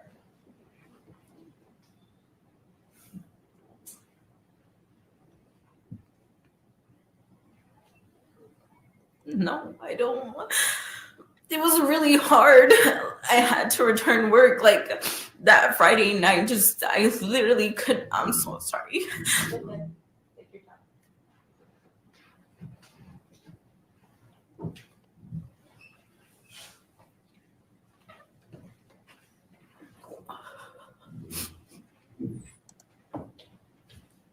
Thank you.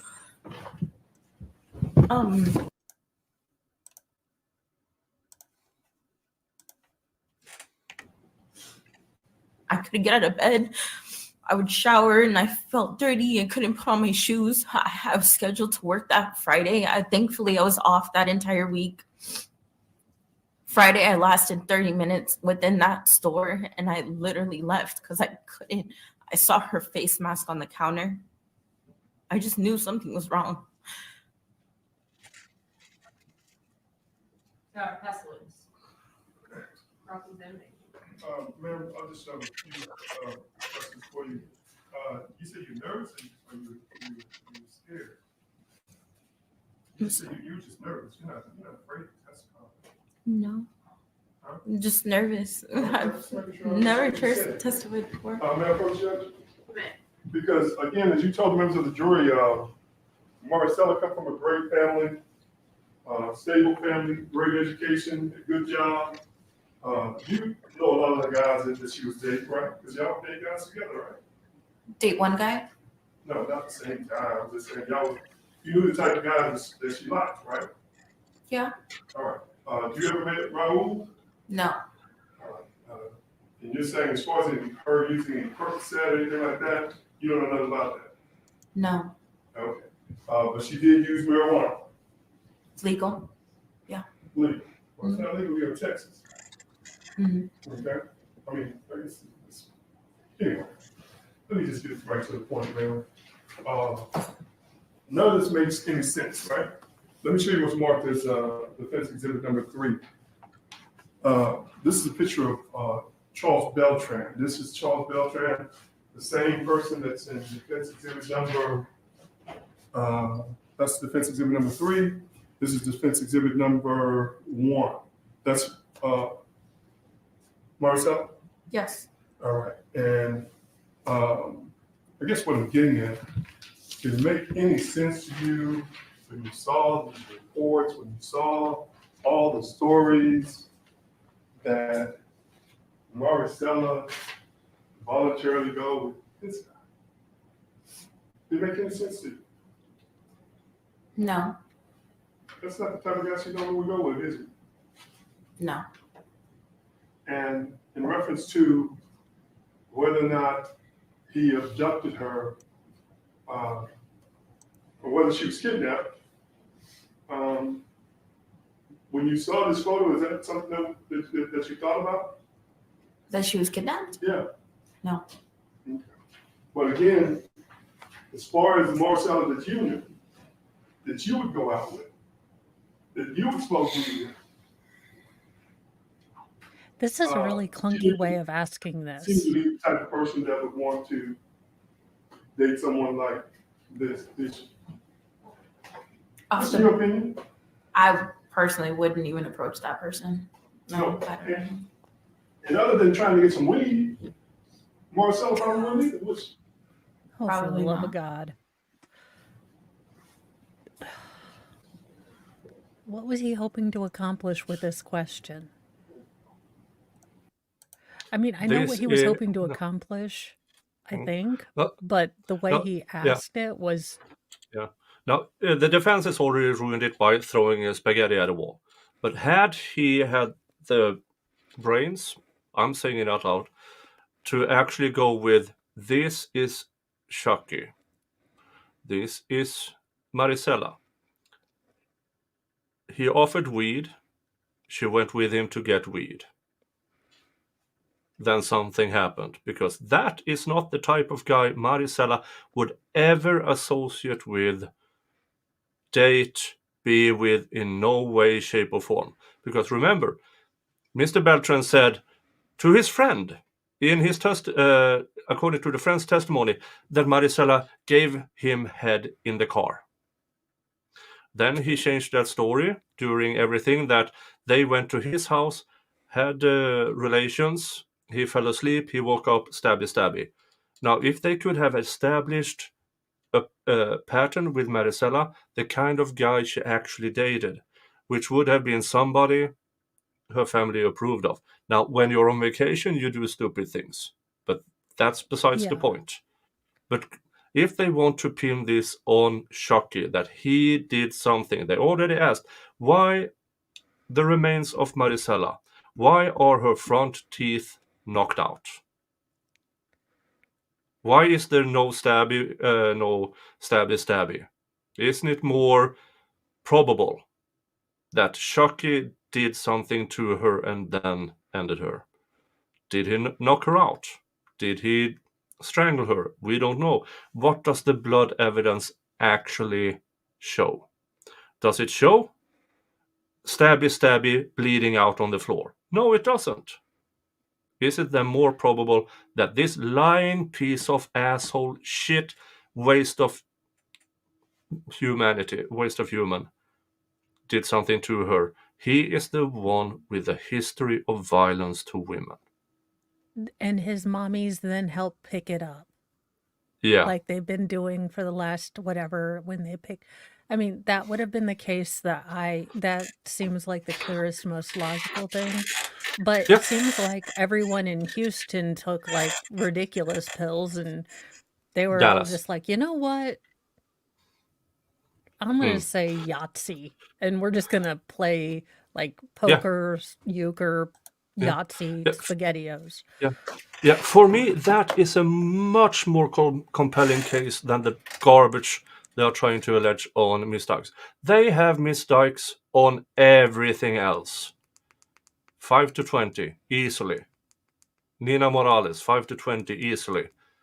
They could have simply gone with, because they already testified, the bone guy and the coroner, death by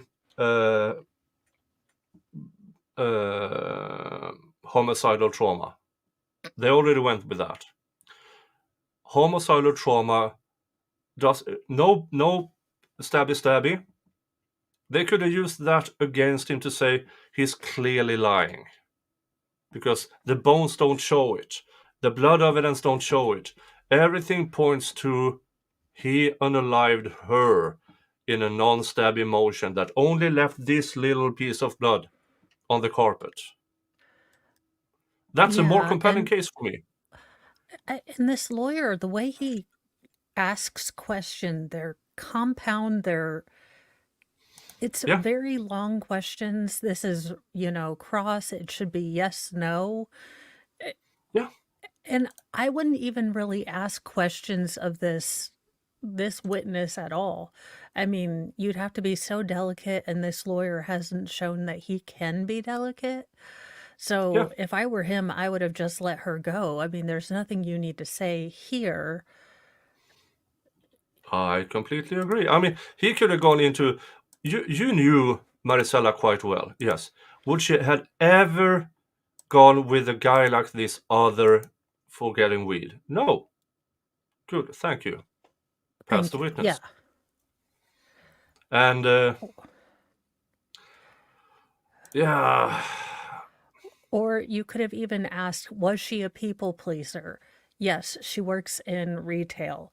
So would she maybe have ignored those, like, this is a douchey guy, I feel unsafe? Would she have ignored those signals?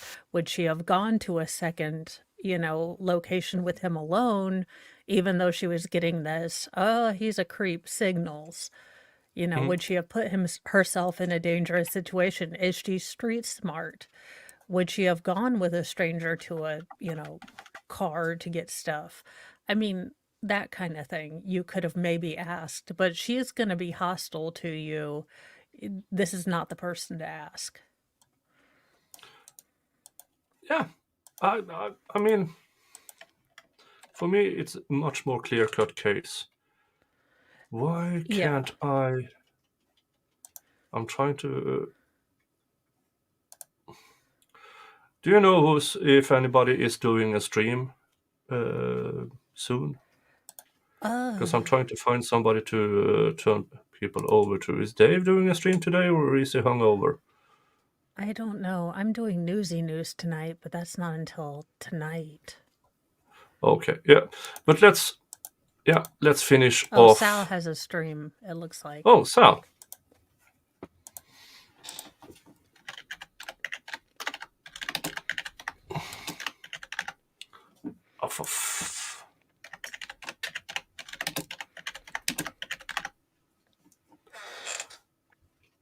Why does Crime Spice come up when I do this?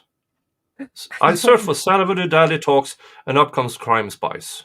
I have tried to do Recovery Addict, and it just takes me to addiction sites. And I'm like, no, I don't mean that. I mean the recovery, and I'm over here questioning if I know how to spell. Yeah, I for some odd reason, YouTube doesn't allow me to find certain people, so I guess it's Crime Spice. Sorry, Sal. Sal has no stream. Okay, yeah, okay, Crime Spice. But let's finish this off because it's not much left.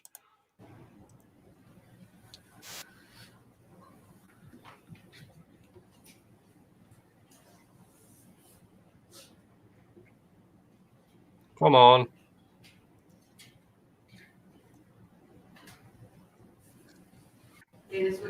Oh. Yes, Your Honor. Okay.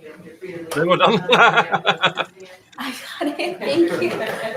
I'm just not going to ask if you were oppressed and moving to Cambodia. Okay, let's see if they say anything at the end here. No later than 9:30. Remember your instructions. Here's one thing I don't like about the Fox 4 Dallas. They cut out. Because I haven't watched anything of Day 6. I have no idea if that was it or if they are done. I have no idea whatsoever because hey, let's mute everything we don't find interesting. which Yep. I mean, yeah. Well, that's like since I have been not feeling good, I've been listening to some of the true crimers, and it's maddening to listen to them say something like, "Oh, well, she sounds really crazy. I wonder why they didn't go with an insanity defense." Does anyone know why legally they didn't go with the insanity defense? And I'm like, because she tried to hide stuff. She showed evidence of guilty knowledge. Yeah. I was like, please pick me. I was like, look, I don't want to type a bunch of shit, but oh my God, you've been doing true crime for 5 years. Have you never watched a trial? I was like, cursory Google check would explain this. And then they're Yes, like, we just need more I mean, mental health. And I'm like, oh my God, no. I mean, here's the thing. I know there's true crimers who are knowledgeable, and then there are true crimers who just sit and watch and make comments without even bothering to find out stuff. And Yeah. and if you've And been doing this for more than 6 months, you should at least know why you can't go for the insanity defense, and knows you have to have a hearing for it, and you can Google it. Trial insanity defense. Okay, it didn't happen. Good. Now I do agree with there needs to be a lot more mental health subjects I because agree with the yeah. mental health part, but I have never, again, as a person who shows up in like crazy wigs, humility is something I don't have an issue with. I am the first one to say, look, I'm not a doctorologist. I'm not a lawologist. I don't understand why people wouldn't just say, hey, I don't know the answer to this, but I'm sure someone does. Let me find someone who does. Yeah. Okay, but it seems like Crime Spice is doing the troubling trial of Zachariah Anderson. Ooh, Oh, good. go. Yeah. So let's send you all over to her. I will see tomorrow. I have work. I have no idea how long it will take, but I'm expecting a few calls from employers who now want to rehire people they fired just before Christmas, because they want to do a selection thing you can't do under Swedish law. So I expect. I already said it to Dave. Don't expect me to do Jody tomorrow, because I might be able to help jump in there. Maybe. Yeah. Well, I've got a But dental everybody, appointment, so. Yeah, but most channels have been pinned on the top of my chat for a few hours. So go over there and do all the Thank things. you. And once you get over to Crime Spice, say hi for me. And yeah, I will. And tomorrow, if everything is according to plan in the Young Thug trial, they should restart in some shape or form. Oh, So I'm not really sure he's healed what from the happens stabbing? tomorrow. I don't know. Oh, So we will find out when I get back from work if we are either doing day 6 of this, return to Young Thug. It's one of the two. One of the two, as soon as I get back from work. I'm All right. hoping for an ascot. If Young Thug wears an ascot, so will I. Okay, Fry. Yes, I'm quitting now. Yeah. Okay. But thank you all for showing up. Thank you. Like, subscribe. You know all the deal, because if you don't, Mr. Jingles might come for you. Yes. All right. See you around. Thank you, Mo. See you. Bye-bye.